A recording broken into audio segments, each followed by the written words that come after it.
Hey you all, welcome to Just a Shinobi. Today, we dive into an exciting what-if scenario. What if Naruto can level up? Part 2. Go and check out first part. Hope you enjoy this, hit subscribe for more thrilling content. Explore my other videos, share with friends, enjoy them too, and drop your thoughts in the comments below. It motivates me. Let's not waste any time. Jump into today's what if. Naruto stared down Orochimaru of the Sanin with a look of pure hatred as he saw the unconscious, and hopefully not dead, bodies of his friends. He struggled to keep the incredibly heavy sword on his back with one hand, but did so anyway. Orochimaru is masquerading as that pale freak? How the hell did no one notice there was something up with that guy? Naruto thought. Ho ho ho. The Kyuubi brat decides to come now? I assumed the snake would take longer than that to defeat. Oh well. That sword? Where have I seen it before? In fact, what is it? It's not like any jutsu I've seen before, Orochimaru whispered slowly, a look of interest overcoming his face. It doesn't matter what jutsu this is, Naruto said, putting the sword in front of him with both hands. I'm going to kill you either way. It was false bravado, but was something that he needed. If he himself didn't believe he could win, there was no chance of him winning, let alone saving his teammates. Of course, Naruto wouldn't be delusional either. He couldn't beat a Sanin. He had read about the three during his academy days, but he could in fact try and stall until help came or somehow try to escape with both his teammates. For now, he had zero ideas other than brawl with the human snake. Naruto leapt forward with surprising speed, as Orochimaru widened his eyes slightly. He's almost as fast as the uchiha. Kiki. Let's see how he fights. Orochimaru only smiled widely, and quite creepily, Naruto would add, as he easily blocked Naruto's incoming punch, before slithering away from the secondary kick as if his body's as made of rubber. He wasn't attacking back. If he's going to underestimate and try to toy with me, I'll make him regret it. Naruto thought as he put his hands together. Shadow Clone Jutsu. Clones of Naruto, each with their own copy of the sword, rushed towards Orochimaru, who looked at the moving clones playfully. His long, slender hands moved through a sequence of hand signs. Lightning release Great Lightning Dragon.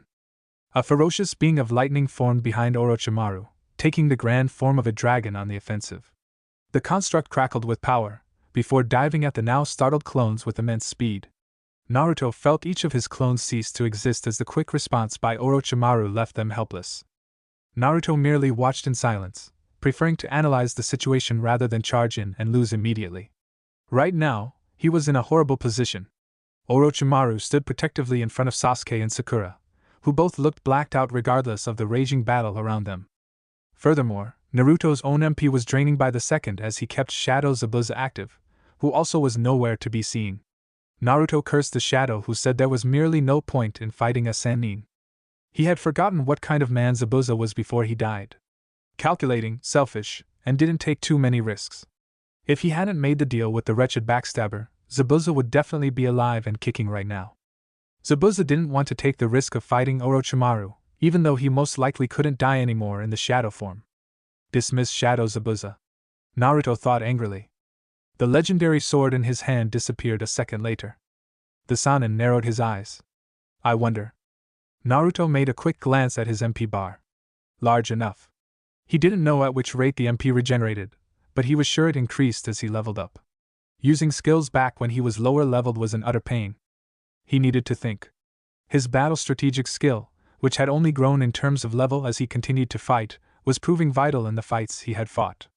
He summoned more clones, this time not letting them rush so easily. The clones circled around the pale man, who didn't lift a finger at the sight. He watched with a measuring gaze at Naruto, who started to go through an assortment of hand signs. Water release Surging Sea. Naruto yelled along with his clones, who had attempted the same jutsu at the same time.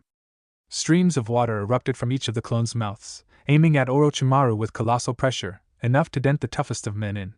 It was the most amount of water Naruto had ever managed to form. But Naruto knew that it wouldn't do anything to the Sanin. Summoning Jutsu. The water blasted away from Orochimaru as a swirl of smoke flared around the man. The smoke cleared to reveal the tall man, now on the head of a titanic snake of a brown color. Its narrowed, yellow eyes glared at him dangerously. The snake's coiled snake burst out with surprising quickness, rotating in a wide circle and destroying his clones one by one. Naruto jumped upwards onto a higher branch, as he narrowly missed the hit. He froze as he lost sight of Orochimaru, who was no longer on the infuriated snake. His eyes widened as he felt a cold, moving sensation on his neck. Ding! Warning: extreme bloodlust detected. The system urges that you run for your own safety. Orochimaru's snake-like tongue retreated. You're interesting, aren't you? My. Container of the Kyuubi, having jutsus that I myself have never seen, and control over elemental manipulation so early. Why haven't I heard of your progress yet? It's so exciting.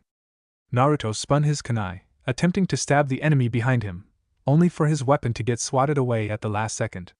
The blonde immediately put his hands up, facing his enemy head-on. Activating.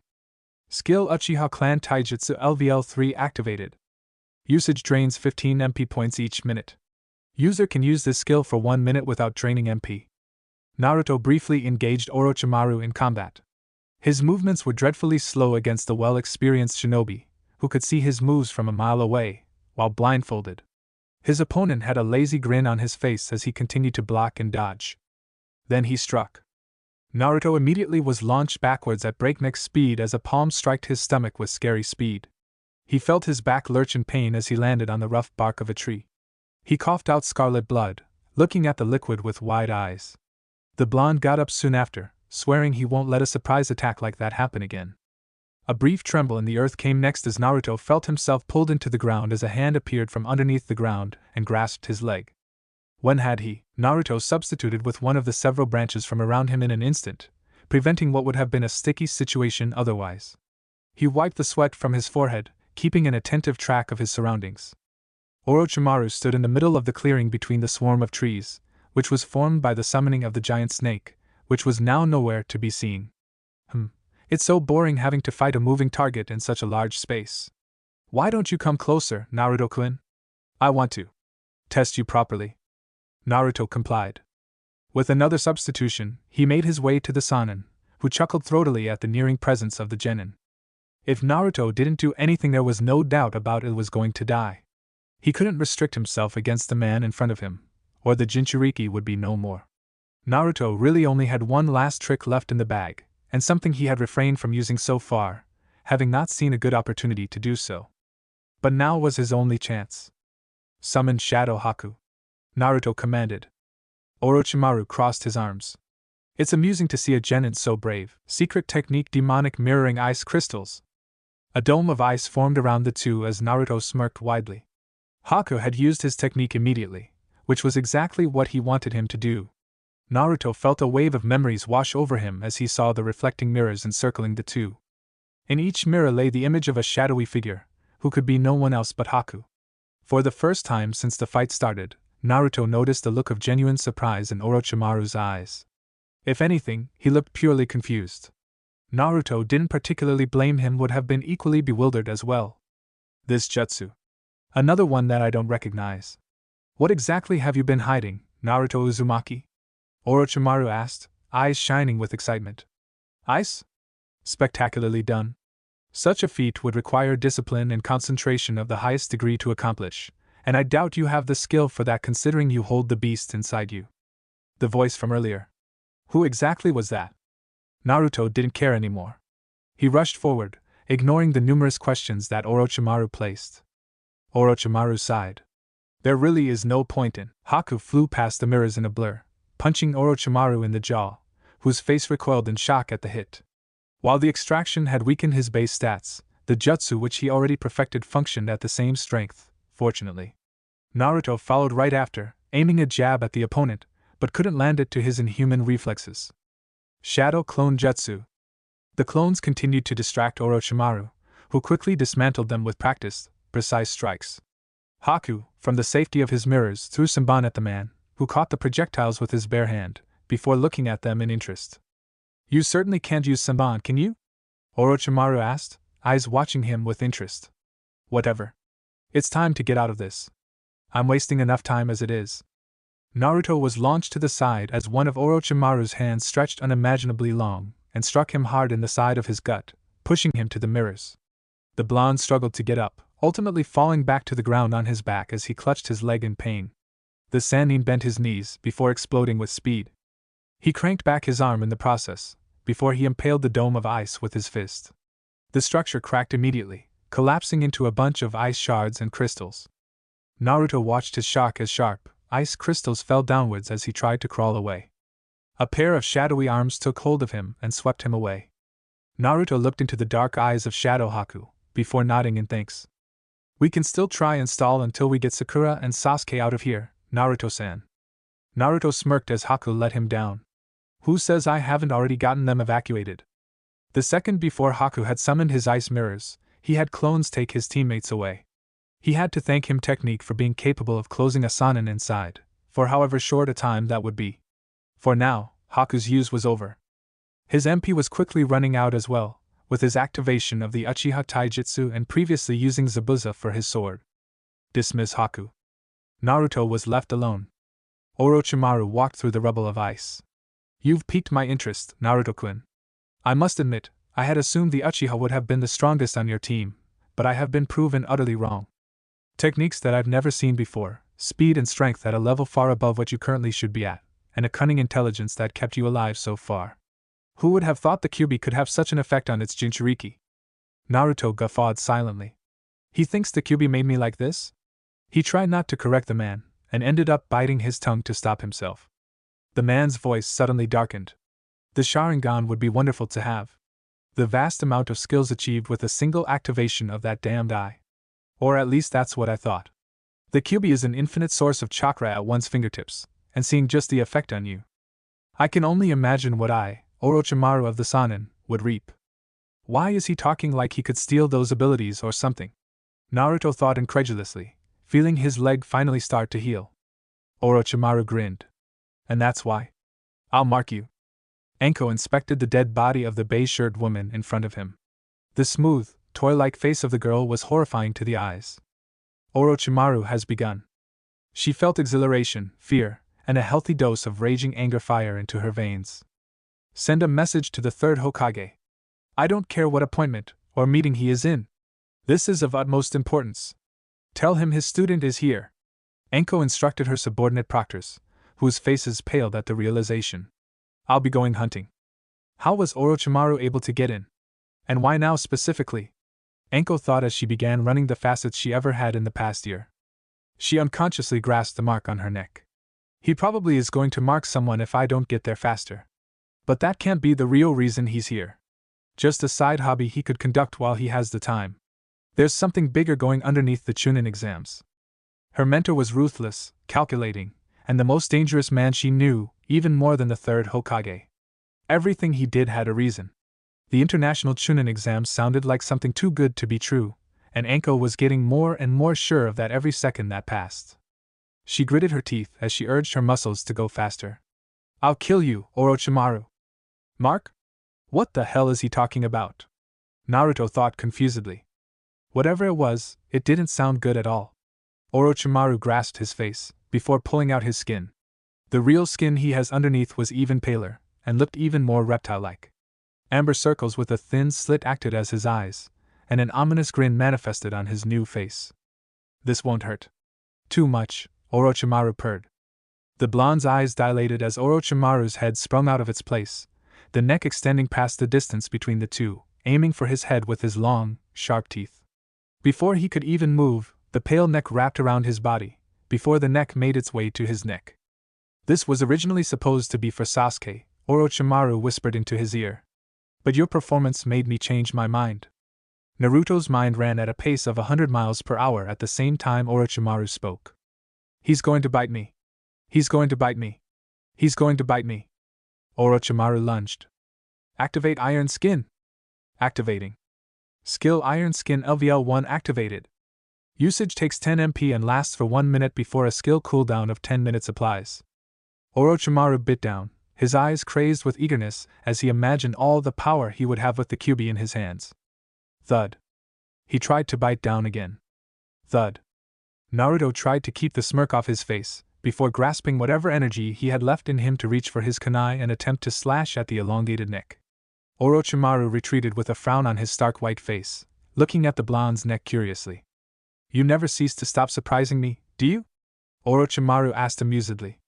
The look of desire in his eyes seemed to deepen. It's no fun when prey doesn't struggle, so I thank you for the hard work you've put so far.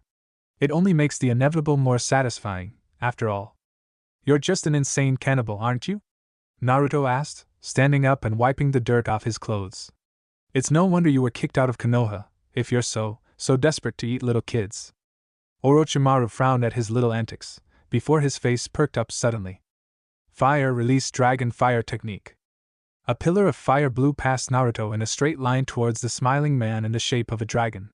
The fire pelted against the spot that Orochimaru was on, before finally ending. Oh, my dear student, didn't I tell you that you should never yell out a jutsu like that beforehand? Orochimaru said mockingly, completely unscathed by the flames.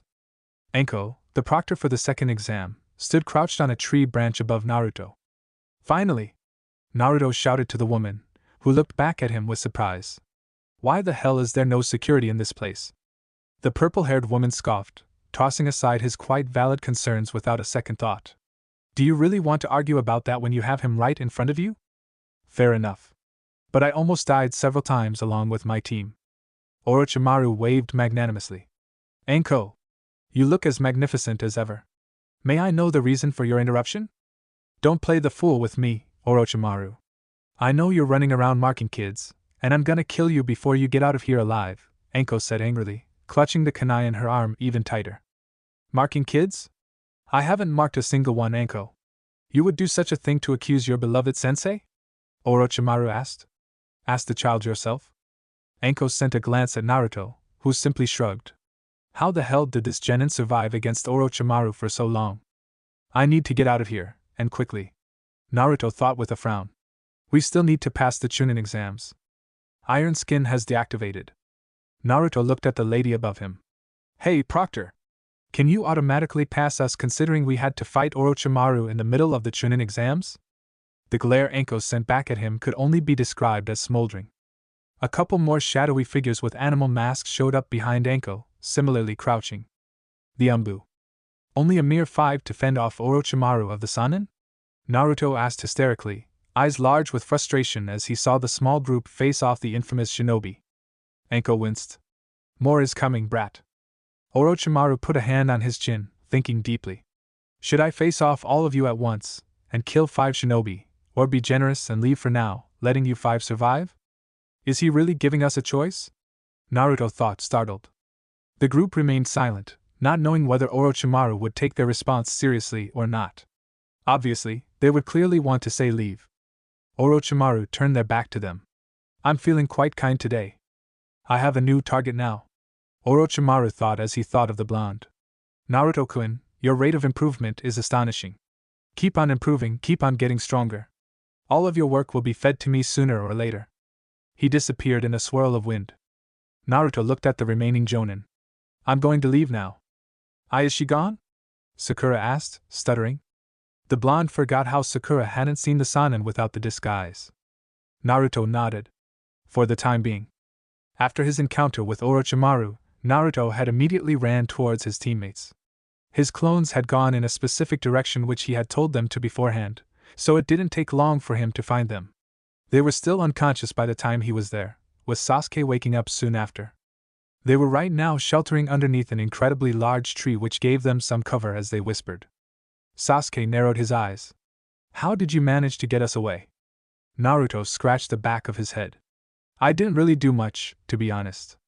The crazy proctor lady came with some reinforcement, and gave me time to escape. Sasuke looked into his eyes for a few more seconds, before he moved his gaze away. It's fine, I guess. But now we're at a severe disadvantage. What do you mean? Sakura asked. Sasuke grimaced.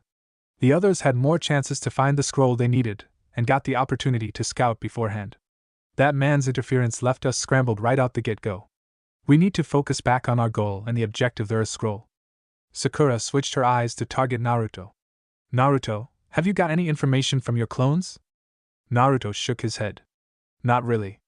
There's really only one clone active right now. The rest were dismantled while I fought earlier. Sasuke looked to the sky. It's turning dark. We should walk a bit to the east before we rest for a bit. We'll take turns staying up, I'll go first. Meanwhile, Naruto's clone disabled his henge as he made his way through the slowly darkening forest. I'm the only one alive so far, aren't I? The clone thought smugly. He noticed with an annoyed expression that he still referred to himself as a clone. He was Naruto, clone or not. Naruto. The blonde traversed from branch to branch, looking around for anything to scout to the boss. He stopped right before he jumped from the high plateau of the treetops, before crouching downwards as saw something very, very peculiar. Naruto stuck his feet to the tree and began running downwards at a quiet pace, making sure he wouldn't be seen. The entire circle of forest had been cleared by what seemed to be a wide-ranged attack. Trees were thrown downwards and were completely blown out of their respective roots, showing just how powerful the attack should have been. Naruto, shocked, just crept further downwards. I shouldn't be scared. I'm just a clone, Naruto insisted to himself, feeling the sweat flow down his face. It doesn't matter if I disappear, right? I'm not alive. Just a clone. Just a bunch of chakra. Naruto made his way to the clearing, making sure to not make any noise as he walked with his shinobi sandals. Sneaking wasn't his specialty, but every shinobi had some experience in hiding around. That's what made them ninja. The darkness certainly helped, but the bright orange clothes definitely didn't either. Naruto cursed the original for not changing his clothes so far. A shinobi wearing such colorful clothes didn't make much sense. But blaming the original would be hypocritical. Naruto walked around, inspecting every inch of the ground for any clue for what happened. His eyes largened comically. Blood-red liquid pooled around his feet as he walked into a puddle of blood. Naruto looked at his foot in surprise, before looking for the source of the blood. The clone shouldn't be scared. Naruto made his way by the length of blood, before it eventually reached the eventual body that kept it going. Glasses, scrawny, and an aristocratic face. Naruto coldly noted the small cut in his gut, the cavity seemingly formed from a clean, single hit on the relatively untouched, remaining body of the boy. He knew this person. Ibuki, the teammate of Kurat Suchi. And he was alive. Naruto quickly clutched at the boy's face, before shaking him to wake up. He first searched the boy's pockets for any scrolls which he could bring back to the boss. To his surprise, Naruto managed to find something. It was definitely a scroll, but he wasn't sure which one it was until he brought it out of the boy's vest. An earth scroll. The clone tried not to leap with joy as he found exactly what his boss needed. He once again smugly noted that he was the clone that survived the longest, and managed to find the earth scroll. He dug the scroll deep into his jacket. Ibuki woke up after his meddlings. Damn, I shouldn't have woken him up. I'll just lie through whatever he says and escape afterwards. Maybe find out what tried to kill him. Why are you here? Ibuki whispered, his voice frantic. Naruto could see the look of pure terror in his face. Curiosity filled him as he wanted to know what happened. What made you like that, Yabu? Fellow genin? Naruto asked, messing up in the middle. Why you need to get out? Those monsters. Those monsters are fighting each other, Ibuki said, slowly crawling past Naruto. Ibuki's knees slowly went back to a functioning state as he went back on his legs, before he started walking away. They're over there, if you want to see. I'm getting out of here. Naruto looked at where he pointed. He went through the assortment of bushes before he came to the side of what Ibuki was mentioning. Ding! Warning, bloodlust detected.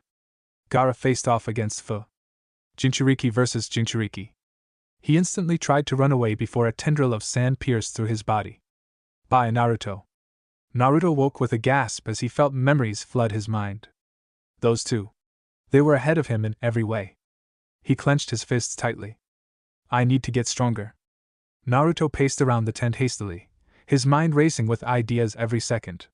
Most of them were almost guaranteed going to fail and were certifiably crazy, but the few that did seem to have some merit were stored in his mind. They were under a serious disadvantage.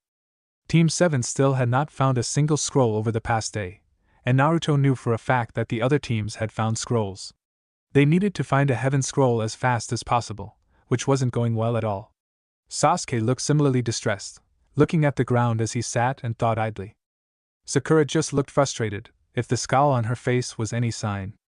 Naruto was also frustrated, but not because of the mission. The entire clone experience from yesterday was extremely eye-opening, and showed just how strong his fellow Jinchuriki were. If Team 7 were to meet the two of them, they would get absolutely destroyed. Naruto really couldn't deny that fact no matter how much he tried to search for a way to defend himself. The sheer amount of power that radiated from Fu and Gaara in that brief instance was enough to convince him of that fact. But that doesn't mean he was going to concede defeat. For now, It was better to keep his distance from the two for as long as possible. What's our plan now? Sakura asked. Naruto spinned a kunai between his fingers. We just need the Earth Scroll, and quickly. The longer we take, the higher the chance that we fail. Sasuke snorted. We aren't on a good track so far. If we don't get it by today, it's more or less elimination for us. There's probably some teams already in the towers by now. It'll be harder and harder to find teams that also have an Earth Scroll specifically by then. Naruto hummed in agreement. That means we need to go all out. What do you mean? Sakura questioned, pulling her hair backwards as a breeze of wind came towards them. We're going to need to split up. Battle Strategics increased by a level. Battle Strategics is now LVL 5. Naruto was surprised at that notification. That skill rarely leveled up. Sasuke nodded whereas Sakura looked plain horrified. Split up? Split up? We almost died, Naruto. There's a crazy lady running around trying to kill Genin, and you want us to split up? Sakura asked angrily, her eyes scrunching up. Naruto sighed. I don't think the crazy lady will be coming back. There's a lot of Jonin that came to protect us when they were notified about the intruder. He really did understand her concerns. But he wanted to get out of the forest as possible, and it seemed that Sasuke had the same sentiments. Sasuke just crossed his arms. He's right, Sakura. The pink-haired girl just took a deep breath, before closing and opening her eyes. Are we all splitting up separately? Naruto shook his head. No. Sakura, you need to team up with Sasuke. Sasuke narrowed his eyes. And you'll go alone? Aren't you being overconfident, Naruto? Overconfident? Naruto repeated. No, but I know what I'm capable of. Sakura is more of a support shinobi, and she supports your abilities much better than mine. Sasuke ignored him entirely. How about I go by myself? Naruto shrugged. Like I said, me and Sakura won't be a good team by ourselves. And I have shadow clones. In one fluid motion, Naruto summoned a dozen clones. Scout the area. Run as fast as possible. Immediately self-destruct if you find an enemy, and do not approach the target, or let them see you outright. Naruto commanded his clones. Yes, boss. The clones yelled as one.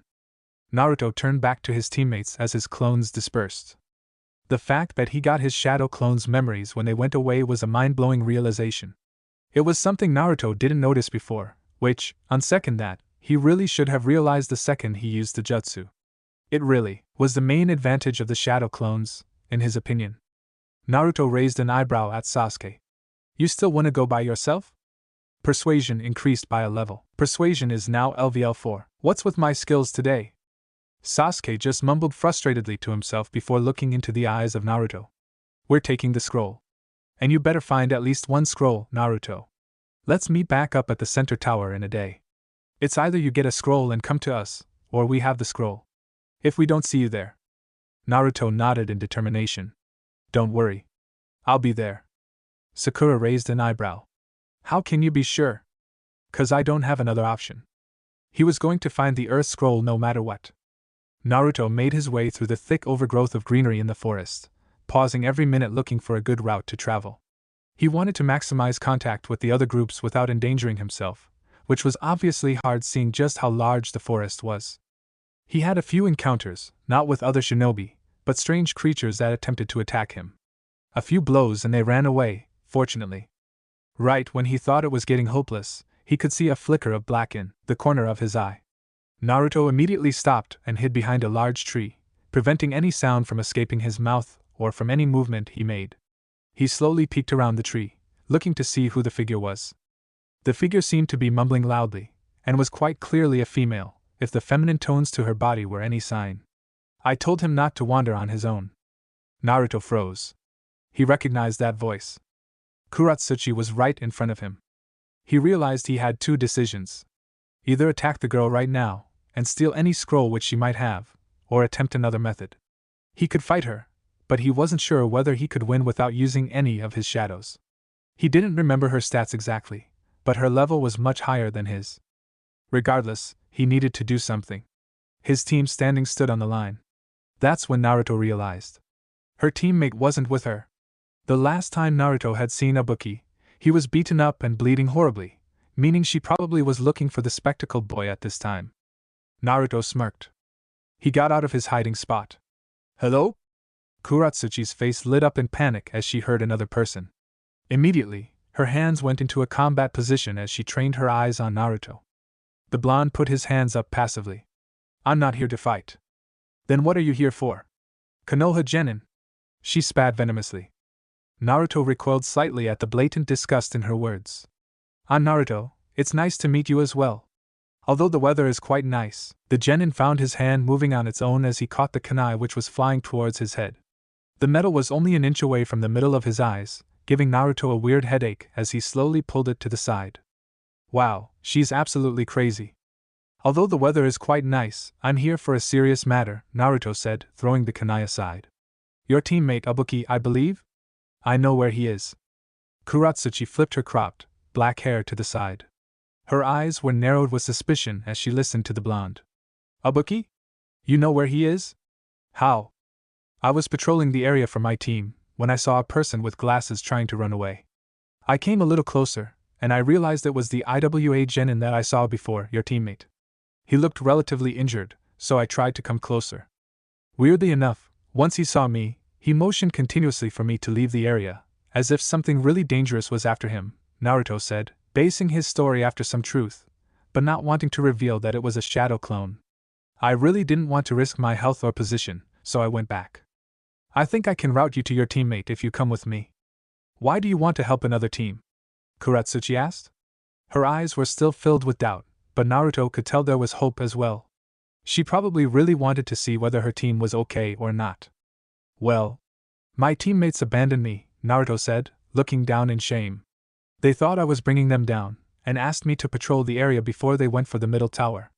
We already had both the scrolls, so we were planning to get into one of the towers at midnight. They didn't feel it was safe before scouting, so they sent me. By the time I came back, they were long gone. Kurtotsuchi's face showed evident pity, but that didn't stop her from asking a question. Why can't you just enter the tower and say you're part of your team? Damn. Naruto sighed dramatically. I tried, of course. The proctor said I needed both scrolls if I wanted to enter. That really doesn't make sense, does it? But that feels like something Konoha would do. I guess I really don't have another choice. But be careful, if you tried to backstab me or try anything behind my back, I won't be nice that time around, Kurotsuchi warned, her voice becoming threatening at the end. Naruto didn't really find it very scary. He was also surprised with how quickly she accepted. If anything, he had already expected the whole plan to be a bust. Maybe she really felt sorry for the blonde with the story about his teammates? He shrugged internally. All right, Naruto said cheerfully. Follow me. Wait. Naruto felt his heart skip a beat when he heard the accusatory tone in her voice. How did you know Ibuki's name? That's it, Naruto thought, his heart rate immediately dropping back to normal. He cocked his head. I heard it. Sasuke felt his skin itch widely as mosquitoes began to swarm him. He really needed to get out of here. Sakura just sighed. We've been walking for hours, Sasuke-kun. How long will it take for us to find someone? The Uchiha clicked his teeth together. Was she always this annoying? If you walk so slow, we'll never find someone. Follow me, Sasuke ordered, not looking back as he went into a dash. Sasuke only managed to run for a minute before he noticed something. It was a smell. Not a pungent one, but an aroma of flavor. Someone was cooking food. Sakura came behind him, panting in exhaustion. As Sasuke, he placed a hand over her mouth, before putting a finger to his own, signaling for her to be quiet. Sakura, for some reason, turned bright red as he did so. Shaking his head, Sasuke slowly crept forwards, slightly crouched so as to not make any sound. He further motioned for Sakura to follow, trusting her to know how to keep quiet. He still remembered from the bell test now she instantly went to hide, and did so pretty well for a fresh out the academy genin. They got closer, and soon, the crackling of fire was to be heard. Sasuke could feel his mouth water as he eyed a boar being slowly roasted over a campfire of sorts, but quickly blocked those thoughts away. I am the heir to the Uchiha clan. I am an avenger, Sasuke thought, frowning at his own wants. He still couldn't keep his eyes off the food, however. But he ignored that. Taking another step forward, he instantly scanned his surroundings. Sasuke! Sakura whispered excitedly. On the tree trunk, look, look! Sasuke felt his eyes move to where Sakura pointed. On the tree trunk next to the food lay 3 scrolls. Warning messages immediately lit off in his brain, each of them telling him not to go over to the clearly obvious bait. He urgently looked over to the pink-haired girl behind him, whose eyes were lit with elation. "Sakura, don't think about it. It's a trap," Sasuke stated. "Oh? How did you know, Uchiha?" Sasuke immediately went alert as he heard a new voice. His eyes came to Neji Hyuga. Sasuke stared at the pale white eyes and the annoying smirk on the boy's face. He felt his eyes redden, summoning the legendary Sharingan into the world. Scarlet eyes stared into white ones. The Hyuga clan were well-known rivals of the Uchiha before the massacre. Before the incident, the Uchiha clan were well considered number one in Konoha. During those times, there was a tangible animosity between the two clans. Of course, Sasuke was too young to see the true depth of the rivalry, but he heard several stories from his parents and brother by that point. Both of the clans had dijutsus, ones that were patented to their bloodline. And inevitably, there was the question within everyone, a question which people were too afraid to ask. Sasuke was going to answer it for them. He dashed towards the Hyuga recklessly, wanting to wipe out that pitiful smile as quickly as possible. Imagine Sasuke's surprise when his punch was caught, not by Neji, but by a green-suited boy which he definitely recognized. Lee's grip was strong, but Sasuke tore his hands away either way. Lee bowed. "Sasuke-san, it's unfortunate we met so early on." "And why's that?" Sasuke growled angrily, making sure Sakura was still behind him at the same time. "Because I wanted to defeat you in the finals, but once this fight is over, I'm afraid you will be down one scroll." Sasuke felt for the scroll in his back pocket, where the paper was attached tightly, relief filling him for a short second as he noticed that it was still there. If it somehow left him while he wasn't paying attention, Sasuke wasn't sure how angry he would have gotten. It would have been a horrible, shameful experience if they lost the Earth Scroll and Naruto came with the Heaven Scroll at the tower. He wasn't going to let that happen. Sakura trembled next to him. "Sasuke, what do we do?"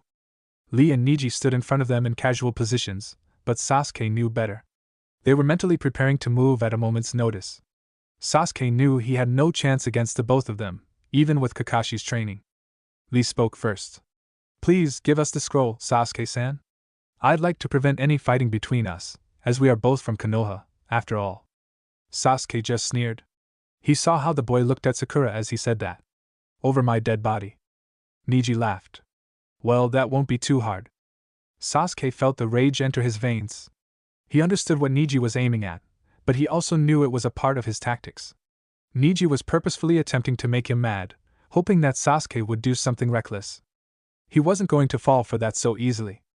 Sasuke entered his own stance. "I'd like to see you try."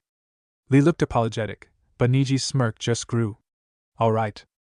Neji ran forward without any other words, trying to stop the Uchiha as fast as possible. Lee stood behind, knowing that Neji would win the fight regardless of whether he interfered or not. From what he gained from the last time he fought the Uchiha, he was severely lacking in some aspects. Neji Hyuga, the one person he rarely defeated, would wipe the floor with Sasuke as many times as he could. But that was before Sasuke underwent his training. The raven-haired boy knew he had his faults, and had extensively worked on them with the resident Jonin in his team. And here was this overconfident bastard, trying to fight him head-on. Sasuke's tomo in his eyes spun like a whirlpool the instant the Hyuga started to move. The first palm that tried to breach his defenses was instantly swept away to the side. The Uchiha spun his leg in revolt, aiming directly for Neji's liver. Neji pushed his leg down with the side of his arm, before trying a kick of his own. Sasuke crouched downwards, letting the kick fly past his shoulder. He dug into his pockets, pulling out several shuriken as he stepped backwards. He charged the weapons with lightning, the metal objects cackling with energy. He threw them with frightening speed at the Hyuga, who looked startled for a second before smirking. 8 trigrams palm rotation. A ball of chakra rotated into thin air, surrounding the Hyuga densely, and reflecting all of the glowing shuriken like they were dirt. Sasuke just scowled. Of course, the Hyuga had jutsus of their own. Sasuke had underestimated the clan due to his own hubris, thus leading to the surprising situation that had followed. He knew about how their taijutsu managed to completely disable chakra, but not at all of the jutsu before him. They kept some stuff secret just like the Uchiha, apparently. Neji stopped his jutsu right after. "You see, Uchiha? That's the difference between me and you. Big deal. It's just one jutsu." Sasuke thought to himself, just frowning on the outside. The pale boy went back into a battle stance. Now, how about we end this hole? Everyone on the makeshift battlefield froze as they felt the earth tremble underneath them. Even Lee, who was busy talking with Sakura as their respective teammates fought. What was happening? What was causing the shaking of the literal earth itself? All of you will die. The voice was quiet, but struck through the rest of them like an arrow. What? What is this pressure? It reminds me of Itachi. Sasuke thought, shocked. Lee, Sasuke, Sakura, Neji all whipped their heads to the newcomer, who stood on a nearby branch with his arms crossed and eyes closed lazily. His red hair was a sharp contrast to pale skin. Sand rose in front of him, the earth in front of the boy dissolving into more sand as it became alive and levitated, eager to be used to its master's bidding. Sasuke pulled out his kunai, charging it with lightning chakra. I have a bad feeling about this. Naruto whistled casually as he strolled around the forest with his best friend, Kurat Suchi, right behind him. Are you sure we are going the right way? She asked dubiously, checking her surroundings every other second. Naruto nodded enthusiastically. Of course. My memory is impeccable. Most of the time. Kurat Suchi just laughed nervously. He went back to whistling. Naruto knew for a fact that the girl behind him had a scroll, which was the entire reason he was entertaining her in the first place. But he didn't want to get into a direct confrontation with her either. Her level was near Lee's and Neji's, and those were people he definitely wasn't confident in beating without either of his shadow's help. The blonde was just looking for a moment to deceive the girl and escape with the scroll unharmed. He wasn't willing to be injured without any of his teammates to help him, either. What happens if he just loses both his legs and there's no one to carry him? He shuddered at the thought. We're getting closer, Naruto exclaimed loudly. Sure. What happens if someone hears you? Kurat Suchi asked, her eyes darting around all over the place. The Uzumaki chuckled. Who the hell would be lonely enough to find us here in this huge forest? I'm here. A tan girl with bright, amber eyes and even weirder hair made her appearance. Naruto breathed out, cursing his luck internally. The girl flipped onto the ground next to them. Naruto completely forgot what he saw the last time he met Ibuki. There was a reason why the normally strict boy looked terrified. Oh, you know my name? I guess I am a bit popular. Hey, you both look pretty strong, Fu said, eyeing them appraisingly. Let's see. You guys look strong, and I'm really, really bored. This whole situation is begging for a fight, right? Naruto gulped as he could see the chakra rise from Fu's skin. It was Jinchuriki versus Jinchuriki all over again, except this time, he was one of them. This isn't going to end well. Naruto stood in place, not knowing what to do as Fu slowly crept forwards. He looked aside at Kurat Suchi, who had a serious expression on her face as she contemplated the person in front of them with her own stance. On one hand, he really didn't want to fight a Jinchuriki. And on the other, he really had no option. Of course, he could just try to wing it and run the hell away, but he wasn't exactly sure he could outrun the girl whose level was too high for him to even observe. Naruto went into his own stance, mostly due to his reactions coming out. And then, Fu ran. He didn't even have time to process what was happening before a fist was impaled into his gut. Naruto immediately lurched at the impact, his eyes bulging with just how strong the punch was. The blonde was launched backwards with the speed of a cannonball into several bushes, which did barely anything to slow his impact down. Ding! Dexterity has increased by 1 level. Thanks a lot, Naruto thought sarcastically. He groaned as he stood up, his regeneration immediately coming back active to heal any wounds. If there was one thing that the Kyuubi had a good use for, it was that. Naruto ran back towards the fight, eager to help Kurat Suchi in her impossible endeavor to fight Fu on her own. Earth release ground spikes, Kurat Suchi shouted. Spikes erupted from the ground in a fast trail towards the opposing Jinchuriki, who crossed her arms, smiling. Wow! Those look really pretty. A burst of wind erupted from her mouth a few hand signs later, destroying the incoming attack head-on. Lava released swarming ash cloud. A cloud of ash flew towards the green-haired girl, who just watched amusedly at it all. Kurat Suchi scowled at her expressions before her lips curved upwards. A few hand seals later she spoke. Solidify. The great patch of ash struck Fu immediately solidified, causing her to be briefly immobilized. Naruto could watch in awe. Is Kurat Suchi actually winning? Of course, he had to say it. Without blinking an eye, Fu flexed her arms, breaking the solidified ash that was attached to her upper body. She stretched her arms after that. Ah, that was so cool. I never heard of anyone having lava release, though. It seems I can finally have some fun after the fight with the red-haired brat from before. He was really strong. She's talking about Gaara. Naruto realized. Who was stronger? Naruto asked, yelling. You or the red-haired brat? Fu bent her head sideways, looking at him past Kurat Suchi's body. Oh, you're still conscious? Huh. Well, for your question. I think I'm stronger. He has a lot of raw power, but the boy doesn't really have control over his ta. Naruto raised an eyebrow. Over his what? Fu scratched her head before winking. Sorry, I can't really tell you. It's top secret. She really had no idea that Naruto was also a Jinchuriki, and had a tailed beast of his own inside of his body. Naruto just tried to stall for longer, as he desperately tried to think of anything to defeat Fu. If I may ask, why are you alone? Shouldn't you have your teammates with you? Kurat Suchi gave him an incredulous look as he continued to ask questions like an old friend to Fu. Fu's face darkened slightly. My teammates don't really want to indulge in my tendencies. I can do what I want as long as I get the scrolls. Naruto realized he made a big mistake asking a personal question. As a fellow Jinchuriki, he recognized that look. The unmistakable look of loneliness. Enough questions. It's getting boring, Fu whined. Let's get back to the fighting. Before we do though, what are your names? Kurat Suchi. Naruto Uzumaki. A second later, Fu went through multiple hand signs. Then, without any words, webs came out of her mouth as they scattered to and fro trying to find some enemies. The numerous tight lines of white were surprisingly quick as they went straight towards them like a spider's web. Naruto had no idea what the jutsu did, but it was better not to risk anything happening. Water released surging sea. He summoned a wave of water that interrupted the webs, preventing them from moving further beyond. Kurat Suchi looked at him thankfully, before training her gaze back at the enemy. Fu clapped, standing idly. Oh. That was a cool jutsu. I've always really liked water jutsus, but was too lazy to learn them. I really didn't ask, but okay. Naruto thought with an annoyed expression on his face. I wonder what Sasuke and Sakura are doing. It's probably not as life-threatening as this, huh? Sasuke tried not to yelp as another strand of sand flew past him, missing him by a mere inch. By this point, Sasuke, Lee, and Neji had a similar goal. Defeat the Suna shinobi and then go back to fighting. But from what they saw so far, it was going to be hard. Neji had initially scoffed at the sight of the red-haired genin who stood so idly on the branch of the tree. That was until his eyes opened.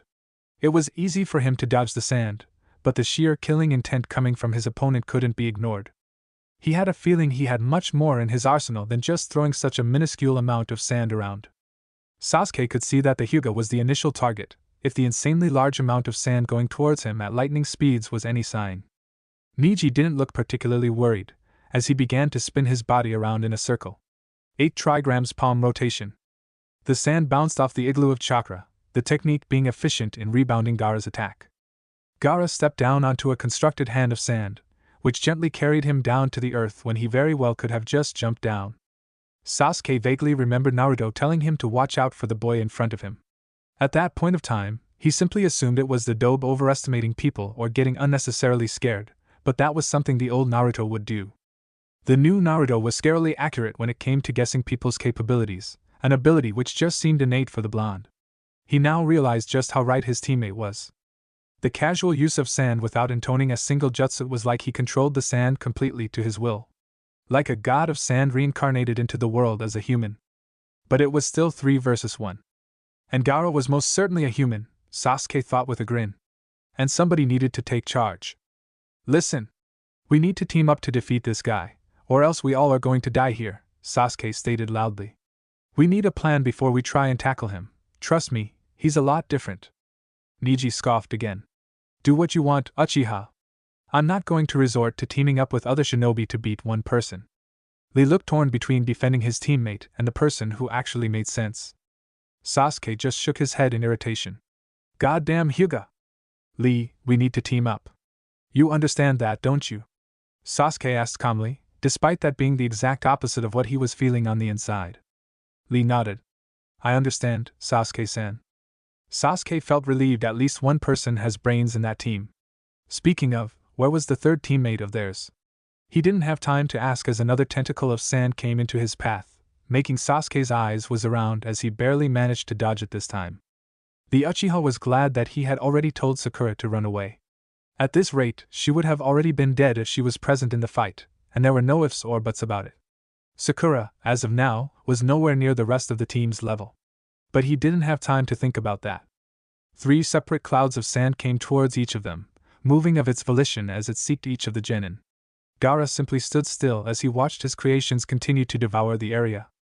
Sasuke dodged backwards as the sand swept downwards onto the area he was once in, before the entity began moving forwards again.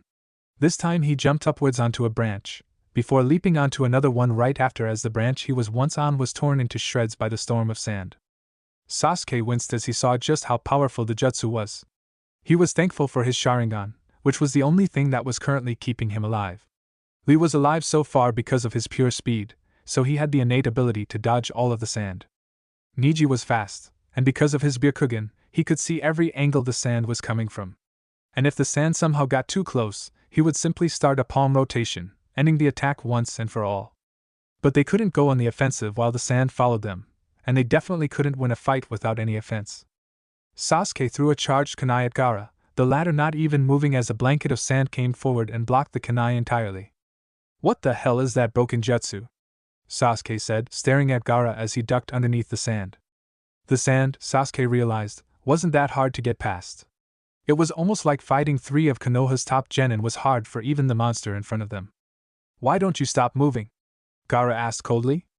What a dumb question, Sasuke thought. He signaled towards Lee, pointing at the red-haired boy. Lee nodded in understanding, before he signaled towards Neji as well. Surprisingly, the Hyuga seemed to actually listen to Lee. Either he was finally getting the gravity of the situation facing off against a genin who could mind control sand, or he just respected Lee a lot more than he normally respected everyone else. Sasuke highly doubted it was the latter. Neji went first, with Lee and Sasuke right behind them. They ran at top speed, but Sasuke could notice easily how Lee tried to slow himself down to match the rest of the group, showing just how fast the taijutsu specialist was. Konoha's prodigies against the monster of Suna. A thick blanket of sand erupted forwards, aiming to envelop the swarming shinobi in sand, drowning them to death. Neji wasn't going to let that happen. 8 trigrams palm rotation. The dome of chakra completely immobilized the sand, allowing Lee and Sasuke to continue their plight. The uchiha reached into his pocket, bringing out another kunai, this time, not throwing the weapon. Lee did so as well, twirling a kunai in his hand. Gaara didn't look particularly startled at the 2 running towards him at breakneck speed, but in reality he really should have. More sand popped up, but Sasuke gritted his teeth and pushed through regardless. Cuts and bruises found themselves on his skin, but he couldn't bother stopping because of something so tiny, could he? Lee was the same way, his green jumpsuit slowly tearing away from the sand, scratching away at it. It didn't matter how much pain they were going through. They could do this. Naruto felt his eyes go all over the place as he saw Fu move. She was just too fast. The mint-haired girl was extraordinarily strong, much more physically stronger than Naruto was. Either she trained a lot, which Naruto doubted considering her lack of muscles, or she was a much more experienced Jinchuriki. Kurat Suchi could barely keep up as Fu darted everywhere, unwilling to be touched. There was no point in this. Soon enough, she got the first hit. "Kurat Suchi!" Naruto yelled in warning. The girl in question could barely react before Fu ran towards with great speed, and kneed her right in the right shoulder, pushing her to the ground painfully with a grunt. No, she couldn't have been sent unconscious that easily, right? Fu just grinned wickedly. Now that's how they're supposed to go down. Now's your turn, blonde boy. Naruto knew there was no point in trying to fight the girl in front of him. As a trained Jinchuriki, she was superior to him in all ways. Even if he summoned Zabuza or Haku and managed to surprise her, it really wouldn't matter. He wasn't used to fighting people who had similar regenerative abilities to him. He really had nothing left in the bag that could defeat the girl. All that remained was trying to convince her to stop fighting, that's all. "Fu, you're a Jinchuriki, aren't you?" Naruto asked sharply. Fu, for the first time, looked completely shocked. Naruto nodded to himself internally. All going to plan? Start off with a hook question to shock her immediately, before going to the secondary conversation. How did you know?" Fu asked, looking at him with surprise. "Because I cast an observe on you," Naruto thought dryly. "Trust me." Naruto started dramatically.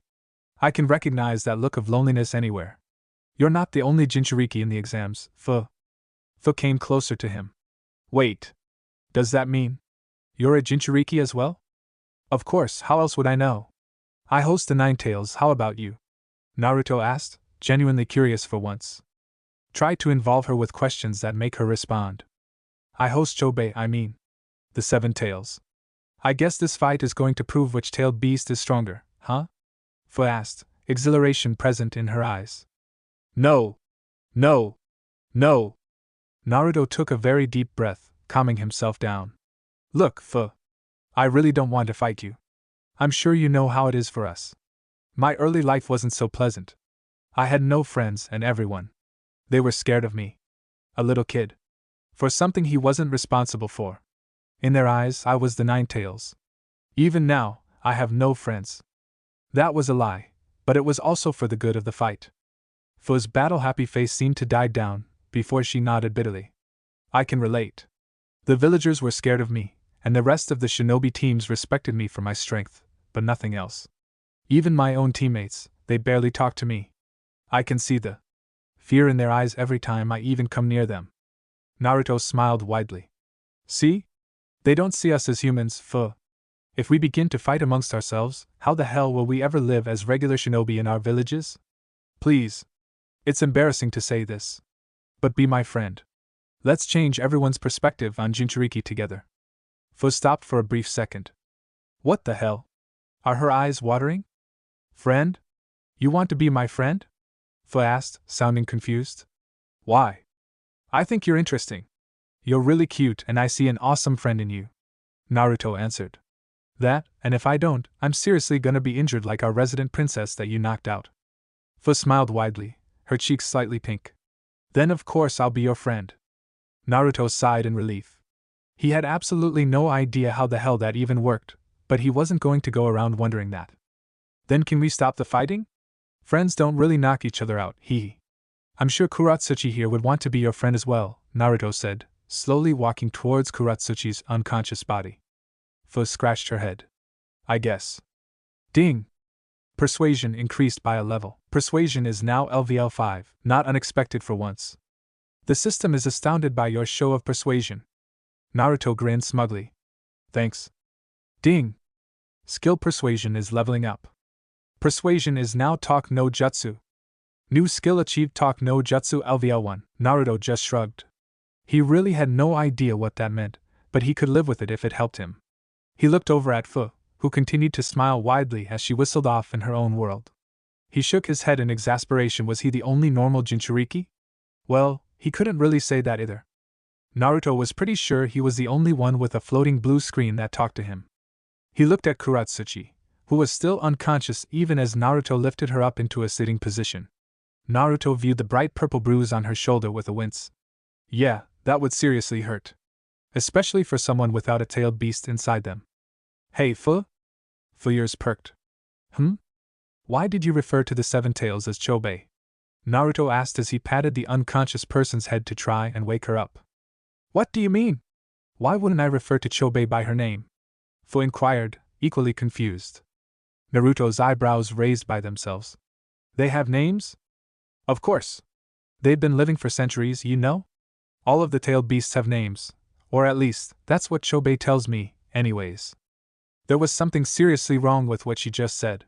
Naruto couldn't believe what his ears were hearing. Wait. You talk with the Sevchobii? Fu shrugged nonchalantly. Well, yeah? Chobei is pretty cool, most of the time, anyways. It's annoying when she doesn't give me chakra or ignores me, though. It gives you chakra? Naruto thought in disbelief in head, wondering what the hell the tailed beast in his head was doing. His luck was seriously horrible, huh? Pushing negative thoughts out of his mind, Naruto did his water jutsu as weakly as possible to wake up Kurat Suchi, who woke up sputtering and spitting out water. Her eyes were wide open with panic, until her gaze went to the only green-haired girl in the vicinity. There weren't many regardless. She frantically stood up, her hands already going through hand signs. Earth release mud slough. Naruto tore into her hands, pulling apart her fingers and stopping the jutsu midway. What are you doing? Kurat Suchi boomed angrily. Naruto kept his hold on her hands. Fu is on our side now, meaning there's no reason for us to fight anymore. Oh, our side? How would she be on our side? Naruto didn't really know either. We found out we have similar interests, I guess. Kurat Suchi wouldn't buy it one bit. How could she suddenly become so friendly after she tried to kill us? Fu interjected at the accusation. Hey! If I wanted to kill you, you wouldn't have been unconscious. In fact, you wouldn't be walking right now. That is a fair objection, Naruto said plainly, ignoring Fu's words. But everyone changes, Kurat Suchi. It would do well if you would learn that as soon as possible. Now, where were we? Kurat Suchi huffed in disbelief. Finding my teammate. Oh right. Before I forget to ask, where exactly is your third teammate? We all split up the first day itself, to cover as much ground as possible. He's probably already at the tower with the heaven scroll, Kurat Suchi said before her eyes widened. Her hands immediately reached for her back pocket, where her scroll should have been. Her face calmed down with relief when she realized it was still there. Naruto didn't miss out on any of that. Relax, Kuro-san. Do you really think I would be as cheap as to steal someone's scroll while they were unconscious? Don't you dare call me that. Kurat Suchi sputtered incredulously. Why not, Kuro-san? Naruto asked teasingly. Someone of my stature shouldn't be deemed with such a silly name. Oh right. She's practically royalty in IWA, after all. Kurat Suchi. A new voice popped up from out of the clearing. Kurat Suchi seemed to recognize the voice instantly. Abuki! Well, it seems we found her teammate. Thank Kami it's over. The boy from before made his way into the crowd, his eyes only on Kurat Suchi as he limped to her. You won't believe what happened to me. The monsters. They were fighting and… His eyes slowly went to Fu. The resulting scream of terror made Naruto shut his ears in annoyance. Alright. It's time for me to leave, I guess. I hope I see you guys in the next round of the Chunin exams. Naruto put up a peace sign before turning around. Kurat Suchi worked up the courage to say something just before he left. Wait. He stopped. Thank you, Naruto-san. For helping me find Abuki, Kurat Suchi said nervously. Naruto grinned. No problem. It's the least I could do, after what happened in the entrance exam. The blonde left right after, not wanting to waste a second longer. Kurat Suchi just pondered his words, not understanding exactly what he meant exactly. The entrance exam? When did I ever meet him there? A minute had barely passed as Naruto raced along the forest floor before he was interrupted once more. He sighed again, just wishing the presence he sensed behind him wasn't an enemy. Yo! Fu greeted enthusiastically. Naruto blinked. He had completely forgotten about her. Why are you following me? He asked bluntly. Fu frowned. Aren't friends supposed to hang out with each other? Plus, you kind of left me back there without any other option. Naruto sighed. That was kind of true.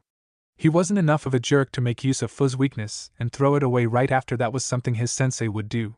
Regardless, what was wrong with having another friend? Alright, but I'm going back to my teammates right now, Naruto said. Fu's eyes lit up with excitement. Oh, cool.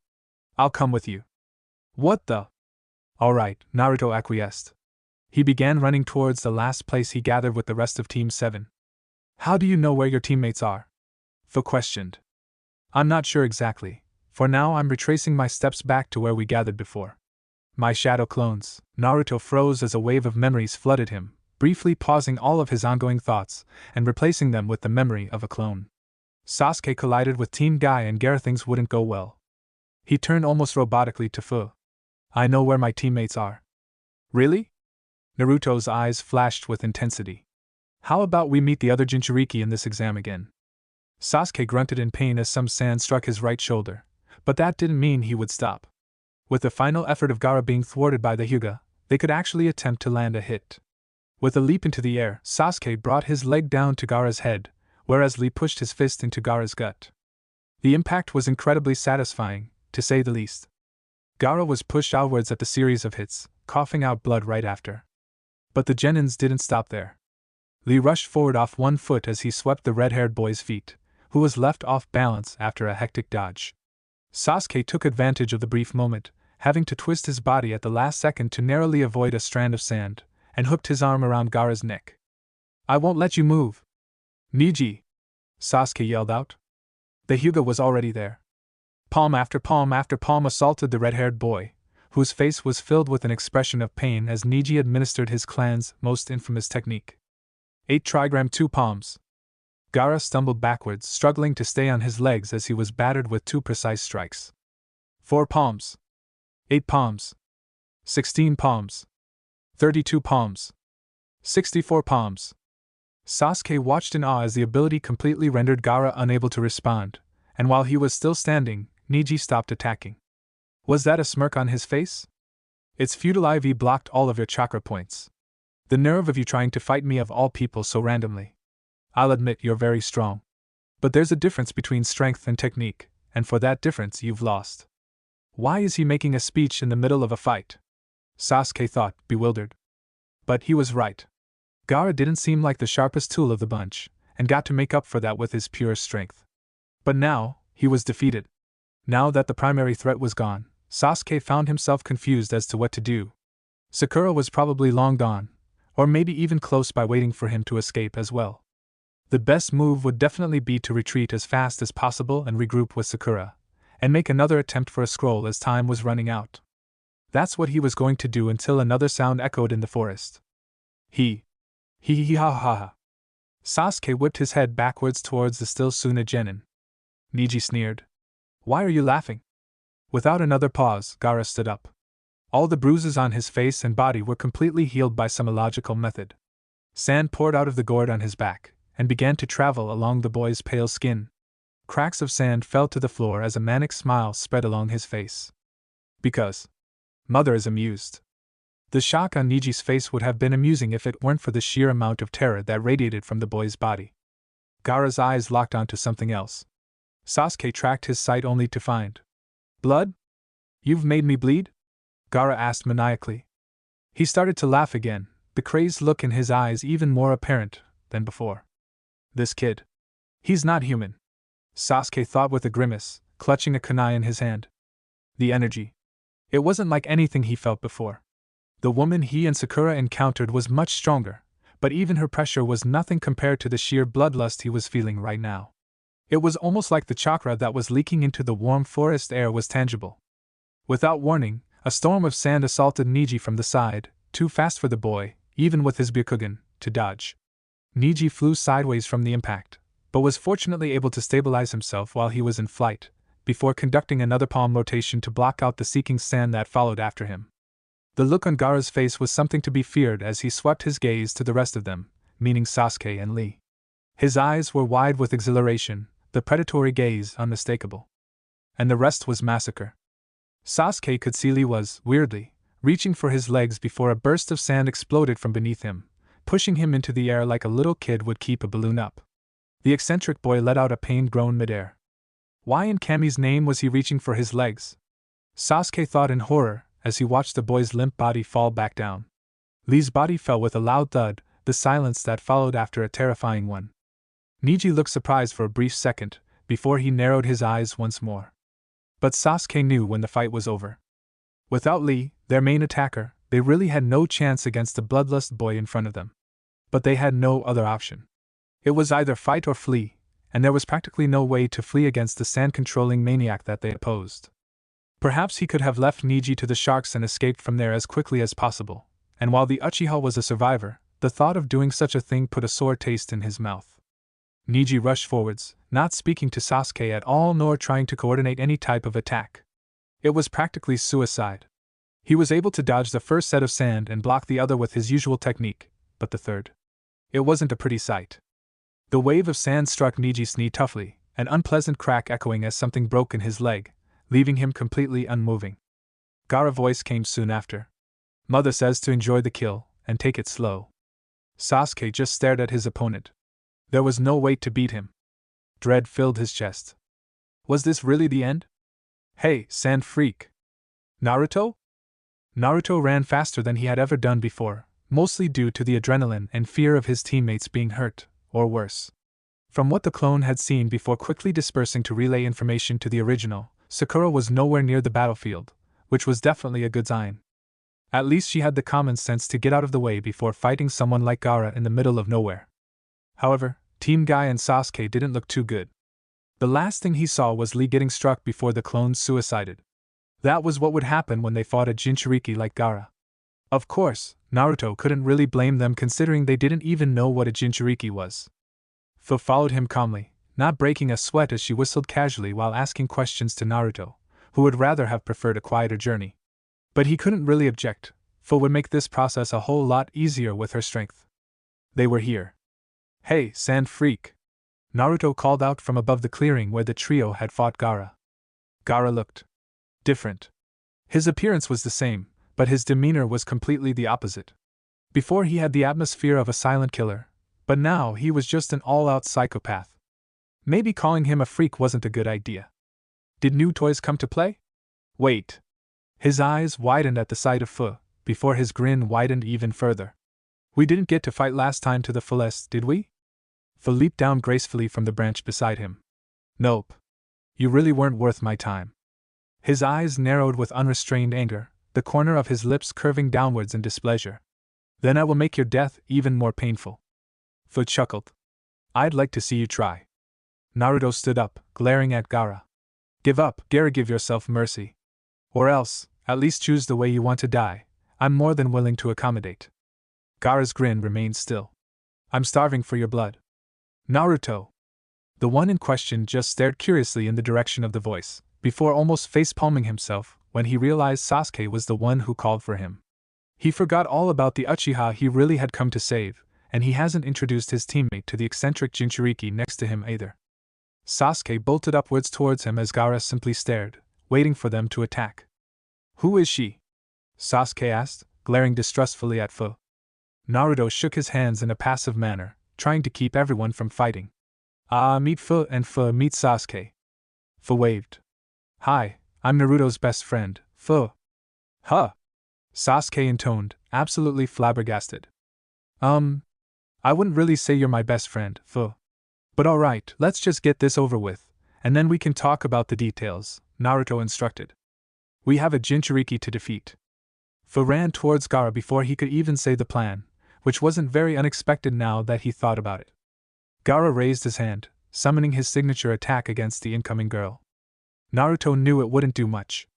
Fu danced around the sand, casually dodging and weaving through the projectiles as if they didn't mean anything to her, as if they weren't tools of destruction that hadn't killed plenty of jonin in their lifetime. And she did so with a bright smile on her face, almost as if she was entertained by the whole thing. Naruto wasn't sure if he wanted to help Fu, because she certainly didn't need it. Where did you find this person? Sasuke asked momentarily, stunned as he watched her fight. Naruto shrugged. In the woods. Sasuke, go ahead and find Sakura in the meanwhile. We're going to drive away Gaara. HN. Knowing that was a sign of confirmation from Sasuke, Naruto simply nodded and went into the fight before him. Gaara's face was filled with irritation as he launched sand over sand at the blitzing girl in front of him, to no avail. Fu landed kicks and punches after every miss from the opposing Jinchuriki, infuriating the red-haired boy even further. His face was filled with bruises and his own blood as the fight continued in a one-sided fashion. Fu, do you need any help? Fu dodged another ray of sand before answering. Not really. The sand armor on Gaara's face continued to crack even further, revealing his pale face even more. That's when the surrounding sand around Gaara blew into the sky and started to surround him, with Fu watching intently. A few seconds later, Gaara was completely covered by a ball of sand. Why? Only one word echoed in Naruto's mind as he saw what the red-haired boy did. It didn't look good at all. You were talking about helping me? Yeah, I might need some. The idiot trying to release Shikaku. Or part of it, anyways. We have to break through this ball before he does, Fu instructed, still looking forward. Break through the shield? What did Naruto have that could break through the near-impenetrable wall of sand before him? Fu dashed forward in a blur as she punched the dome, a resounding crack in the air forming right after. She moved away only to reveal a small crack on where she attacked. Crack regenerated soon after. Yeah, it was practically unbreakable. To be able to withstand a full-power hit from a trained Jinchuriki was no joke at all. Naruto simply didn't have the firepower to break through the shield alone, unless the Kyuubi suddenly decided to offer him chakra out of sheer kindness, and there was a higher chance of Gaara becoming a clown in a circus than that. But maybe power wasn't what was needed. What he needed was pressure. Naruto didn't remember a whole lot from the academy, but he did remember some of the stuff Iruka had continuously shouted at him in class. The less the surface area, the higher the pressure. Meaning the perfect tool for this situation was a sword. Summon Shadow Zabuza. Zabuza, already knowing his will since the moment he was summoned, disappeared instantly, leaving behind a sword for Naruto to use. It wasn't a regular sword, not in the slightest. Forged to perfection, the vast blade Naruto held in his hands was built to kill. Fu didn't know about that, and she didn't even look weirded out by the pure black weapon. A sword? What do you think a sword would do, Naruto? I couldn't even get through the. Naruto tuned out her voice soon after. She was right. He wasn't sure even if the legendary sword in his hand could do anything. It certainly wouldn't be enough to slice through before the shield regenerated, that's for sure. He needed more. Much more. He needed to utilize a technique that Kakashi had barely taught him, simply showing it to him in the passing. Of course, Kakashi assumed Naruto's only element was water. But Naruto knew better. With the Stormbringer title, he received bonus stats in both lighting and water, meaning he was free to use lightning jutsus if he wished.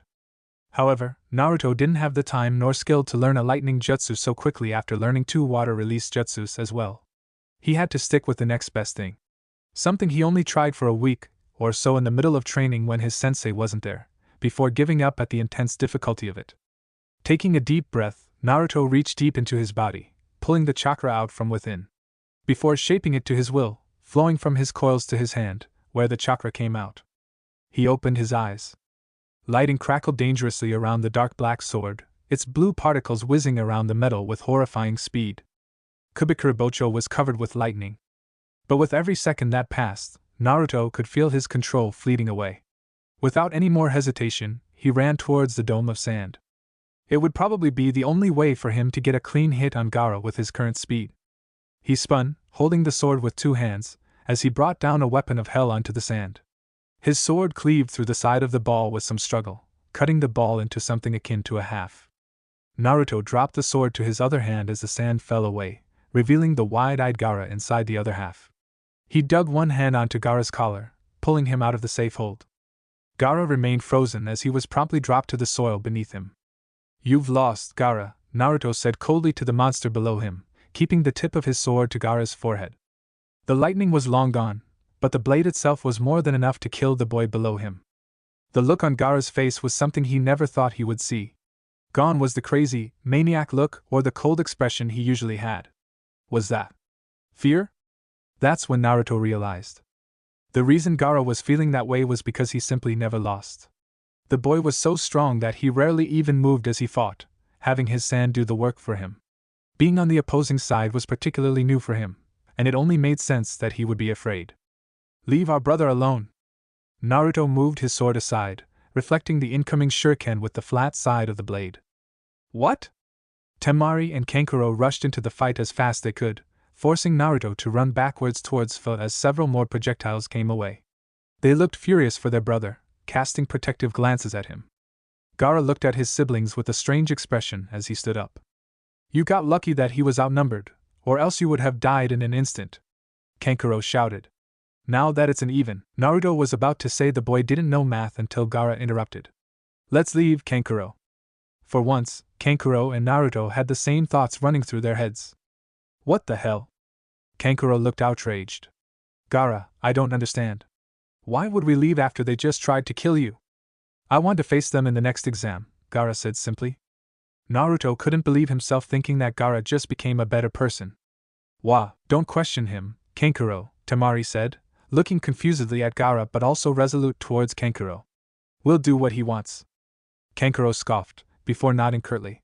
He glared at Naruto and Fu one more time before the trio left right after. Fu looked at Naruto.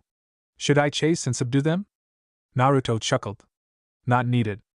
A comfortable silence followed after, before Fu decided to break it with a question of her own.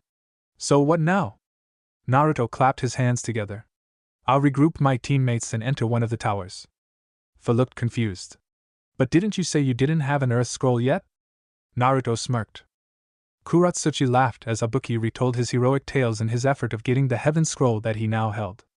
Their third teammate, Saki, was nowhere to be found, but that didn't matter much. The girl in question could survive anything, really. "Get out the Earth Scroll, Kurat Suchi-san," Ibuki stated. "We can probably hide it somewhere when we look for Saki." Kurat Suchi didn't really agree with the method but complied anyway. She reached into her back pocket, the comforting feeling of the scroll filling her hands. "It's right here." "What?" The girl found herself looking at a plastic tube in her hands. It was shaped like a cylinder, mimicking the scroll that Ibuki held. That's not a scroll, Kurat Suchi-san. Naruto pulled out the earth scroll to the surprised Fu, winking as if he was telling her a deep secret. He felt only slightly guilty for replacing Kurat Suchi's scroll with a dummy one as she was unconscious. Only slightly. The second exam was officially over. Naruto explained how he got the earth scroll to both his teammates, who were ecstatic as they saw the scroll, and their ticket out of the second exam. Sakura just cheered in place, whereas Sasuke had a smug smile on his face as they continued to walk. We just need to get into one of the main towers as quickly as possible. We can't risk another confrontation with the team, Sakura stated, pulling her hair back to smooth it out. Agreed. I think I know where exactly to go, but it might take some time, Naruto said, looking around while he stood still. Sasuke grunted. Naruto. Your friend is waiting for you over there. Friend? Naruto questioned. He nodded. Friend. Naruto whipped his gaze to where Sasuke was pointing, only to meet the familiar lithe figure of Fu, who stood with her shoulder against a large tree and was casually whistling at the same time. Of course, Naruto should have known instantly that the Uchiha was referring to her with his insistent emphasis on the word friend. Oh right, Naruto said before running towards Fu in a greeting manner. The girl was one of the reasons he was able to pass the exam with flying colors anyways. Firstly, she knocked out Kurat Suchi for him, which let Naruto easily get the scroll that he knew was hidden in her clothes. Second, Fu was pivotal in beating Gaara, considering Naruto was still not fast enough to dodge the sand at close range, unlike the friendly Jinchuriki. Yo! Fu! Naruto! It's weird seeing you over here! Fu exclaimed.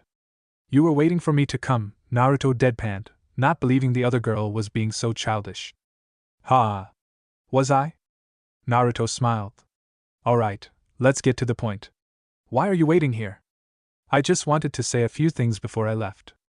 Naruto raised a yellow eyebrow. Like what? Well, where do we start? Fu said, taking a deep breath in both nervousness and thought.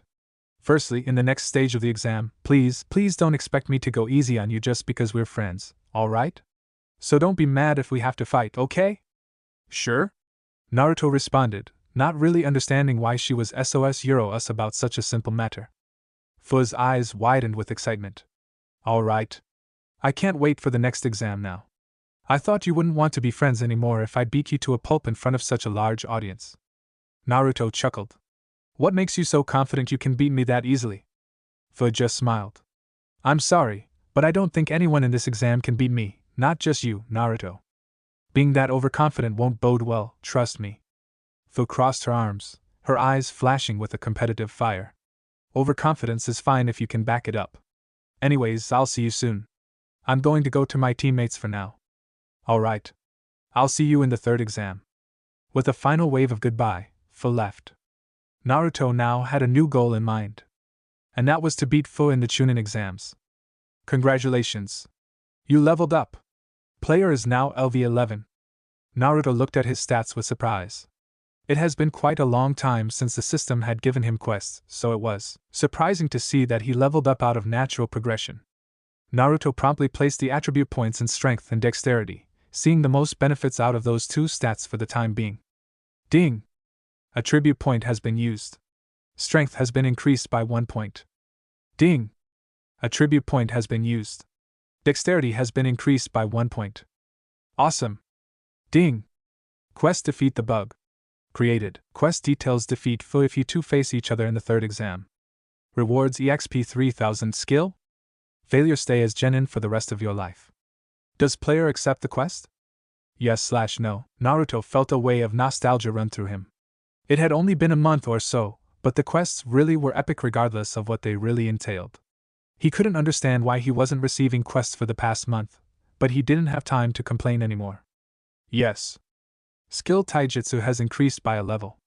Taijutsu is now LVL max. Skill Taijutsu is now intermediate Taijutsu. Naruto realized exactly what that meant for the future of his own Taijutsu. A grin widened on his face as he started to dance in place in excitement. This was going to be insane. He swiped away the system, finally done with all the incoming notifications. Getting those upgrades and level UPS was certainly a dopamine boost. The moment of euphoria and happiness as you received buffs was unparalleled. He was practically addicted to the feeling by now. Ding! It wasn't over? Hidden quest encountering the Jinchuriki completed. Quest details: meet and converse with the other 9 Jinchuriki spread around the elemental nations. 2 out of 9 Jinchuriki found. Reward skill tree point, EXP 1800. Naruto was oozing with excitement as he read through the message. It reminded him of the old days when the system practically handed him new features every day, until, of course, it stopped doing so once he reached the higher levels. A skill tree point most likely let him go up the skill tree where he got iron skin from, which made it a very useful skill reward. Naruto was initially shocked by the sight of the hidden quest. Just how much more was there to the system? Each time he thought that it reached the limit and there wouldn't be any more features, he was faced with another expansion to the whole. Not that he was complaining, of course. It also made Naruto want to meet the other Jinchuriki as fast as possible, which was probably not that possible considering just how spread apart most of the Jinchuriki were. Gaara was from the neighboring Suna, but Fu was from a very remote village compared to the rest. Naruto decided he would use the skill tree point later on. He needed to first get on with the exam. He tapped Sasuke and Sakura on the shoulders, before running forwards at a much higher speed. They reached the tower soon after, making sure to keep the scroll hidden as they did so. They finally reached the stone clearing that instructed them to open the scrolls, with Naruto and Sakura opening them at the same time. Imagine his surprise when Iruka showed up and congratulated them. The grin on Naruto's face was at an all-time bright as he saw Iruka's face filled with pride at the sight of his students.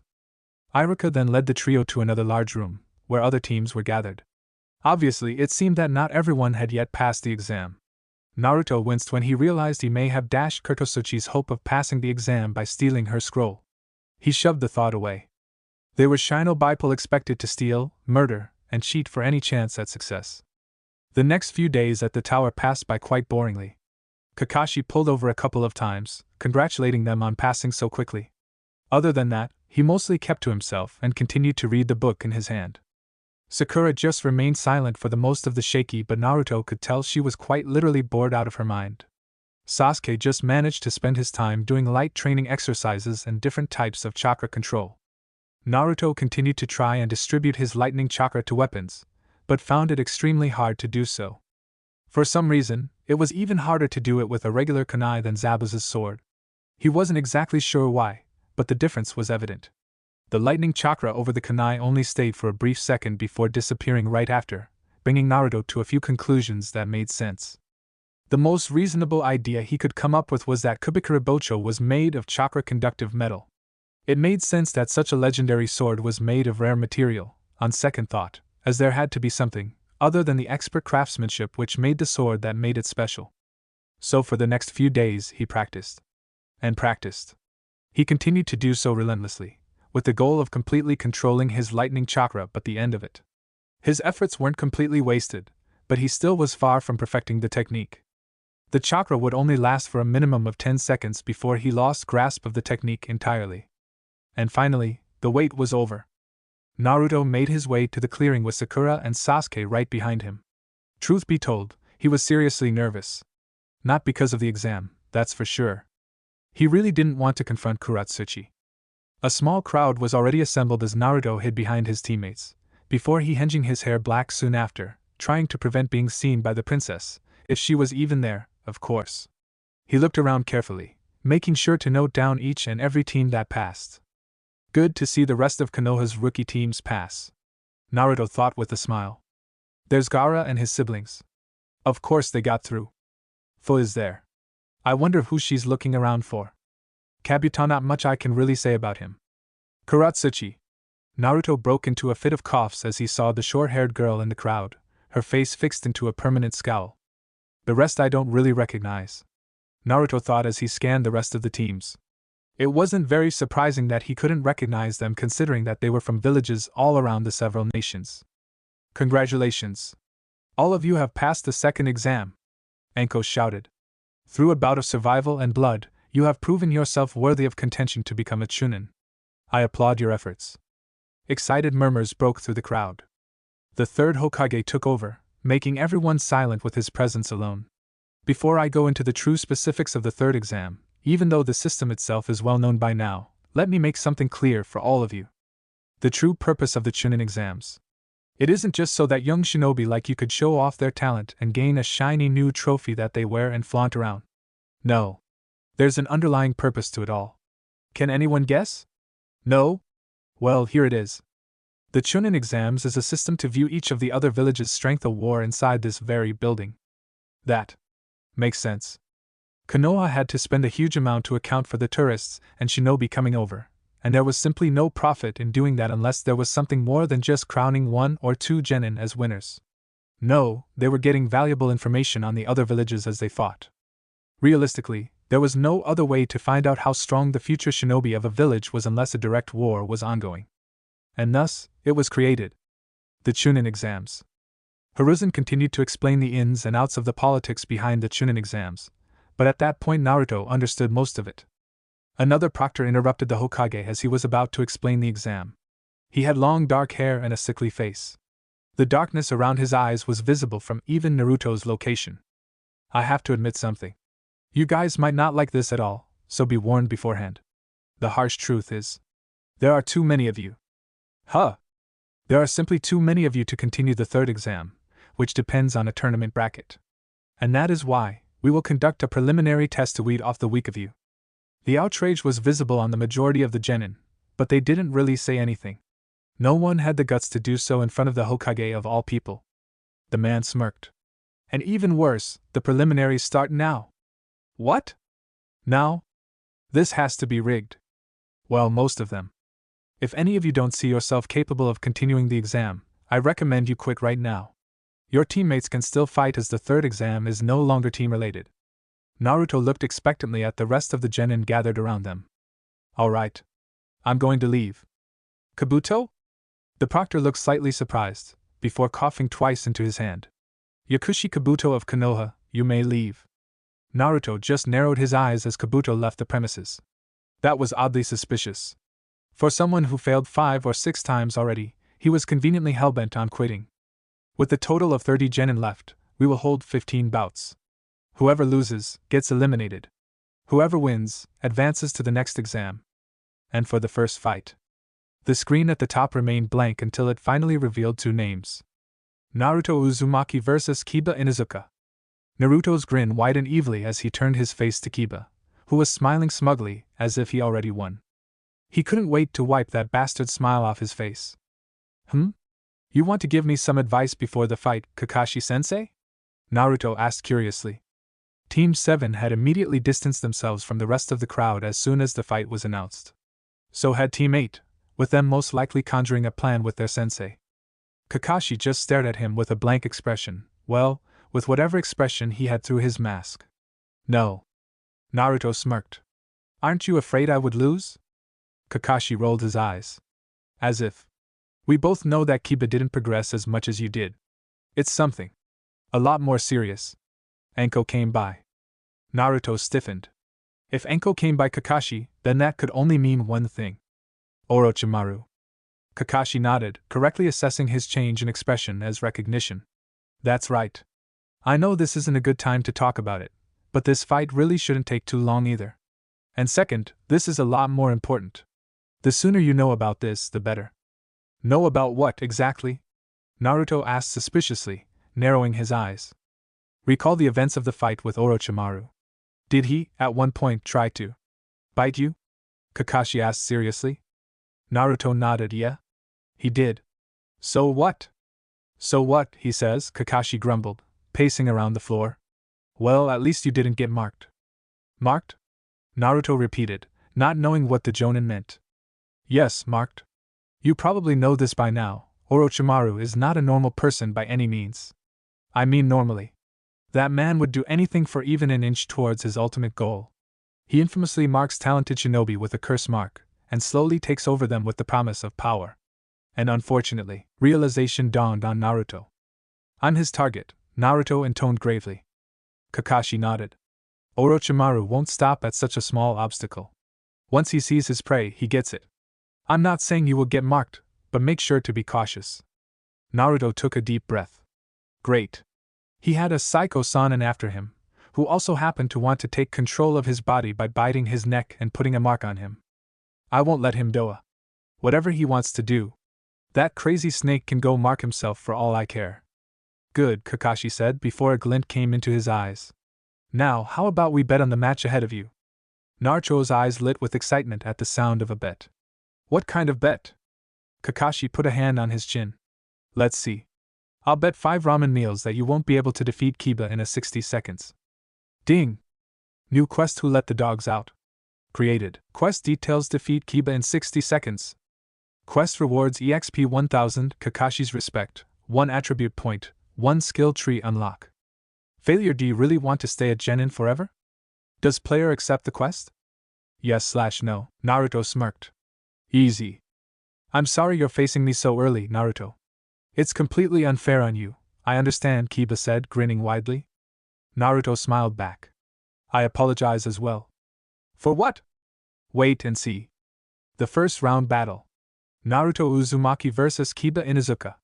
The proctor proclaimed in the closed premise of the exam stage. Naruto pointed at Kakashi, who was currently standing still in the stands, one eye over the book in his hands. The silver-haired jonin just put a thumbs up, the meaning clear to both of them, but to the others was a simple expression of good luck. Naruto had to beat the genin in front of him. 1,000 experience, Kakashi's respect, Naruto didn't really care about that, 1 whole attribute point, and a skill tree unlock. Now, the last 2 were practically game-changing. If he wanted the capability to even beat the other monsters in the exams, he quite literally has to get that boost in power. He seriously couldn't imagine beating full with the amount of strength he had currently, especially without the Kyuubi's chakra to help him out. Naruto met the eyes of his teammates in the crowd, making sure to avoid the eyes of a particular princess as well, but he could feel the pressure of the smoldering glare on his back. That was a conversation he definitely didn't want to have. Sasuke just looked uncaring, but Naruto could tell he was curious. Sakura just looked worried for him, and probably just hoped he would win. Don't be disheartened, Naruto. I'll make sure to end this as fast as possible. I won't break your ego in front of a whole bunch of foreigners, after all. The blonde smirked. You're right. This fight will end before a minute passes. Huh? Naruto just laughed. Hajime! The proctor shouted. Naruto immediately bounced several steps back. He needed to end the fight as fast as possible, but that wouldn't be possible without knowing the enemy first. If he needlessly rushed and got himself hit with an unknown clan jutsu, who knows what would happen? 60. Alright, do a countdown for me as well. Imitation Beast Ninja Art 4 Legs Technique. Kiba shouted. Kiba got on all 4 of his limbs as chakra flowed around his body, filling the air with pressure. His nails elongated similar to a wild animal's, cracking into the concrete floor as he squeezed. And erupted. For a second, Naruto was surprised by the boy's speed.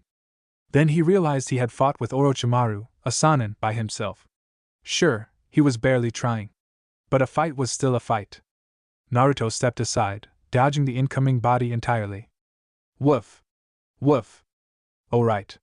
The dog. How the hell is that even fair? It's practically a 2 versus 1. Could Naruto theoretically get a goddamn dragon into the ring, and say it's his pet? The dog erupted into a cloud of smoke as soon as it got near Naruto. The blonde just chuckled. What kind of tactic was that? He really didn't want to hurt the dog either. Shadow Clone Jutsu. Clones of Naruto invaded the ring with haste. Akamaru, who was now with Kiba, turned a bright red suddenly. It hopped on Kiba's back, before transforming into another Kiba? What the hell? The duo erupted into 2 tornadoes of speed, going through his surprised clones with havoc. Naruto just watched in shock. He had no idea what he was seeing. He shook his head. 40. Alright. I'll end it in 20. He really didn't need to try too hard to end this fight. Naruto didn't move as the tornado before him descended upon him with frightening speed. It was a stupid, risky move. He could, by all rights, lose the fight right there. He wasn't sure just how strong the technique in front of him was, but he was sure he couldn't just sit there and take it head on and not expect to get hurt. But he could if he did something very, very specific. Activate Iron Skin. Activating. Skill Iron Skin LVL1 activated. Usage takes 10 MP and lasts for 1 minute before a skill cooldown of 10 minutes applies. Naruto caught the hands of both Akamaru and Kiba, gasping at the sheer impact he felt on his hands. While his skin took the characteristics of iron, all the pressure from the incoming bird had to go somewhere. He tossed aside Akamaru like a toy, and twisted Kiba's arm like it was rubber. The resounding scream was terrible to the ears. Naruto kicked him in the gut to make sure the boy wasn't screaming. The whiskered genin glared down at him. I told you this would end before a minute passes, mutt. The Inuzuka just groaned. The winner is Naruto Uzumaki. The crowd went into a low applause as they saw the utter dismantling of Kiba occur in front of them. Naruto bowed to the proctor out of habit, before slowly walking back to the stands. Naruto. You've improved a lot, Kakashi thought with pride. I wonder how you took his jutsu head-on, but you probably won't tell me anyways. The old Naruto would have been racing up and down to tell me just how you beat the Inuzuka. His rate of improvement. It's not only amazing, it's terrifying. At the pace he's going, Kakashi wiped away the incoming thoughts, instead focusing on the small body climbing up the stairs. Naruto wasn't paying attention to the crowd as he walked through the stands. He felt kind of sorry for Kiba, who was being placed on a stool to be carried away. It was unfortunate luck that Kiba had to face Naruto in the first round, but it is what it is. Naruto! Congratulations! Sakura exclaimed, patting his back. Naruto smiled. Thanks, Sakura. Sasuke just looked at him. I won't congratulate you. It's expected for you to beat Kiba, after all. Naruto nodded. He didn't expect much from Sasuke either. But I guess I have to win my fight now, Sasuke continued. Sasuke smirked. Because I'll have to defeat you in the finals. Naruto chuckled. You can try Uchiha. Good job, Naruto, Kakashi said right after. I guess I have to buy you some ramen now. Of course. The bet's the whole reason I actually tried to defeat the brat anyways, Naruto admitted. Well, let's hope the next match for one of us is just as easy. With that, they waited for the next match announcement. Naruto looked back to the screen next to him. Choose between the two skills shown: Enhanced Eyesight LVL1, Iron Clones LVL1, Enhanced Eyesight. It's the exact same skill as last time. As for the other one, Iron Clones. It's like Iron Skin but more of an advanced version. It's almost like the skills themselves are evolving for me to choose which to unlock. The system blurred into a loading screen before then showing a digital tree of sorts. The skills Iron Skin and Enhanced Eyesight were at the bottom of the tree. The icons above Enhanced Eyesight were shaded black, indicating they were yet to be unlocked, whereas the icon above the Iron Skin skill was a bright white, with the label of Iron Clones next to it. Naruto could see that the more he went through the skill tree, the further and further the skills branched. So far, he couldn't see an ending to the tree. So then came the decision. Enhanced Eyesight LVL1 info. While skill is activated, the user has a greater understanding of the environment. The range of the user's eyesight is drastically improved as well as the overall perception of moving targets. Alright. It seemed pretty effective, but he still needed to see the other skill before he decided entirely. Iron Clones LVL1 info. While skill is activated, any active clones the used has summoned will have the effects of Iron Skin. Time of usage and skill cooldown is affected by the number of clones used at one time. That sounds seriously useful. It would be easier for someone to think that one of his clones were actually real if they took more than one or more hits. Furthermore, he would have a lot more firepower with several iron-covered bodies.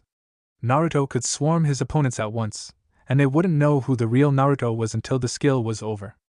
So, while he really wanted to get Enhanced Eyesight, especially when he could barely see people like Fu move while they fought, he also really wanted to get Iron Clones. Choose Iron Clones. Ding! New skill achieved. Iron Clones LVL1. Usage takes 30 MP and lasts for variable time before a variable skill cooldown applies. 30 MP. What the hell? That's not too bad for a skill that makes my clones just as strong, Naruto thought with a clearly surprised expression. He wasn't sure when he would get the next skill upgrade, but he seriously wanted to get it soon. Naruto might have to choose to get Enhanced Eyesight if the Iron Route, as he started to call it, had a mediocre skill next. For now, he could wait. Things were going really well, after all. Naruto, a dangerous, feminine voice whispered from beside him. Oh hell no! Naruto froze as he heard the voice. He slowly turned his head to the side to meet the dark, blazing eyes of one Kurat Suchi. Her eyes alone showed just how furious she was, and her fingers were trembling as she tried her hardest to not strangle the troublesome blonde right then and there. Sakura looked curious as she watched the two begin to interact, wondering what the connection was. Sasuke couldn't really care less. Ah. Long time no see, Kurat Suchi. How's the team doing? Naruto asked casually, trying to hide the nervousness. It's been a while. How's the team doing? The girl in front of him repeated incredulously, her face turning red with anger. You're a cheat. What are you talking about? The Uzumaki asked cluelessly. My scroll! You stole my scroll! Naruto shrugged. And? What do you mean and? Kurat Suchi sputtered. I trusted you and you stole my scroll. Then it was clearly your fault for trusting me, wasn't it? It's a battle, not a written test for someone to be expelled for cheating. Naruto sighed dramatically, placing a hand on Kurat Suchi's shoulder. For what it's worth, I felt very guilty for stealing your scroll. But it was merely for your improvement that I did so. You shouldn't trust others so easily. Of course, you can trust me. Don't spout all of that bullshit and distract me, Naruto. You know what you did was wrong. Just accept it, and I'll leave, she growled, her eyes flashing dangerously. Naruto felt the anger rise in his own chest. How about you don't take a moral high ground on this, and accept the fact that you got tricked, and deal with it? Or are you too spoiled to realize you can't trust anyone so lightly, and that not everything is handed to you? It doesn't matter if what I did was wrong, it shouldn't matter. You jerk! Kurat Suchi yelled one last time, her eyes red and slightly watery. She turned around and began walking away without ever looking back. Wow, she's mad. Naruto thought with a frown. What's with her? Sakura asked, eyes narrowed at the retreating back of Kurat Suchi. She's just mad that I stole the Earth Scroll from her, Naruto replied plainly, looking back at the screen in the stadium. You did what? It's a long story. And for the next match of the preliminary exams, Gaara vs. Dosu. Naruto watched in silence as Gaara went to the fighting arena with Dosu coming from the other side of the stands. He had no doubts about who was going to win. In fact, he was more so watching to see just how badly Dosu would lose. Ever since the fight back in the Forest of Death, Gaara has been especially quiet. He hadn't looked once into Naruto's eyes, which was surprising for someone who swore that he would kill him. Dosu, with his bandaged face, showed no emotions as he went into the battlefield. Who do you think will win? Sakura asked quietly. Naruto just raised an eyebrow. Getting the message, Sakura stayed quiet. Sasuke crossed his arms as he watched the fight. Naruto assumed he was thinking of his own fight with Gaara at the moment, and probably knew how dominant the Jinchuriki was, even though he didn't actually know Gaara was a Jinchuriki. It had taken him, Neji, and Lee together to actually hurt Gaara at all, meaning beating him in one of the rounds one-on-one was going to be a whole lot harder. Hajime. The fight started. Sand exploded towards Dosu with frightening velocity, but the latter managed to dodge the first burst with his surprising speed. Naruto watched in shock as Dosu actually managed to close up on Gaara without being hit by the sand, which was practically impossible for most of the genin that were gathered. He's fast, Sasuke muttered. Yeah, faster than me, at least, Naruto replied with a frown. He needed to find a way to get faster. If only the skill tree gave him choices which were related to his physical attributes and made him faster, he would take them in a heartbeat. While stuff like Iron Skin and Iron Clone sounded awesome, he found that the simpler abilities which would automatically give him a buff without any other consequences to be much more straightforward and effective. Right when another stray of sand was about to strike Dosu in the heart, his gauntlets released a shockwave of energy, or sound, that pushed away the sand extremely easily, making way for Dosu to actually get a hit on Gaara. But of course he didn't. More and more sand came after the masked boy, who had to unleash his gauntlets to the maximum to keep it at bay. His eyes widened when he realized he couldn't do so for much longer. The fight was practically over. Dosu didn't have much an offensive arsenal compared to the Gaara, who didn't have a wide variety of moves, but his sheer control over the sand was enough to break through almost all defenses. Paired with his near impenetrable defense, the Jinchuriki was unstoppable, and Dosu knew that. Putting a hand up, he prepared to forfeit. Well, that's a smart way of going through with it, Sasuke snorted. Naruto has to agree. No words came out Dosu's mouth. The audience burst into a collective amount of murmurs, each of them wondering what the hell Dosu was doing. Wait! Sakura exclaimed. Is that sand? Naruto walked over to where Sakura was sitting, seeing that she had a better view of the whole occurrence, with Sasuke following behind soon after. She was right. A bar of sand blocked Dosu's mouth, preventing him from saying anything. His eyes were practically bulging out of their sockets now, as he stood still with a hand in the air. To everyone else, it simply looked like Dosu was out of his mind. Naruto frowned. What is Gaara doing? Sand burst beneath where Dosu was standing, immediately surrounding the boy who tried to jump upwards as soon as possible, but was too late. The sand had circled around him like a sphere, blocking any sort of escape from the second Dosu saw it. Dosu forfeited to gravity, and was immediately put back down. It all happened too fast.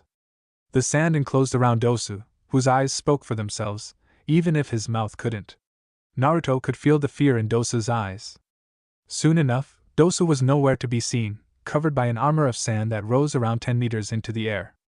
At first, the dome was large enough to fit a regularly sized genin. Then it shrunk. The crowd watched in horror as the ball of sand began to decrease in radius, and soon began to gasp in fright as red blood dripped from the dome and onto the floor. At that point, there was no question that Dosu was severely mutilated, if not dead by then. Before the proctors could even say any objections, Gaara squeezed his open palm into a fist. The ball shrunk into the size of a cannonball. Blood exploded outwards from the quick transformation of the container that once held Dosu. Gaara smiled evilly as he released his clenched fist, causing the ball to dissipate into regular sand that fell dramatically to the floor along with the crumpled and torn down bones of Dosu. The audience was filled with shrieks of terror as they saw that happen in front of them, while the jonins merely stayed quiet and watched. Naruto could tell that even they were surprised by the show of aggression. The blonde just narrowed his eyes at the Jinchuriki in front of him. He's pure evil. Some genin just vomited into the stadium below, disgusted and horrified by what they saw, whereas others just mutely watched the aftermath. Sakura's eyes were just as wide as Dosu's before he died, and she looked like she was about to run away before Kakashi put a hand on her shoulder and whispered something to her ear. Whatever he said, it seemed to have calmed her down a little bit, but the slightly crazed look in her eye was still present. Naruto glared at the red-haired boy beneath him, the boy who merely grinned before a death he caused. A death which wasn't required. Naruto, Sasuke, Sakura, Kakashi stated calmly, bringing the attention of the genin to him. Don't be scared of him. While he may seem impossibly strong, trust me when I say this, I can mold you both to become stronger. Scared? Never. But Kakashi's words still brought some confidence to him.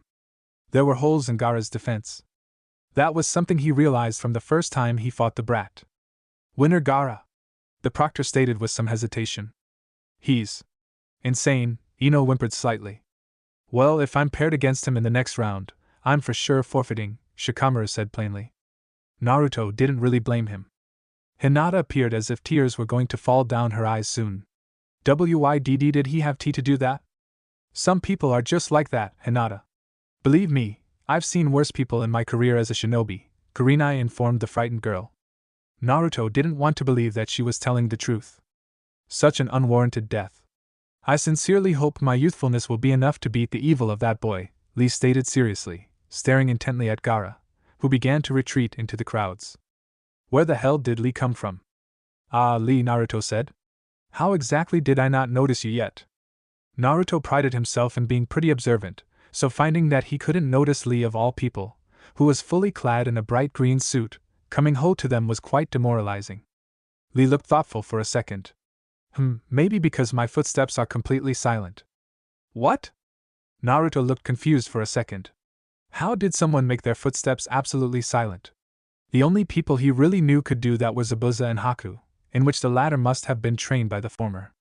He remembered getting the option back in the Wave mission to learn Haku's silent taijutsu, but he didn't have the time to learn it back then, and nor did the archive ability seem to be available. With an interested glance, he asked Lee how exactly he learned to make his footsteps silent. Lee looked at Naruto as if he were joking. I didn't learn. So you're telling me it came naturally? Is that even possible? Naruto asked, flabbergasted. Of course, I'm living proof of it, aren't I? Lee replied, grinning. Why am I asking the goddamn living freak of nature? Naruto thought angrily. Everyone waited for the next fight in a dull silence afterwards, which was promptly broken by the interruption of one certain mint-haired girl. There wasn't any other mint-haired girl he knew of, after all. Heya, Naruto! Fu exclaimed excitedly. Either the girl wasn't present for the fight that just happened or she simply couldn't read the mood well. Naruto, unenthusiastic, looked up to her shining eyes. Why are you here, Fu? Naruto asked. Humph. That's quite a rude way to introduce your best friend to your team. Hello everyone, my name is Fu. Sakura was the first to answer. We could tell. Fu, unfazed by the other girl's sarcasm, continued. What are y'all's names? Seeing that his teammates had no desire to answer, Naruto answered for them. The pink-haired one is Sakura, the brooding one is Sasuke, and the tall one is Kakashi-sensei. Nice to meet you all, I'm Naruto's best friend, Fu. I'm sorry, I already told you that, didn't I? Fu asked, laughing. Well, it's good to see you all. Is it alright if I borrow Naruto for a second? Kakashi's eyes twinkled merrily. Of course. It's good to see Naruto making new friends, usually always so lonely by himself. Naruto grit his teeth in annoyance, but was also thankful his sensei didn't question her story. Yes, I'm always lonely. I'll see you guys soon. They walked away to some abandoned seats, which was quite uncomfortable for Naruto, who realized what someone else could think at the sight of them.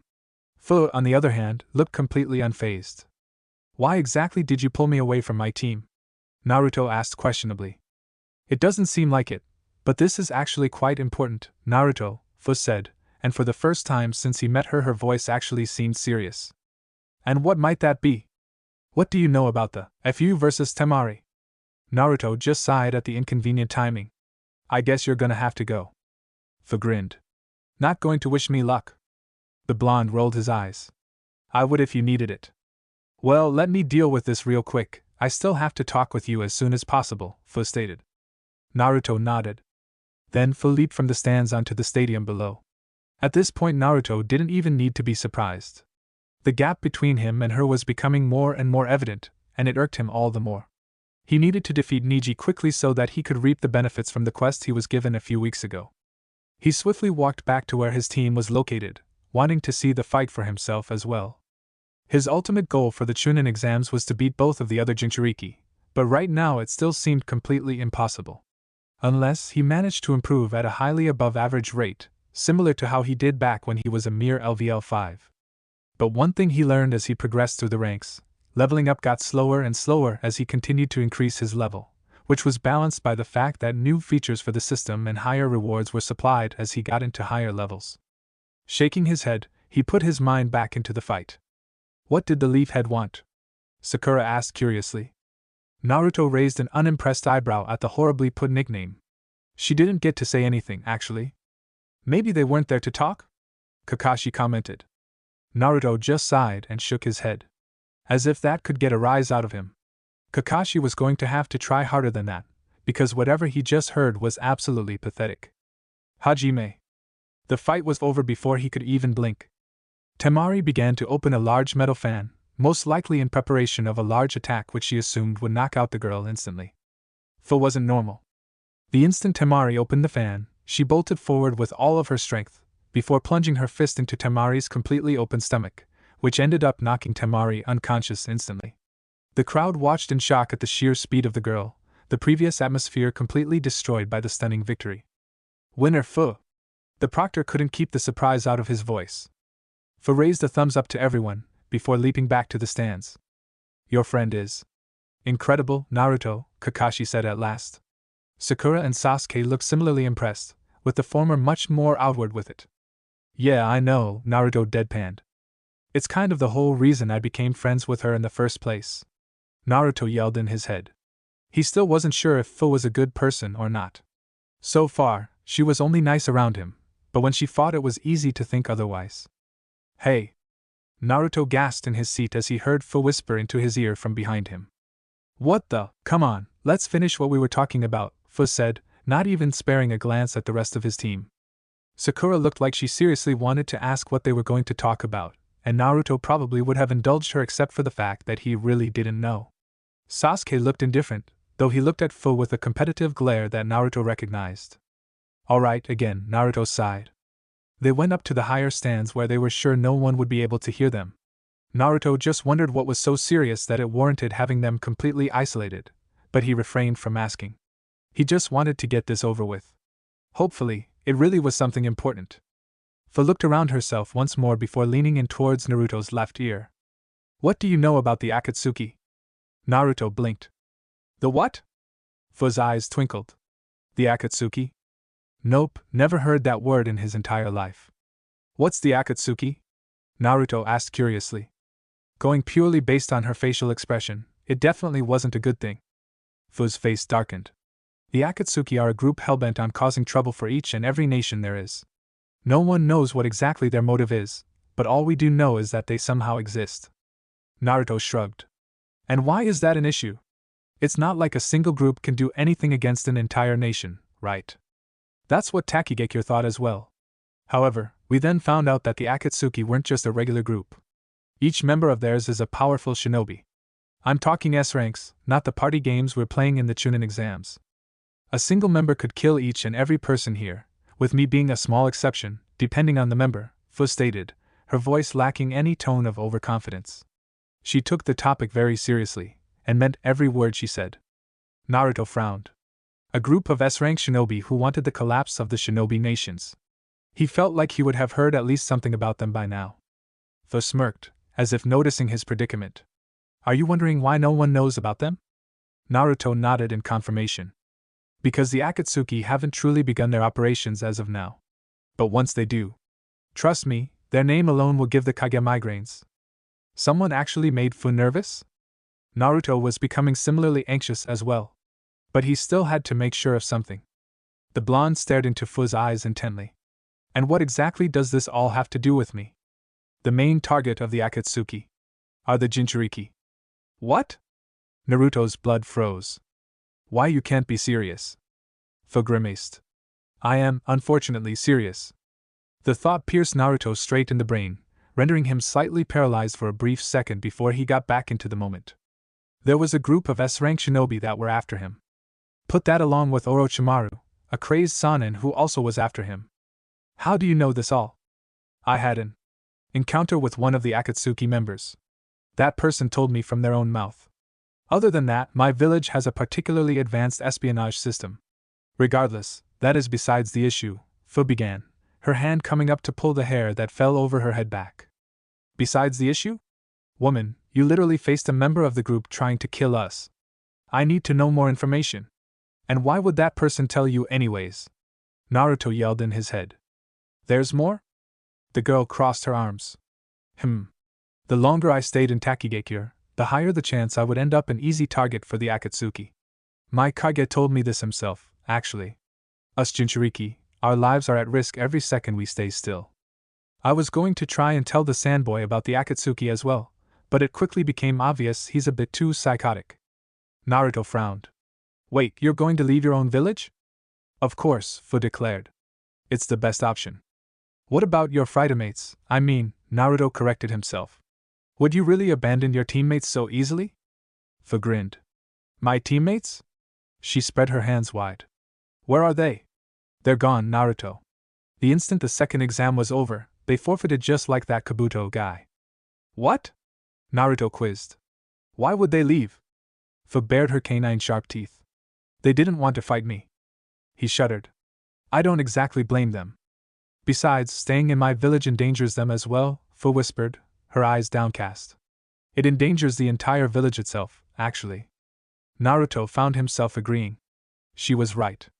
If the Akatsuki really were as dangerous as she said they were, then leaving the target, especially Fu mentioned she has already interacted with one of them before right in their own village, wouldn't be a very smart decision. Despite the fact that Fu was an incredibly talented shinobi and had a tailed beast inside her, it wouldn't be worth the safety of an entire village.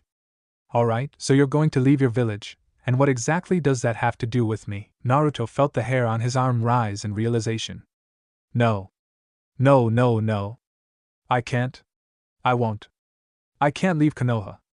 My home. It didn't matter if he was risking the village and his safety. He didn't care if he was going to be selfish. He wasn't going to do it. Fu put a hand forward. Naruto, I want you to leave Konoha with me. Sasuke Uchiha vs. Choji Akimichi, the proctor announced. The visible paling of Choji's face was amusing to see. Sasuke nodded in acceptance before leaving for the stadium. Oh well. Goodbye, Choji, Sakura murmured, obviously expecting Sasuke to win.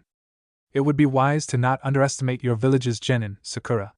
Choji, as an Akimichi and a capable ninja of his own right, will have many tricks up his sleeve, Kakashi said, not bothering to peek over his book.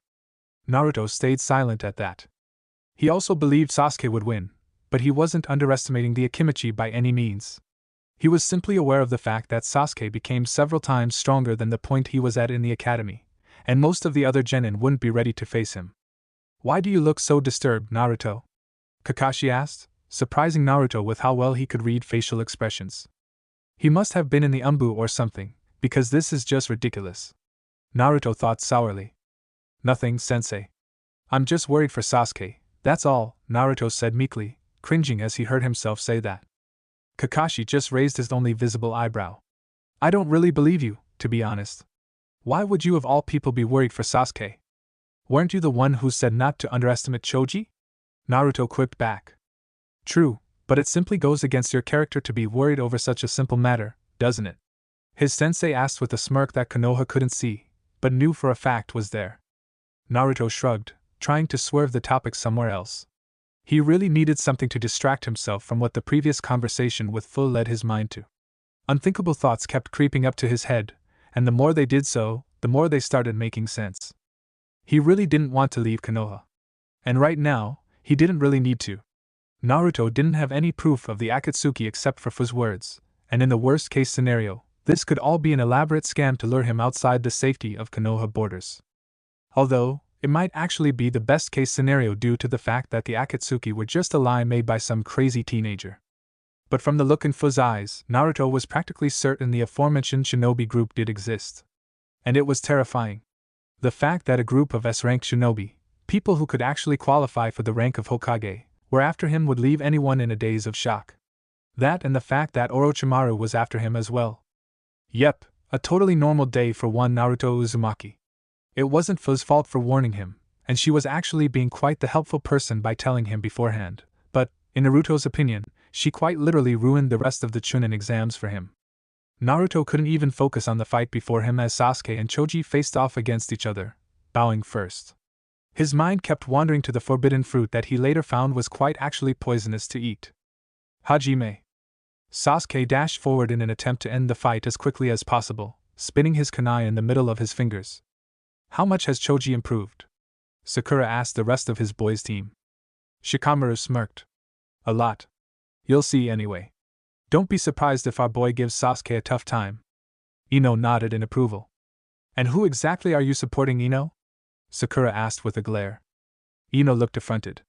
My teammate, of course. Naruto was slightly surprised by that.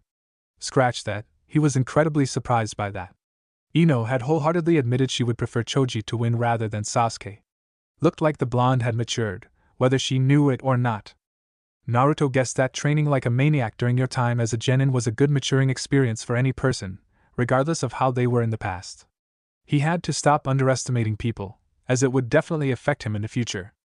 Choji was surprisingly quick for his size, having dodged past Sasuke's first strike and engaging in some nimble taijutsu with the uchiha for a few seconds. Sparks flew as kunai smacked against kunai in a crisp manner, increasing the crowd's excitement for the fight. Double weight technique! Choji yelled out, bringing his hands together as soon as he got the space. Naruto watched, gobsmacked as Choji literally grew like someone was blowing air into a balloon. Even Sasuke hesitated for a brief second before he ran forward once more, no longer fazed by the bizarre transformation. Sakura whistled. Wow. But wouldn't that just slow him down, though? If not, make him a bigger target? Naruto asked confusedly. Shikamaru just smiled. That's what I thought as well. But Choji always managed to surprise me the most. A layer of chakra surrounded Choji as he began to literally roll in his humongous form, steamrolling the ground as he moved quickly into the incoming Sasuke. The Uchiha was forced to move aside at the last second to avoid the devastating attack. There was simply no way he would stay conscious if he was hit by that. Choji's will to get stronger was always there, if only he got rid of his stupid eating habit. Asuma mumbled annoyedly. Doesn't the shinobi lifestyle negate all of the calories he gains from eating the junk food? Naruto asked, genuinely curious. Asuma nodded. Yes, but it's probably an Akimichi thing. They most likely don't have much metabolism, but I'm not an actual doctor, so I wouldn't really know for sure just how much stopping the chips would help him. Sasuke leaped into the air, dodging another roll of the living ball of flesh and bones that Choji made. Everywhere he trekked in that form, the floor turned into a broken trail of bumps everywhere, the concrete completely wrecked through. Why isn't Sasuke using his Sharingan? Naruto inquired, looking at his sensei with suspicion. He had a sneaking thought that was probably correct. Because I told him not to, Kakashi answered plainly, not bothering to lie to the Uzumaki, seeing no point in really doing so. Are you going to ask why I did so? Yes. I need something to motivate him. The Sasuke we know won't be able to go far into the exams if he faces off against someone like your friend from earlier. I need drastic improvement as fast as possible. And that starts with his physical capabilities. If your teammate can't defeat someone without the use of his Sharingan, there's no point in training him to win in the Chunin exam, Kakashi stated bluntly. Isn't that extremely overconfident of you to do so? Weren't you the one who said not to underestimate our Konoha genin? Naruto inquired with obvious bewilderment. His teacher seriously had a split personality disorder. It had to be the only answer. I was telling that to you too. Sasuke is a lot more mature to handle these things, though I can see you doing it as well these days. Regardless, have some trust in your teammate to come out on top, Kakashi said with a note of finality, ending the discussion entirely. Watch the fight and see what exactly you can improve on. Right now it was a game of cat and mouse as Sasuke dodged all over the place as Choji began bulldozing around the whole arena, hoping for the best and that he would be able to actually hit the uchiha once. It didn't seem like it was going to happen at this rate. Naruto had to applaud the Akimichi for his sheer chakra reserves to be undergoing that transformation for such a long time. But Sasuke had more chakra now. Much more chakra in comparison. Lightning release, lightning slash. Arcs of blue light erupted from Sasuke's hand in an X shape in front of him, clearly trying to stop the rolling Akimichi. Naruto was impressed by the size of the jutsu, if he was being honest. The lightning buzzed dangerously as the ball got closer and closer, before disappearing entirely once Choji got out of his ball shape. That's when Sasuke moved. His hands moved in a flash, throwing lightning-charged shuriken at the target. Choji, in his somewhat exhausted state, moved sluggishly away. A few shuriken nicked his clothes due to his lack of movement, making the Akimichi gasp in pain at the contact with the flying electricity, and drawing blood almost instantly. Sasuke's face was in a wide grin as he started to begin his onslaught on Choji. While Choji was surprisingly nimble as Naruto noticed earlier, he still wasn't as proficient in taijutsu as the Uchiha, who had a fluid and quite technical way of fighting that could beat everyone other than a certain green beast. Oh no. Sakura whimpered. Choji, Ino whispered silently. Sasuke attacked each and every opening that Choji presented to him, not giving a single shred of mercy to the bumbling boy, who looked like a deer caught in the dark while he continued to resist Sasuke's barrage. It wouldn't last forever. Choji was being pushed back with every jab, kick, and fake that Sasuke delivered. The rotund boy kept his hands up, blocking 50% of the hits. One roundhouse kick managed to sneak through his guard, hitting him straight in the liver. Choji gasped at the sudden pain, before falling to his knees soon after, clutching at the area where Sasuke had hit him. It's practically over, Naruto thought with a frown. Sasuke looked over Choji with a pitying expression. Forfeit, Choji. And never, Choji grunted out, his face scrunched up in pain. I can either make this painful or not, it's for you to decide. I won't lose this way. Never again. Choji yelled in frustration, his legs quivering in exhaustion. In one last-second, desperate act to win, he swung his hand to punch Sasuke right in the stomach. His fist contacted Sasuke's stomach with a ruffle of the latter's clothes. Sasuke clearly wasn't affected by the pathetic attempt at a punch. Naruto looked back at Shikamaru, wondering what he was thinking. He was probably worried for his teammate, and hoped that the fight would end soon. He felt fear when he saw the utter smirk on the Nara's face. No, organ expansion technique. Choji's hand grew instantly in size, as the boy immediately threw all of his strength into the punch at the last second. The enlarged hand seemingly pushed through Sasuke's gut, the boy being knocked back 20 meters of distance in an instant. The blood that was coughed onto Choji's face wasn't his own. Sakura gasped as she saw what happened. He can't really control it perfectly, and doing it really is a waste of chakra, but it certainly can surprise any unsuspecting shinobi. Especially when Sasuke doesn't have his beloved Sharingan activated, Shikamaru said, his eyes glinting with excitement. Naruto just stared, shocked at what just occurred. I underestimated him again. Although Choji's hand immediately deflated and the boy began to clutch it in pain, it was undoubtedly impressive to begin with. Sasuke laid in a heap on the other side of the stadium, with Choji rising up to his legs. This wasn't looking good. Get up, Sasuke! Naruto shouted with his hands surrounding his mouth. As if his words were some sort of awakening ritual, Sasuke got up. He was clearly in pain if the way he was holding his gut was any sign. The Uchiha spat his blood-stained saliva to the side, before eyeing the Akimichi in front of him with contempt. Sasuke moved once again. He got even closer this time around.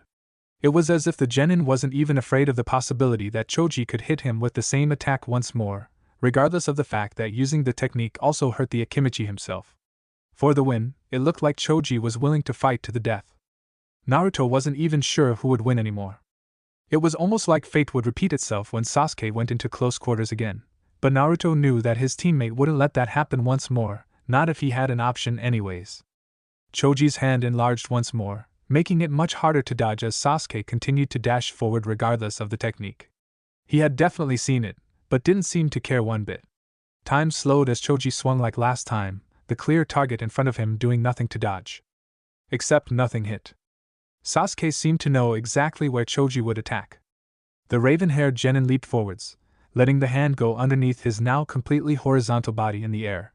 He grasped Choji's neck and twisted around to his back, where Sasuke quickly held the boy in a grappling position that left his hands completely immobile. A kunai was held to Choji's neck once more. Your enlargement technique. You can only do it with your right hand as of now, correct? Sasuke questioned, no expression on his face as he absorbed his victory. Naruto hadn't even noticed that. Choji nodded hesitantly. Sasuke pressed the flat side of the kunai harder to Choji's neck. Forfeit. You don't have any more tricks in the bag, do you? Choji sighed. I surrender. Winner Sasuke Uchiha. The proctor announced. Sasuke immediately got out of his position, before placing a hand for Choji. The boy gladly accepted. Naruto felt his eyes widen and surprised Sasuke wasn't acting like a jerk for once. Your technique. I wasn't expecting it all. Thank you for the good fight, Akimichi, Sasuke murmured before putting his hands into his pockets and walking back. Naruto felt his eyes tearing up. His pupil had finally learned to express gratitude. What's next? Would he say sorry as well? He only had to wait to find out. Shikamaru sighed. Well, it was bad luck for Choji to be paired up with Sasuke. I'm going to have to cheer him up later on. Ino looked like she was on the verge of tears. He tried his best. Choji is seriously so cool. For sure, Naruto agreed. Naruto quickly congratulated Sasuke, who walked towards them with a slightly smug smile. He issued a quick thanks before sitting back down. Kakashi's eyes twinkled as he saw his genin. He didn't particularly find the need to congratulate the Uchiha. Sakura gushed over Sasuke's injuries, who ensured he would be fine. A lot of the other Konoha genin came to congratulate Sasuke, who quickly waved them off. For the next fight, Rock Lee vs. Karen. The red girl with black glasses looked nervous at being called so fast, but nonetheless trudged towards the stadium. Lee's going to win, Naruto said immediately. How would you know for certain? Ino asked questioningly. Is it because she's a girl? Naruto quickly backtracked. No, it's because Lee is one of the top contestants here. I don't see him losing so quickly. Besides, I'm friends with Foot, and she's definitely the strongest genin here. Oh, the green-haired girl from earlier? Shikamaru asked. Naruto nodded. Yes, that's the one. Well, I'm going to say Karen is going to win, Ino stated with confidence. You don't even know how she fights, Sakura exclaimed. He doesn't really look like it, but Lee is very strong. Lee faced off Karen in the middle of the stadium. For once, the boy finally seemed serious. It looked like he wasn't the type of person to underestimate their opponent no matter who he was facing off against. Hajime. Lee rushed forward, immediately closing up against Karen. Naruto thought the fight was over the moment he did that. Lee was just too fast for the girl to react to, especially with his sheer acceleration. The moment the fight started was too much to handle. Lee's kick landed directly on the girl's gut, kicking her backwards 10 or so meters. Lee looked simply confused, as if he didn't know just how fast he was. Don't tell me she's unconscious already, Naruto thought incredulously. Her face was completely covered by the mop of messy red hair, so it was impossible to see whether her eyes were open or not unless you had a Byakugan. Sakura looked at Ino with a smug smile. Well? Ino refused to say anything. Naruto froze as he felt a sudden burst of chakra erupt from the girl. What the? Golden chains of chakra erupted from her body and towards Lee, who waltzed backwards in surprise at the sudden technique. The chains were incredibly fast, however, and one managed to catch up to Lee, whose only option was to kick it back. The chains didn't budge at Lee's kick, instead preferring to wrap around the boy's leg. Lee struggled with his leg as he tried to get it out of the hold, his eyes widening as he saw Karen begin to slowly rise. Ino's smile widened. Sakura? Sakura just looked confused. Then the chains promptly broke. Lee stopped moving his leg as he realized he was free, and that Karen's body was once again slumped to the floor. Another person who can't control their abilities. Naruto sighed. It seemed to be becoming a pattern. The fight was quickly announced as Lee's win, as the audience simply groaned at the anticlimactic nature of it all. After such an entertaining match like Sasuke's, they expected more from the duo in front of them. Poor Lee. He just looks confused, Naruto thought with pity. They carried Karen's unconscious body towards the medical room, when Naruto had the sudden urge to do something. Karen's abilities are interesting, to say the least. Observe. Uzumaki? Naruto shouted out in surprise, his voice reaching octaves he didn't think possible. He just stood in shock as every genin in the premise began to stare at him as if he were a psychopath. Things just keep getting more and more weird. Naruto just watched in shock as he went over the stats list that was floating on the screen next to him over and over again. There was no way this was real. There had to be another Uzumaki clan or something. Naruto didn't know much about his heritage, but from the brief mentions the old man sometimes gave him, he knew his clan was an ancient one. There was no way another Uzumaki was alive. Besides, they looked nothing alike. Blonde hair versus bright, devilish red hair. How did they even compare? But even Naruto knew that argument was absolutely flawed. Just because the hair color was different didn't mean they weren't related. Naruto most likely got his father's hair. Since his father's last name would be transferred to his mother and hence him, it was easy to assume his father was an original Uzumaki. Yet, it made no sense. Why didn't anyone else know? Naruto could only tell because he had his observe ability. Who knows how long he would have lived without knowing he had Uzumaki relatives alive if he didn't get the sixth sense to cast an observe on her? He had to talk with Karen once the preliminary exams were over. He just couldn't find it in him to do so right now. With the Akatsuki fiasco racking his every second that passed, he couldn't deal with any more right now. Especially when he needed to continue to win in the exams right now. Naruto? What are you doing? Sakura asked, embarrassed that so many people were looking at them. Sorry, Naruto replied, looking around him. He didn't really realize that his outburst gathered a lot of attention, even though he probably should have noticed that it did. Naruto especially didn't notice how Kakashi sent him a suspicious glance. Sakura looked pissed. Why were you yelling your name? Naruto scratched the back of his head. I really don't know. Whatever. Sasuke glared.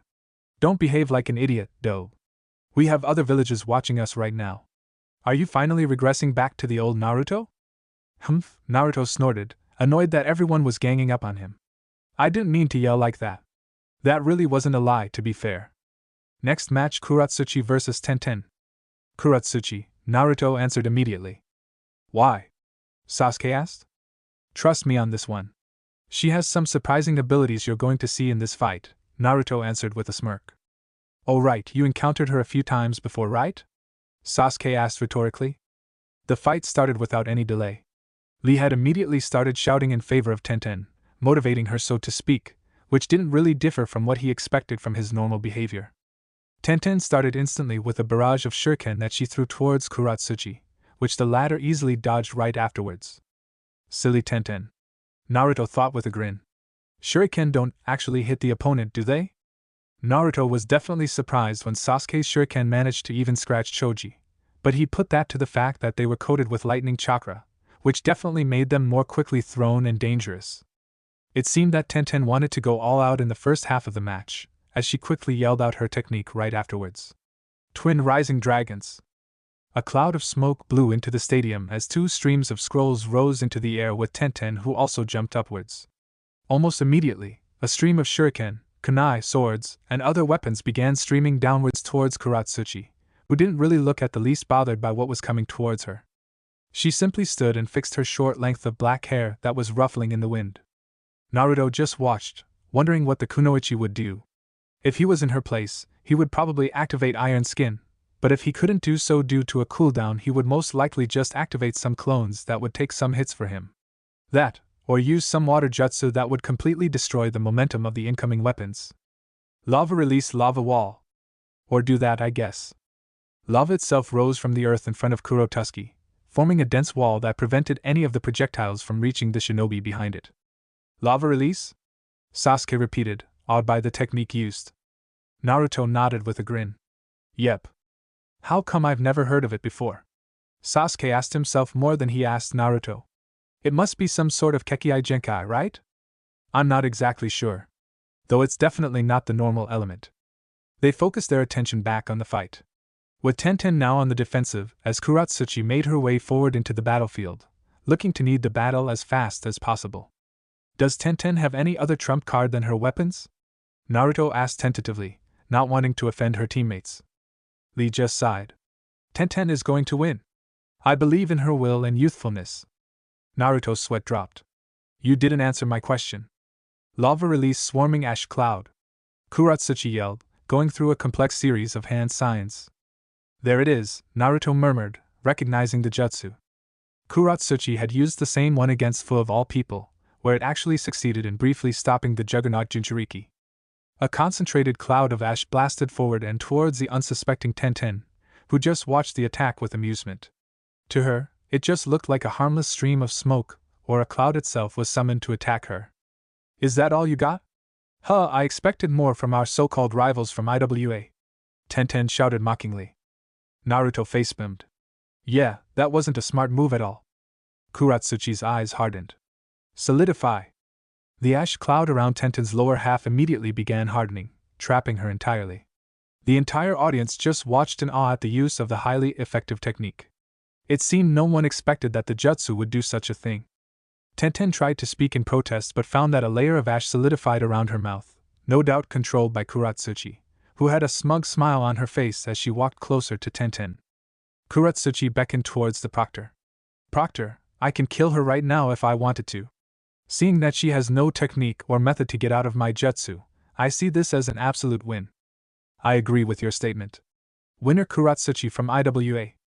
Naruto clapped slowly as he processed the win. Kurat Suchi might be tougher than he thought to beat as he went ahead in the exams.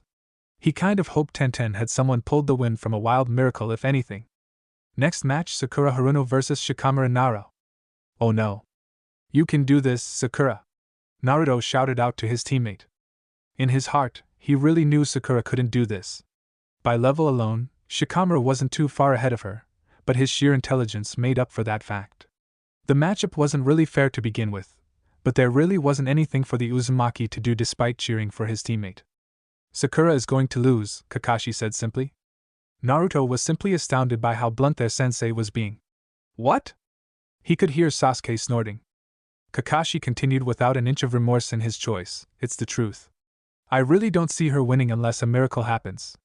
In the career we are in as shinobi, we can't afford to be anything but realistic, Naruto.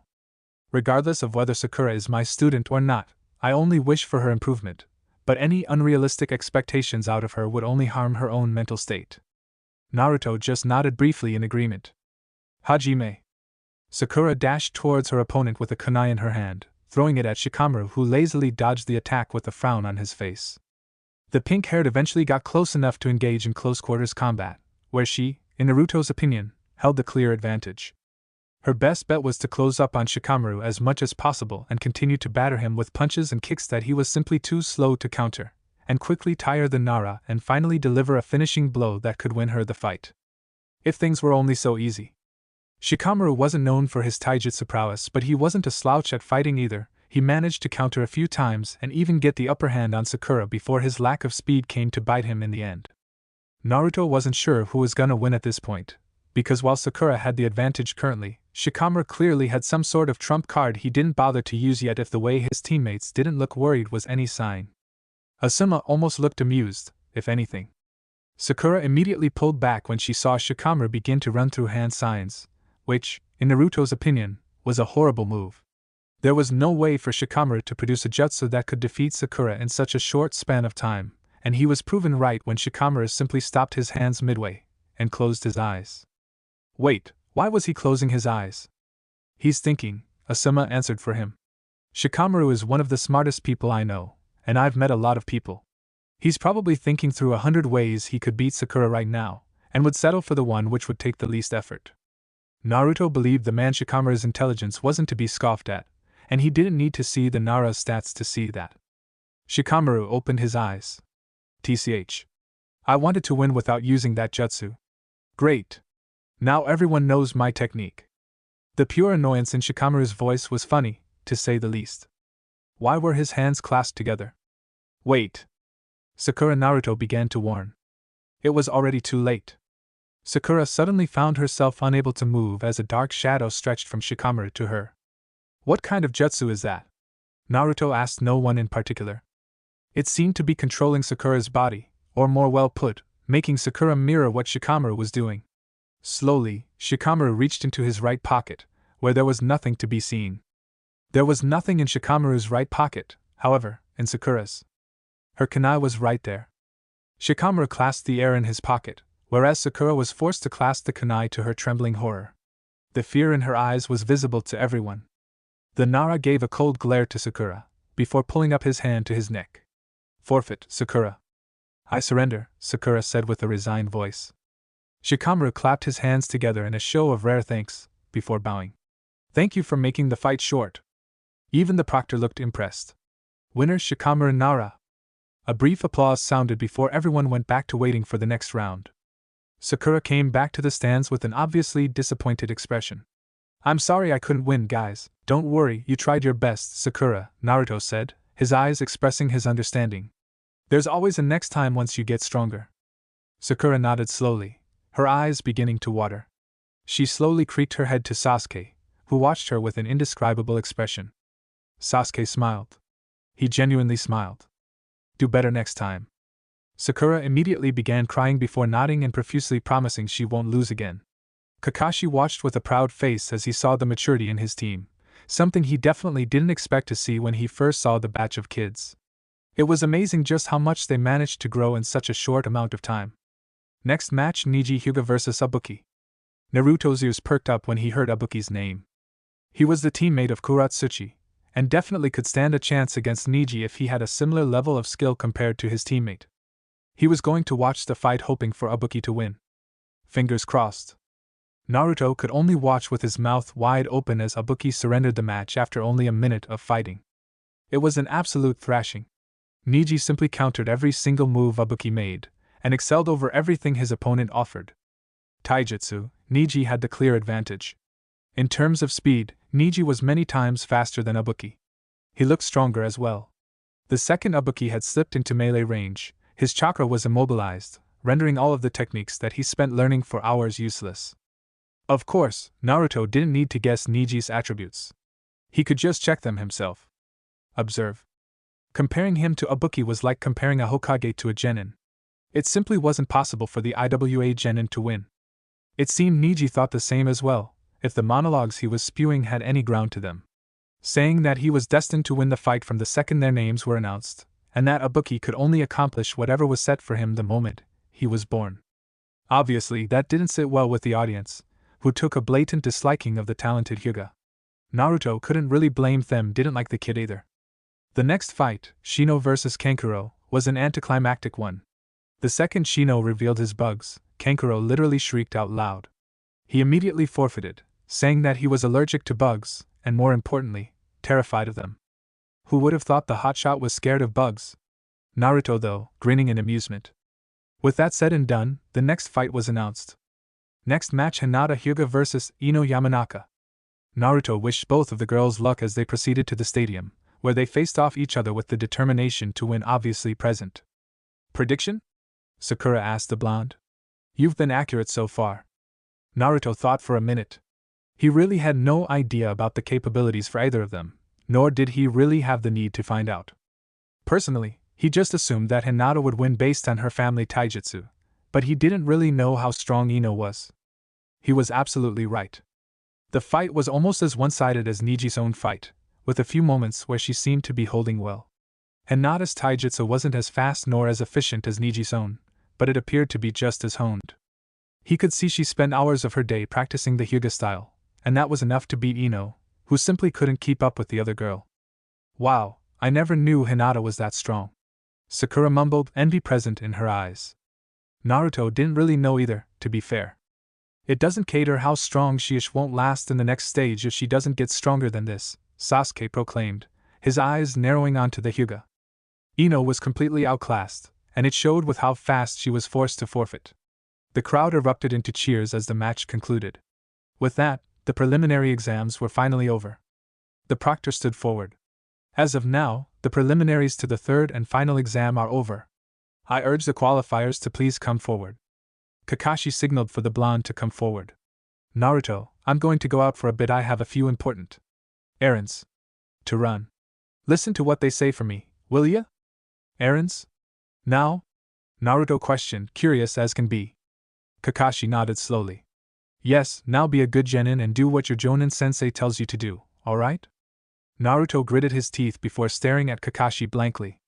Tell you what again? Kakashi chuckled. I'm afraid my own techniques don't work on me. I'm the copy ninja, not you. Well then, goodbye. Their sensei left without another word, leaving Naruto and the rest of Team 7 to watch the rest of what happens alone. There were 10 students left in the stadium, with the other teammates who couldn't qualify watching from the stands.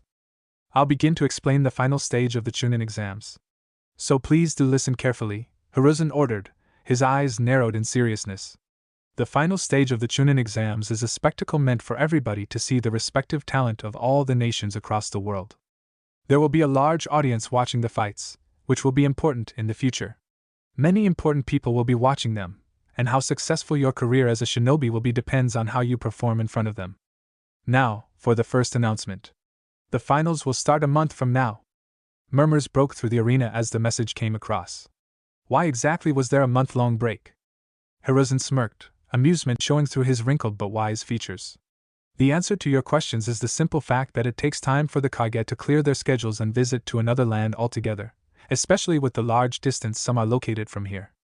Another reason is for you all to strategize and improve as much as possible in this short period of time. Gather information, weaknesses, and strengths about your enemies, and risk it all for the victory. The finals are a whole other breed compared to the previous stages. You are capable of being injured, but you must persevere through the pain to win. And now we must conduct the drawings which will decide who will fight who. The genin went one by one, drawing out a number from the small box that Ibiki, the proctor for the first exam, handed them. Naruto looked at his number carefully. 2. He looked over at Sasuke. What did you get? 5, Sasuke recited, looking around at the rest of the genin. Everyone, please recite your number to Ibiki over here, the Hokage instructed. Ibiki listened intently before writing down something onto the paper which was clipped onto the board he had in his hands. Ibiki looked up from his paper, his face twisted into a perfect poker face, refusing to reveal any emotions. The initial matches are as follows. Everyone leaned forward unconsciously, eager to see who was fighting who, if not anxious. The first fight is Naruto Uzumaki vs. Rock Lee. Naruto dropped his kunai to the floor. I've lost. Naruto continued to recite to himself, absent-mindedly walking on the streets of Konoha. Why do you think you already lost before you actually fought? Fu asked, walking beside him. Because Lee is incredibly strong. Naruto exclaimed loudly. Too strong. Too strong for me to beat in a month, anyways. Fu just chuckled, but didn't say anything afterwards. Not everyone gets to skip a match entirely, Fu, Naruto rebuked instantly. If only I had picked your number, because there were 10 genin still remaining in the tournament bracket, 2 genin would have to skip the first match, and fight against 2 of the winners of the first match, effectively having more time to prepare and observe compared to the others. On the other hand, those who fought were more in the moment, and could carry some of their momentum into the next match. It doesn't matter if I'm going to win anyways, Fu stated as a matter-of-factly. Naruto didn't say anything. He never wanted to beat Fu more after what she just said. The sheer confidence in her voice was actually annoying to hear, and Naruto just wanted to beat Fu in the finals for saying that. He still wanted Sasuke to beat Fu, but didn't see that happening with just how monstrously strong the girl was. Neji was the other genin who got to skip the match, getting the number 3. He was also the person who Naruto would fight if he managed to somehow beat Lee, but at this point, it was more likely that Lee would be fighting his teammate in the quarterfinals. On his side of the bracket there was also the fight Kurat Suchi vs. Shikamaru, who Naruto would face if he managed to get to the semifinals. He was also just as envious of Sasuke, who had an easy fight with Hinata, but also felt bad considering he was in the same bracket side as Gaara, who was facing off against Shino. With how he was currently, there was no way for Naruto to win. He knew that, and so did Lee. The moment the bracket was announced, Lee had come up to him and wished him good luck, which Naruto replied correspondingly. On the inside, he seriously hoped Lee had some sort of bad luck. I'm going to have to beg Kakashi to teach me a few more jutsus at this rate, and I don't want to beg that man even if my life was at risk. Naruto whispered to himself. Kakashi is going to be too busy training Sasuke anyways. I can't afford to train based on the split attention of our sensei, it's just not pretty. I need a sensei of our own, but who? Fu's eyes lit up. How about me? You. Naruto asked, his lips curling upwards. Why do you look like I'm joking? Of course, me. I'm the strongest person I know, Fu said without hesitation. I don't know. Kakashi is definitely stronger than you. Regardless, no, I can't have you as my teacher. It wouldn't be fair to take your time when you could be preparing or doing something else, Naruto responded to her offer. Fu looked annoyed, for what reason, Naruto didn't know. Although, Naruto suddenly felt a chilling presence overcome him. What the? It wasn't bloodlust. No, the sheer pressure of whatever was there made goosebumps travel through Naruto. Naruto felt a hand on shoulder from behind. Yo! The unnamed voice said. What the Naruto shrieked in fear, before he finally came to sight of the man in front of him. Who the hell are you? Naruto recoiled as he felt a strong hand slap him on his head, rendering him slightly dazed at the contact. He caught a sight of the newcomer, as he held his head however. Dark skin, white clothings, and multiple swords on his back. Ya fool, ya fool! The name's Killer Bee, though some call me the 8th Jinchuriki, ya see? Now can you please tell me where I can find a boy named Naruto Uzumaki? Who the hell are you? Ya fool, ya fool! The name's Killer Bee, though some call me the 8th Jinchuriki, ya see? Now can you please tell me where I can find a boy named Naruto Uzumaki? Naruto was in absolute bafflement. For one, there was a crazy man who was practically shirtless that was rapping in his face while moving his hands in some sort of rhythmic pattern that he didn't understand. And all the while, Killer Bee as he called himself, looked completely serious. He could tell Fu was in shock as well, if the expression on her face was any sort of sign. It showed just how bizarre the situation was if Fu of all people was surprised, considering she was probably the most eccentric person he knew before he met the man before him. Are you deaf, ya fool? Killer Bee asked once again, raising an eyebrow over his dark shades. Don't just sit there and drool. Wait.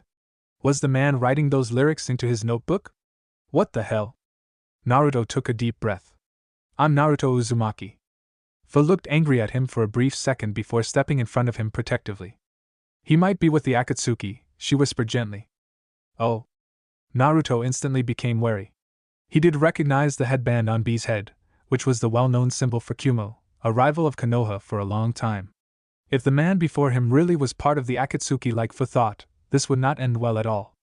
Especially considering the fact that Naruto decided to be an idiot and tell the man his name despite knowing that a group of S-ranked shinobi were after him specifically. Observe. I mean, I can see that he's a rapper, all right. Naruto thought sarcastically. You're Naruto Uzumaki? B asked, tilting his head. Naruto nodded. Yes. All right, come with me, ya fool. I'ma take you to the Killer Bee school. B rapped with efficiency. Then I can teach you how to be this cool. Wait, Fu interrupted, looking distrustful of the whole situation. How the hell can he trust you? We don't even know who you are. Didn't you hear my rapid verse, ya fool? I'm the Jinchuriki of the Eight-Tail, and I'm trying to make sure my buddy here doesn't fail. B pronounced, his voice taking an aggressive edge. Now don't distract me when I'm with 9, or there's gonna be one less Jinchuriki in line. Fu looked furious as she listened to B's verses. Don't push me aside like that. I'm a Jinchuriki as well, you know?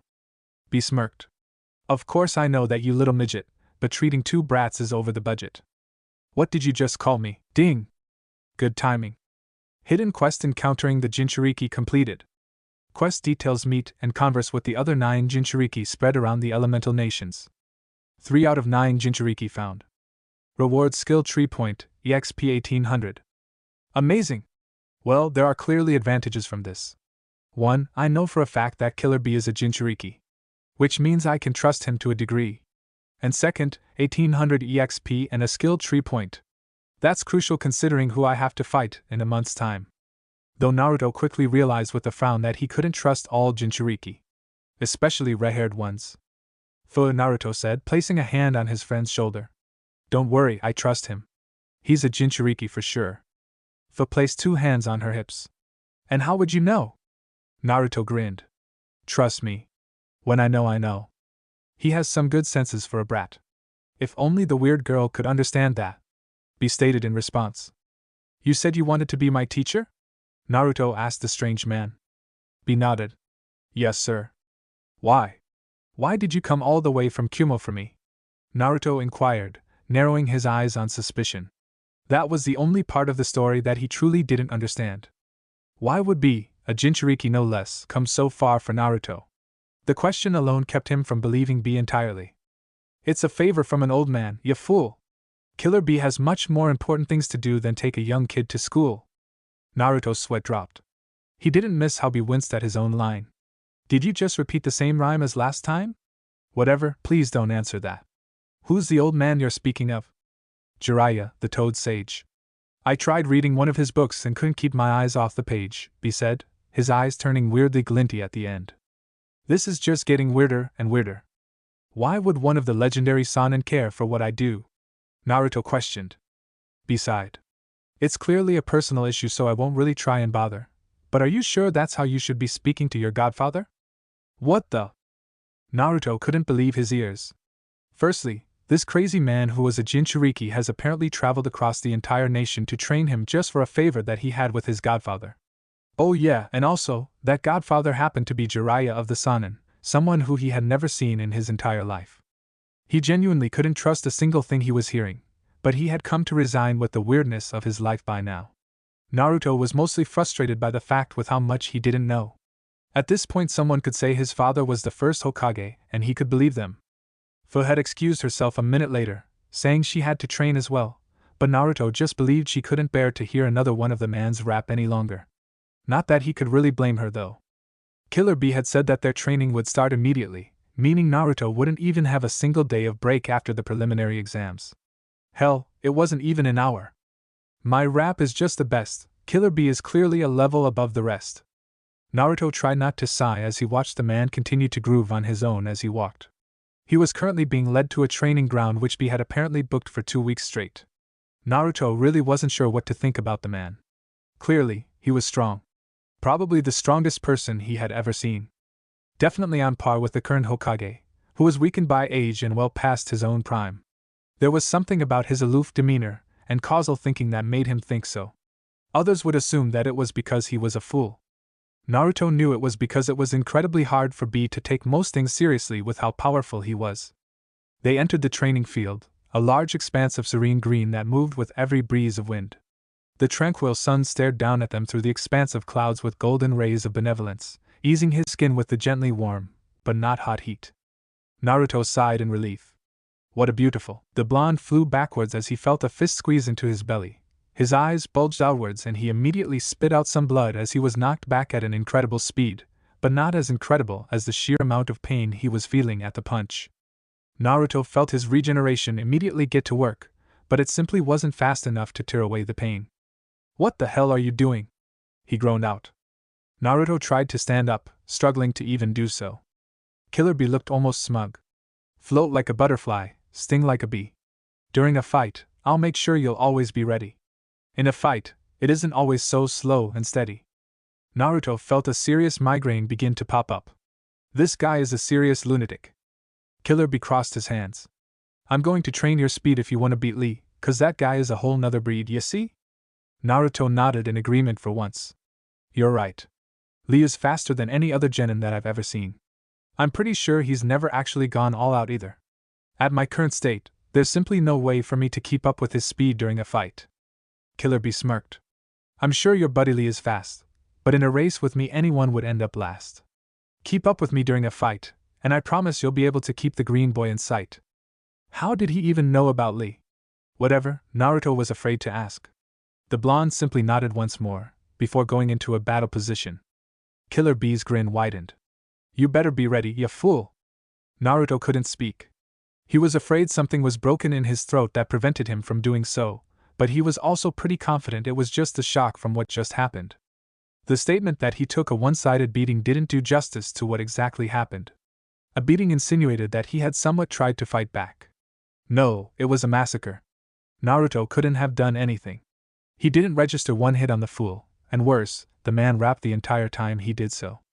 Naruto wasn't sure how he was moving actually, he was pretty sure. If it weren't for the QB in his head, he was pretty confident that he would be dead by now. He imagined someone like Sakura having to go through this training and plainly shuddered. Wow. That wouldn't end well. Killer B dismissed him from his training after an hour, saying that the training period would increase per day, which was something Naruto tried not to imagine. Regardless of all his complaining, Naruto knew he had to do something extreme to defeat Lee. That boy was a league above him at the moment, and the only way to catch up was doing something like this. He was fortunate Killer Bee was a crazy man, and not actually normal like Kakashi. His team sensei would have most likely insinuated on the dangers of such training, and limited the effectiveness of it. Naruto went to the ramen stand that always stood for him during his darkness of times, which quite frankly, was one of them right now. "One miso ramen please, with extra pork," Naruto asked Tsuchi with a downtrodden expression. "Coming right up, Naruto," Tsuchi said cheerfully. Naruto took a seat and patiently waited, feeling his aches and pains slowly begin to fade away as he smelt the wonderful scent of freshly cooked noodles and crispy pork slices. He closed his eyes and simply relaxed. Ah! I could drown in this feeling forever. Ah! Naruto! Naruto tried not to curse at whoever greeted him, and instead opened his eyes to the visitor who sat next to him. It was certainly a surprise when he saw Kakashi of all people there. Naruto's eyes widened. "Kakashi-sensei?" Kakashi smiled. "Yo. The one and only. What are you doing here?" Naruto asked casually, the hint of suspicion to going amiss by the senior shinobi. "Getting ramen, just like you in fact. Even jonins need time to relax here and then, you know?" Kakashi responded ever so smoothly. Naruto scoffed. "I assumed your idea of relaxation was different from the rest of ours.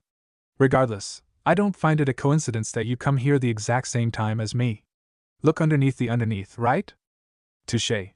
Well, can you blame me for trying to find out how my little genin student was preparing for the Chunin exams?" Naruto smiled smugly in response. "Oh, you came for that?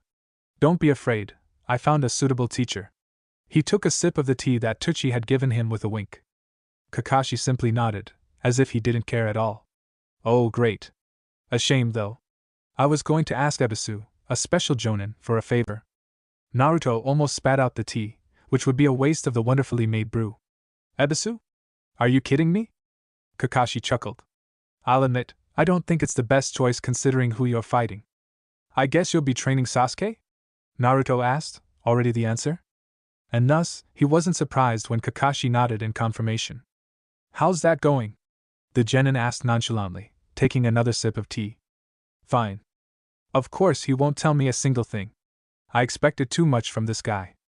Tsuchi placed his bowl of ramen in front of him, and Naruto felt his mouth water at the sight. Bringing out his chopsticks, he began the feast. "Itadakimasu." Kakashi received his ramen a few seconds later, which made Naruto realize something with a start. The thought was so shocking that he almost dropped his chopsticks. There was simply no way for Kakashi to eat with his mask on, was there? Kakashi knew this too, he had to. "I have to ask, who exactly is your sensei?" his sensei asked, blowing on his ramen through the mask like a dunderhead. Naruto smirked. "Someone. Naruto attacked his bowl a second later, trying to finish his ramen as quickly as possible. He was surprised to see Kakashi had already finished his bowl. He ate his ramen at the precise moment I looked away to eat, and pulled his mask down and up at the perfect moments to give the illusion he wasn't eating at all. This guy is something else, Naruto thought with a frustrated expression. Kakashi waved at him. "Alright then, Naruto, I'll be going. Bye, sensei." He disappeared in a twirl of leaves, leaving Naruto alone with himself at the ramen stand.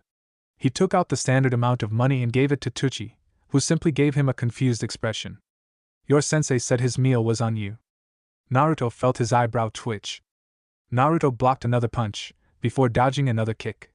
He parried the incoming hook with the palm of his hand, and then flipped over the incoming barge with practiced ease. He was doing it! He was actually doing it! Is it just me he dodged another fist? Or have you gotten slower? Killer Bee laughed. "I decreased my speed by a whole 70%, you fool." Of course. There was no way he could have gotten faster in such a short amount of time, after all. Naruto shouldn't have brought his fragile hopes up. Killer Bee brought his hand down, ignoring the parry with sheer force, before grasping Naruto's shoulder tightly. Naruto felt his control over his body disappear entirely as he was launched into the air with a heave from his current sensei. He paused in the air for a millisecond before coming back down, where he was caught by the shirt midair. Naruto rolled his eyes. "Great, now I'm being treated like a ball now as well." Killer Bee dropped him. "A ball of snow which will only get bigger as it rolls down. Soon enough you'll be the fastest genin in town." Naruto immediately pulled his hands out, bending his hands at the contact with grass before pushing outwards, putting himself back on his feet. I don't see that happening in a month. And aren't you only staying here for 2 weeks? There's simply no way for me to get faster than Lee. You don't need to be faster than him, you fool! Killer Bee exclaimed. But you just said, listen here, ya idiot blonde. You're right, you're a droplet, he's a pond. But in terms of ninjutsu, he's nothing. But you're everything. Naruto's sweat dropped. That was a horrible line. Killer Bee clapped his hands. Alright, it's time for the next lesson. But before that, it's time I make a confession. Your physical skills are lame, but your rap is subpar. But with me teaching you, I'm sure you'll make it far. What? No, there was simply no way. He had to fight Rock Lee, got him Rock Lee in a couple of weeks, and his teacher wanted to teach him how to rap. This couldn't be happening. It was happening. For the next hour, Naruto had to listen to be explaining the importance of rap and its influence on music culture. Then, of course, he made Naruto rap on his own, where he sighed disappointedly at every lyric Naruto rapped and simply frowned. Rap is gonna die if I leave it to this generation. Y'all expect the talent to appear as if it's some type of magic conjuration. That's why I don't want to rap, you fool. Naruto thought with an annoyed expression. Oh no, it's actually spreading. I think we've done enough rapping, sensei, Naruto gritted through his teeth. How do I defeat Lee? Defeating that boy is no easy task, ya hear? Now tell me all of your capabilities and I'll give you a right steer. Killer Bee responded, and then proceeded to write the lyrics into his notepad. My capabilities? Well, my elemental affinity is water. I have a few jutsus that I can perform against him. Shadow clones, Naruto trailed off. He seriously couldn't tell Bee about his shadows. That would lead to a whole lot of trouble and questioning that he would rather avoid right now. Especially in the midst of the Chunin exams, where a bunch of people would be gathered. He also didn't trust Bee to keep his mouth shut. But he could tell him about his iron skin. That was a much more believable ability, and Naruto was confident that it wasn't that rare of an ability to have anyways. There was probably more than just a few shinobi in the world who had such a skill, if he was being honest. I can do something called chakra hardening. I pretty much gather my chakra around my body and harden my skin as a result. Though I'm not sure if it's some kind of resurfaced bloodline or I made some kind of new technique. I can hold the ability only for a short amount of time due to the strain it puts on my body, Naruto said, hoping Bee would bite on his lie. The man looked like he was listening to Naruto's dying last words. Humph. Well, that makes things easier. This fight definitely got a bit less breezier. Now I'm just gonna believe all you said was lies, until I see it with my own eyes. Understanding his message, Naruto complied. Activate Iron Skin. Activating. Skill Iron Skin LVL1 activated. Usage takes 10 MP and lasts for 1 minute for a skill cooldown of 10 minutes applies. Naruto could practically feel his skin harden slightly, though the weight of his body didn't change one bit. Thank Kami skills existed. Killer Bee stepped forward, before lightly punching Naruto's fist. Whoa. Naruto was surprised he was able to make Bee stop rapping even for a minute. Killer Bee placed his hand below his chin in a thinking position. While this ability isn't very original, it throws the idea of definite failure down the urinal. I firmly believe you have a chance. Now don't waste it and go right back into your battle stance. Naruto sighed and went back into his taijutsu stance, preparing for another beating. Yet this time, it didn't hurt as much. Killer Bee's hits weren't hurting as much. Granted, he was barely trying, but it still meant a lot considering he didn't purposefully weaken himself this time. It showed just how crucial his skill, Iron Skin, was, and will be in his fight with Lee. Lee was a monster in terms of speed, strength, agility, flexibility, and basically everything that was needed in terms of physical ability. Naruto was a jack of all trades who picked up a few skills and talents here and there in his travels. What he needed to do was hard counter Lee with pure durability. That was the only path to victory. Either that or summon his shadows, and he knew that wouldn't be possible. And he couldn't do that with just Iron Skin, nor just Iron Clones. He hadn't actually used his Iron Clones ability yet, but he knew what capabilities it would have. Naruto wasn't sure just how strong the ability was, and he needed to do that soon. He would have to use every advantage possible to beat Lee, no matter how dirty it was. And for that he had to do something else.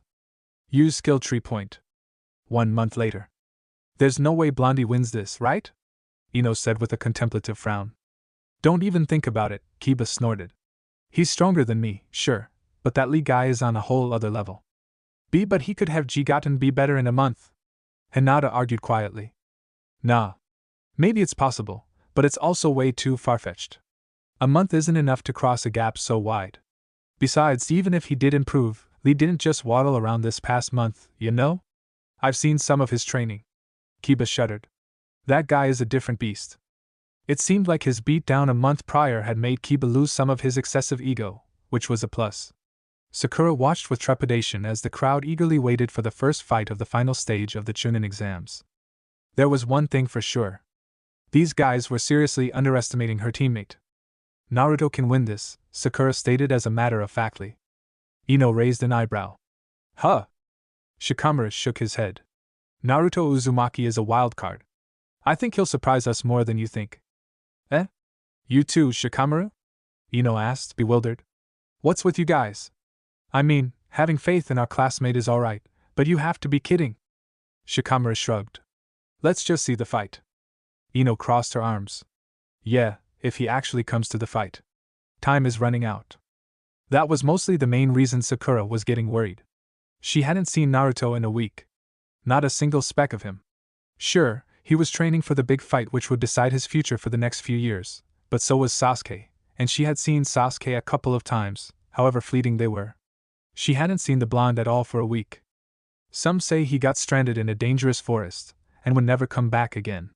Others said he had died in a training accident. Obviously, they didn't really know anything. Kakashi-sensei was deceptively quiet about everything, but Sakura had an inkling that he had an idea, or else he would have been a lot more worried about it all. She had a small urge to ask Fu, the petite girl who would probably know where her teammate was, but for some reason the girl kind of terrified her. She was just so uncaring about anything. We have allotted 2 more minutes for Uzumaki Naruto to arrive, a loud voice announced from the top of the tower. If he doesn't arrive in that time period, it will be considered as immediate disqualification. Lee was already gathered in the center, waiting impatiently for his opponent to arrive. At this point, he was doing one-hand push-ups on the center stage as a way to warm up. Time passed by in relative silence as Sakura just watched worriedly. Yo! Sakura yelped as she suddenly felt a hand on her shoulder, but calmed down when she realized it was Kakashi-sensei. You didn't have to do that. Kakashi shrugged. Where's Naruto? How am I supposed to know? Sakura asked confusedly. I thought you knew. I never know where the brat is these days. Where's Sasuke then? Kakashi chuckled. I don't think he's coming. 30 seconds left. The proctor yelled once more. It's over, Sakura whimpered helplessly. There's no way he's coming now. I knew he would lose, but I didn't think he would lose before the fight even started, Ino drawled sarcastically. 10. 9. 8. 7. Sakura closed her eyes. Where the hell are you, Naruto? 6. 5. 4. The silence was deafening. 3. 2. 1. Sakura let out a long sigh. Oh well. The proctor seemed to be frowning. Naruto Uzumaki is officially here. A dark-figured body leaped down to the stage from the hood of the roof above, flipping continuously in the air as he or she dropped down. The mysterious person landed onto the stage with a loud bang and a cloud of smoke. The crowd erupted into murmurs. The smoke slowly revealed itself like the curtains of a theater, and the figure stood tall and proud in the middle of it all. Orange and black jumper, black trousers, roguish grin, and wait. That had to be Naruto? Naruto Uzumaki is here, you fool! Now prepare to see me take Mr. Lee to school! Naruto rapped chaotically as he moved his hands rhythmically to his lyrics. The audience just sat in silence, equally shocked and confused. Naruto Uzumaki, you're awfully late, the proctor stated blandly. Late or early, I don't care. Start the fight and see how I fare. Naruto barked back. What is wrong with you, brat? The proctor said, shaking his head. You were a lot more tolerable a month ago. Naruto smirked. I guess you're really not a fan. You were a lot younger around a few decades ago, old man. Nah, the proctor continued to ignore him. Are both participants ready? Naruto looked over to his opponent.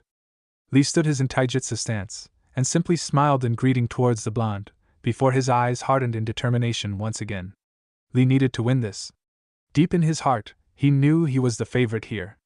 But that didn't mean he was going to underestimate the Uzumaki. No, he wasn't going to make such a rookie mistake. Naruto simply smirked at Lee. And to begin the first match of the final stage of the International Chunin exams, I can proudly say Hajime. The proctor exclaimed loudly. The blonde rushed forward without a second thought. Activating. Skill Uchiha Clan Taijutsu LVL 5 activated. Usage drains 8 MP points each minute. User can use this skill for 2 minutes without draining MP. Naruto met Lee in the middle, partaking in the classic taijutsu fight which he usually found his fights starting with. Lee's taijutsu had definitely improved. But Naruto's had as well. He leaped over Lee's first punch, before blocking the other with his own kick.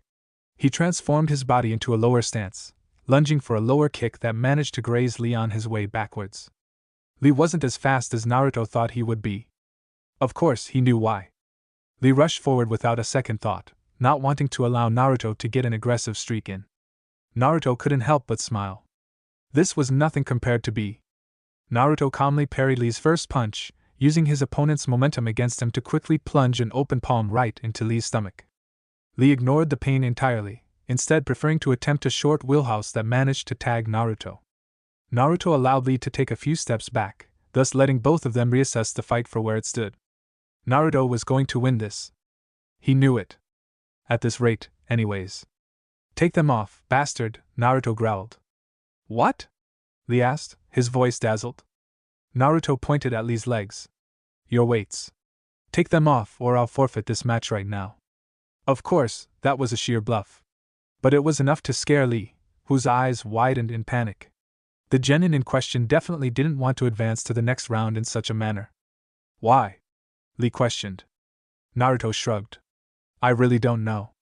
I could probably beat you before you take them off, but there really isn't any fun in that, huh? Without another word, Lee reached for his ankles. The seals looked small. They were dainty little things attached to his legs, and when Lee picked them up, they looked almost weightless. He then threw them into the air behind him. The seals fell to the ground with a massive boom, bringing up shrines of dust and shocking everyone in the crowd. Naruto just grinned and cracked his knuckles. It was finally time to start going all out. When Lee moved, it was almost impossible to see him. It was only due to B's torture/training that he was even able to react to the boy's sheer speed. The blonde was surprised and didn't expect Lee to be this fast, actually. He wasn't as fast as B when he used more than 50%, but Lee was closer than Naruto at the very least. He blocked the first punch by putting an X shape with his arms and preventing his face from getting smashed open like a treasure chest. Naruto felt a horrible feeling as he didn't feel anything hit his hands, and instead a second later a leg smashed through his abdomen, knocking him back several meters. Ugh! Naruto groaned in pain even as he felt the regeneration start back up. He needed to ignore the pain. He rolled and pushed himself up. Shadow Clone Jutsu. Clones of Naruto began to fill the stage in puffs of smoke as they all rushed towards the single figure of Lee, who watched calmly as they began to swarm him. Unsurprisingly, the clones were like ants to the taijutsu expert, who quickly dismantled the roaring copies of Naruto with single kicks and punches each, not wanting to waste any energy on the extras. Naruto wasn't sure what this feeling was, but it was something akin to dread. He shook his head, removing those emotions from his body. He couldn't afford to back down now or get scared. That was the first step to failure. He needed to think that he was going to win this. Lee rushed forward, his speed seemingly increasing as a result of his raw need to win this fight and end it right here. Naruto wouldn't let that happen. Activating. Skill Iron Skin LVL 4 activated. Usage takes 7 MP and lasts for 1 minute before a skill cooldown of 10 minutes applies. Naruto quickly disabled his Uchiha Taijutsu in tandem with his Iron Skin. Those two abilities usually didn't match up well. Lee's punch landed, but it didn't feel as tough as before. Lee's eyebrows raised as he felt the pressure on his fist, but he didn't seem too affected by it. His knuckles were a dull red that faded away, but Naruto didn't care about how much effect his ability had. He just needed to decrease the effectiveness of his speed. Right now, he needed to use everything he could to beat Lee. But the question remained. Would everything he had be enough? He watched Lee begin another motion forward. It was time to bring out the big cards. Naruto kept a finger forward. Listen here, Lee. Lesson 1 of becoming a ninja kenjutsu. He plunged a hand into his utility pocket.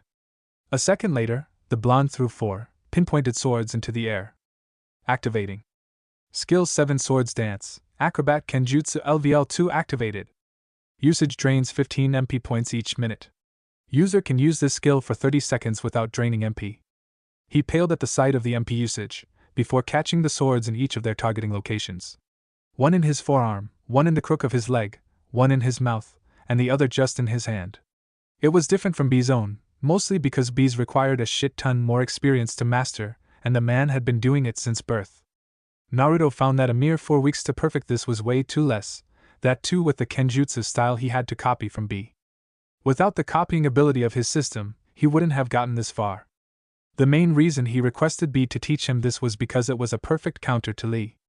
Kenjutsu was the standard antithesis of taijutsu. Weapon versus hand. In a versus between the two, the weapon usually won. Lee couldn't really get in your hits in with the fear of getting slashed rampant in his mind, and Naruto would use that to his utter advantage. He spun rapidly as his swords followed through with him, making him look like a spinning ball of metal as he neared towards Lee. Lee pushed forward regardless, not one to easily get frightened from new techniques like other, more vulnerable genin. They were both the best you could really ask for. It was a shame they were forced to fight so early on. Lee swung a fist at Naruto, who quickly spun past the fist, and at the same time scratched Lee with the sword which was snug in his leg. Blood. Lee managed to dodge the second kunai, which Naruto responded by dropping the sword in his mouth by opening his jaw, catching the weapon with his right hand, and striking Lee with it all in the same motion. Lee groaned as he felt the pain register in his left hand, which had a flowing slash going through the skin. In a moment of desperation, Lee spun into a frenzy of kicks and punches that seemed too out of control for him, surprising Naruto into retreat. This was good. He could do this. Naruto smiled as he bounced energetically around his side of the stage, waiting for his opponent to make a move. Right now, he had the advantage. Of course, he knew Lee could do something to make that advantage promptly go away, but he wasn't going to let that happen. He definitely wasn't gonna let that happen. For now, he had a few more tricks up his rather long sleeve. He dropped his swords and disabled his kenjutsu style. Lee was an adaptive fighter, that much he knew. If he were to continue to use the same technique over and over again, eventually Lee would find that hole in his plan, and he would make sure to punish him for that. Plus it would be nice without his MP being brutally used by the Seven Swords dance. 20 MP per minute was absolutely insane. Taijutsu has increased by a level. What? No way. The timing was too impeccable. Naruto couldn't help but feel giddy when he realized what he was about to do. He had waited a few months for this to occur, after all. Ever since he first fought Lee. He had this ability in his drawer since the beginning. But his taijutsu level was never high enough. Activate Archive. Archive opening. Taijutsu Goken is available. Do you wish to learn this taijutsu? Yes/no, hell yeah. Ding! New skill achieved Goken Taijutsu LVL1. MP usage is 25 MP per minute. User can use this technique for 30 seconds without any MP used. Naruto rushed forwards with a burst of speed as he met Lee in the middle of his own trajectory. And when Lee went in for a signature jab, Naruto did as well. Both of their jabs met in the middle, colliding with each other in a symphony of pain, though it wasn't really on both sides as Naruto's iron skin resulted in more damage from Lee's end. Their wavelengths were on the same field as they continued to synchronize their attacks, and Naruto could feel Lee's confusion emanating off of him as he most likely wondered how in Kami's name Naruto was able to read his moves so easily. His technique wasn't fair. To gain so much knowledge, experience, and the time spent into the technique with just one broken ability that he had the fortune of attaining through some sheer cosmic luck. It was blatantly unfair. But Naruto didn't particularly give a shit. Unfair was his middle name. He continuously met Lee's attacks in the middle, until eventually he decided to take advantage of it. The next jab that Lee threw, Naruto caught with his palm, and forced both of their hands into a seal. Then the next seal. Then the next. And soon enough, he jumped backwards before putting his hand to his mouth. Water released surging sea. The fountain of water which erupted from his mouth flew like a bullet towards the stunned Rock Lee, who tried his best to evade the close-ranged attack, but promptly failed. The water bulldozed him straight on the chest, forcing Lee backwards with a pained grunt. Naruto propelled chakra to his feet before rushing forward once more on the water before him. Lee was already up and running, admittedly much slower than before. It was time to finally end this. He disabled his imitation Goken. Shadow Clone Jutsu, Naruto said calmly, before saying another command in his head. He summoned 10 or so clones. Activating. Skill Iron Clones LVL1 activated. Usage takes 7 MP and lasts for 1 minute before a skill cooldown of 10 minutes applies. Lee ran forward, keen to still win this fight without the use of that. He would only use that if he was forced into a corner, or if he knew for a fact that he couldn't win this fight without it. For now, he could still fight. And he had hit Naruto more than a few times. He could endure the blonde out. Or so he thought. Naruto made his clones line up horizontally, before he made one order, pointing a finger up. Mix. The clones moved completely randomly along with the original Naruto. They mixed and matched in ways that made it impossible to tell which was the real by the end of it all. Lee just watched confusedly as he tried and failed to keep track of the 11 moving bodies. Eventually, he shrugged, giving up. It wouldn't matter anyways. The clones were a mere shadow of the original, and weren't as durable either. It would be easy to dismantle them one by one and get to the real Naruto. And once again, or so he thought, the clones attacked as one. The first clone reached him with a determined look, which Lee almost felt bad for erasing when he spun a simple kick at the clone. The clone didn't go away. The original already? Lee thought, shocked that Naruto would be first. Then the next clone struck. This time, Lee truly attempted to get rid of the clone. His leg struck with solid skin, and the clone didn't go away. Something was terribly, terribly wrong. Lee tried not to groan. This would take a long time to get out of. The swarm of iron clones was tough for even Lee to handle, as the green-clad genin found himself expending a lot of energy to escape the corner he was being forced into, and instead began to brute force his way through them all. Naruto watched, or felt, with a grin as he felt one clone disappear. Iron or not, they were still clones. There was a difference between the original becoming iron and the clones becoming iron, after all. It took around 2 minutes for Lee to dismantle 9 of the clones, leaving only one which didn't want to attempt to rush the genin. The thought was crossing Lee's mind. Where is the original? He shook his head. He needed to open the gate she had stalled long enough. Though he would have preferred to win the first round without showing his trump card, he was being forced to use it this time around. Noting that the clone wouldn't aggress, Lee bent his knees and his arms, and began to focus. An aura of green chakra erupted from his body, as he felt his blood boil and face redden. Yes, I can win! The power flowing through his body was unimaginable, but it made sense with the consequences that would follow it. A few more seconds. Oh, no you don't! Was that from under him? Lee couldn't react in the middle of his power-up as he felt a hand erupt from the concrete below and grab onto his leg, before yanking down toughly. Lee felt his body blow through the floor to the point where his head was the same nothing emerging out of the concrete. Naruto emerged from a hole underground behind Lee, before sliding downwards so he was face to face with Lee, and placed a kunai to his neck. It's over. The proctor nodded. Winner Naruto Uzumaki. Winner Naruto Uzumaki. The audience went into a loud cheer as they watched the conclusion of what was easily the most entertaining match so far. Even the adults who hated Naruto for his more infamous status could do nothing but grudgingly applaud his fighting ability. The brat actually did it, huh? Kakashi said thoughtfully. I wonder who trained him. Who cares? Sakura exclaimed. Naruto seriously got a whole lot stronger. Kakashi's eyes glinted as he saw the fire of determination light up in Sakura's eyes. Your win may have more of an effect than you think, Naruto. Kiba looked miffed. When did the dead last get so good?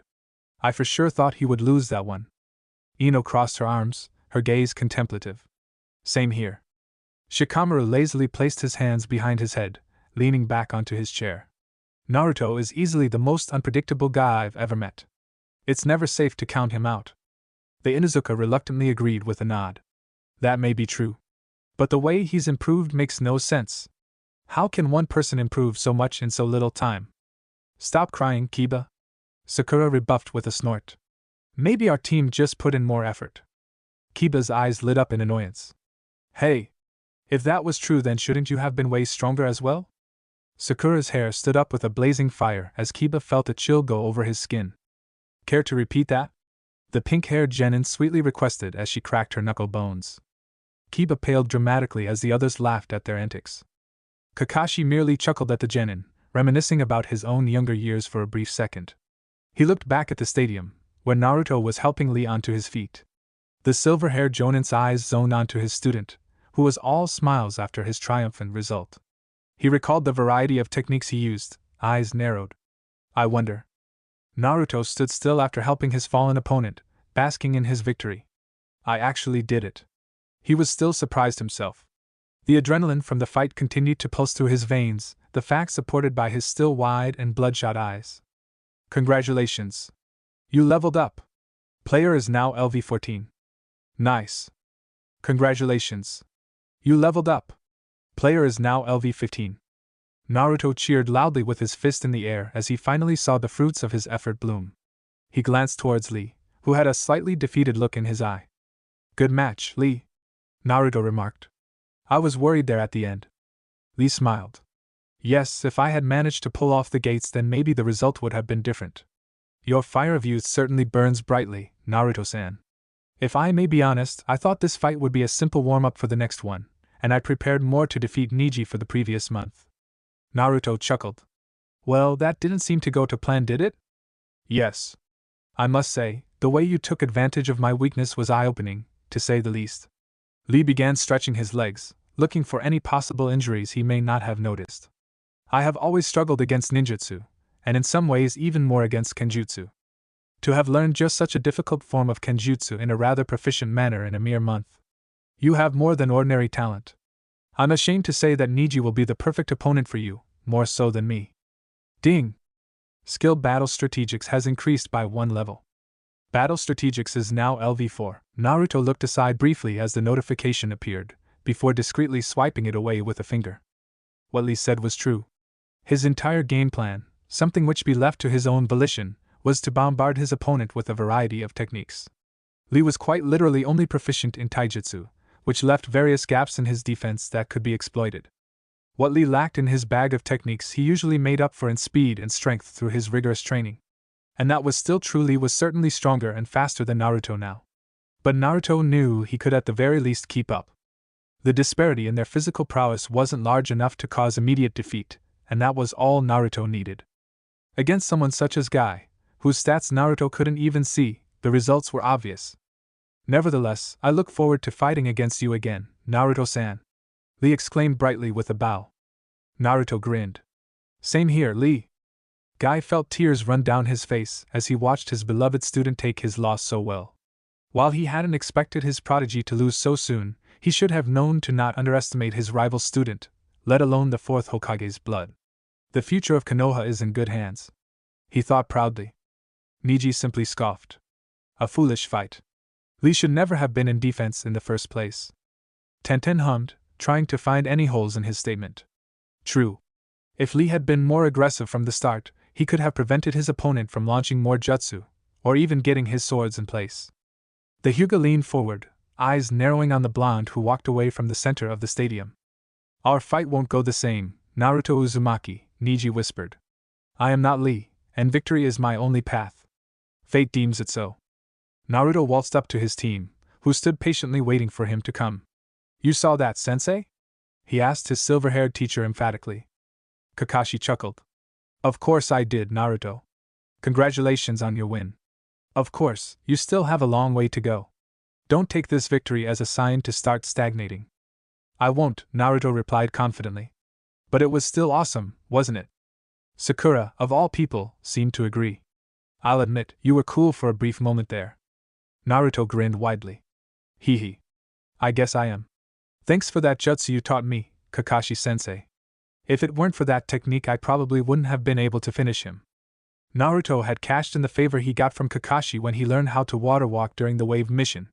Regardless of the completely opposite nature of jutsu, he managed to brute force through the technique with continuous hours of training sessions, managing a rather broken version of the jutsu that used very unnecessary amounts of chakra. That was fortunately not a problem for Naruto Uzumaki. The blonde looked around for a second before noticing something. Where's Sasuke? Training, Kakashi said without even looking over his brand new edition of Ika Ika Paradise. Naruto looked affronted. Eh? Now? He missed my entire fight. He said something along the lines of, I have enough faith in my teammate to see that he'll manage to beat Lee. If he doesn't, I'll kick him out of our team myself. Be glad your teammate has such confidence in you, Naruto. Sakura giggled as Naruto's eyes took on a look of disgust. Naruto gritted his teeth. The bastard didn't even come to my match for 15 minutes. Let's see if I come to his match. You wouldn't want Hinata to feel sad that you weren't there to cheer her on, would you? Sakura immediately countered with a dangerous look in her eyes. I guess that's true enough, Naruto admitted. Whatever, I'm out of here. Where are you going? Sakura asked curiously. You know the usual. Places to be, people to meet, he casually drawled out with a wink. CYA. Naruto quickly ran out of the stadium, ignoring the onlooking and startled civilians nearby, and jumped acrobatically to an otherwise normal-looking building with a bright red roof. The next match would be in an hour, allowing the audience to get food and rest while the participants would get prepared for their match. Shikamaru vs. Kurat Suchi, an interesting match. On paper, Kurat Suchi was more likely to be the favorite due to her overwhelming speed and strength in comparison to Shikamaru. However, underestimation of Shikamaru's abilities was something the spiky-haired genius desired. The outcome of the match would depend on whether or not Shikamaru would be able to pull out a miracle through the machinations of his brain. Naruto absent-mindedly opened his status window while waiting for a certain someone to reach the destination. Attribute points 2. Naruto quickly placed his attribute points into intelligence, wanting to balance out the stats that were lacking compared to his main physical ones. He still wasn't entirely sure what to do with wisdom and luck. While it certainly would be useful to have great luck, it still felt wasteful to spend points on something he couldn't really use himself. He also noticed that his current skills tab was missing, most likely because he has a few too many skills to fit in a single column now. While he was musing about the state of his stats, pressing and scrolling here and there, Naruto felt his ears twitch as the soft sound of feet moving onward entered his ears. Long arms enveloped him from behind as Naruto felt his lungs squeeze uncomfortably for the longest 3 seconds of his life. Great job on the win, Naruto. Fu congratulated with a wide grin. I was rooting for you the entire time. Naruto kneeled, wheezing as he tried to get his breath back. Thanks a lot, Fu. She looked confused. You don't look too happy. Well, there's still a lot of the tournament left. Neji isn't an opponent to scoff at either. Neji? Fu scoffed. You'll wipe the floor with him. If you say so, Naruto replied nonchalantly, agreeing that he would win but not assuming it would be easy at all. He understood the dangers of underestimating the enemy more than anyone, mostly since that's what his opponents usually did against him, resulting in their loss. Besides, you just need to worry about the finals. It's gonna be me versus you, after all.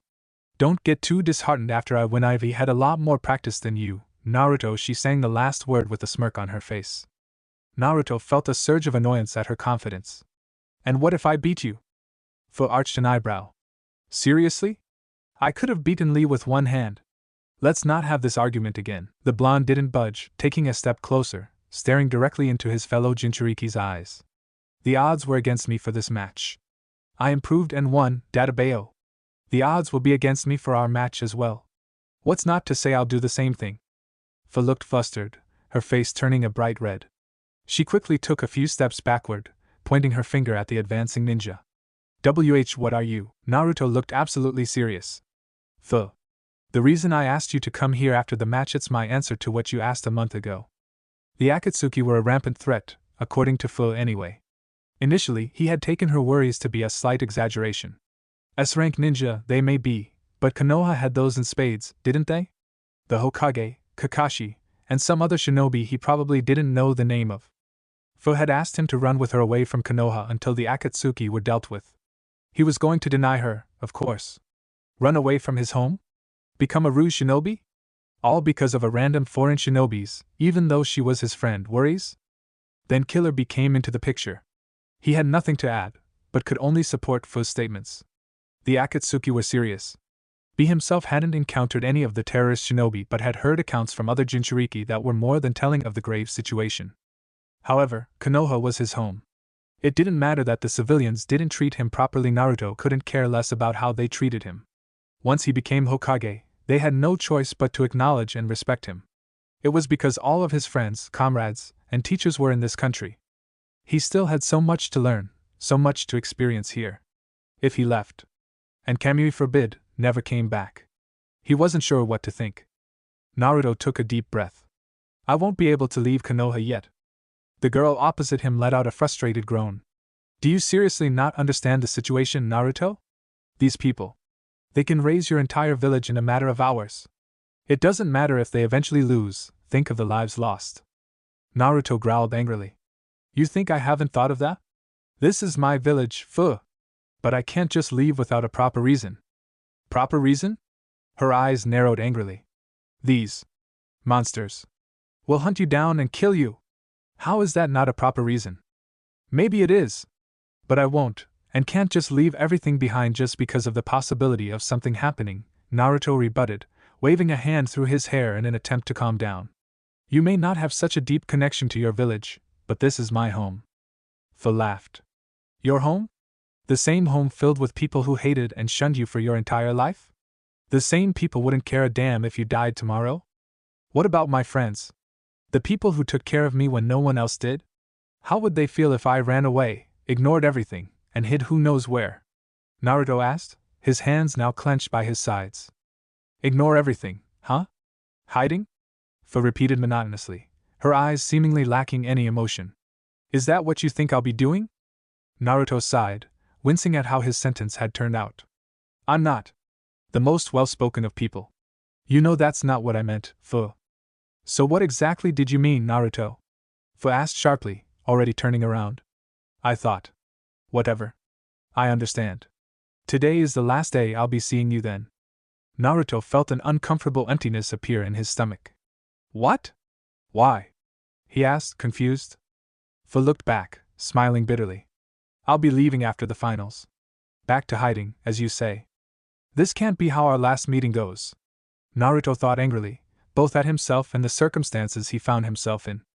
The blonde stepped forward, grabbing her hand. I said yet. I'll probably try to leave Konoha eventually.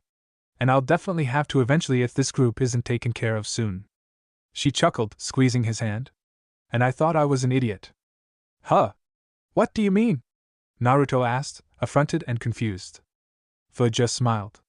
Don't worry about it. Take this as a warning. Everyone knows that the Nine-Tails Jinchuriki is somewhere in Konoha, just the Akatsuki. I wouldn't expect one of your civilians or even shinobi to keep it secret forever. Be careful, idiot. The longer you stay here, the bigger of a target you become.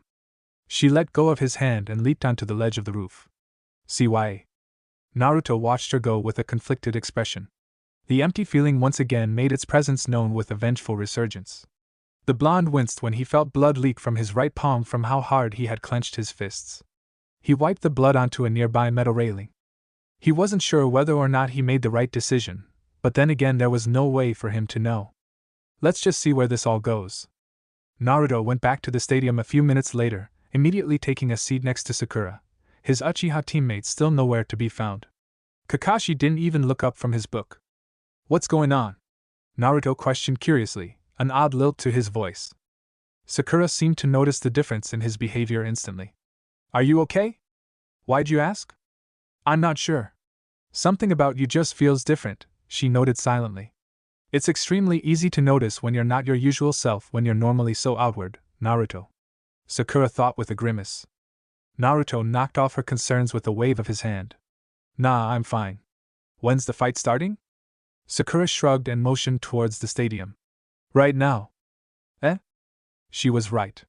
Shikamaru and Kurat Suchi were already squaring off in the arena below, a determined look on the latter and a rather annoyed expression on the former as the crowd shouted and rumbled their support, with a few choice words from the minority which had bet their savings on the match.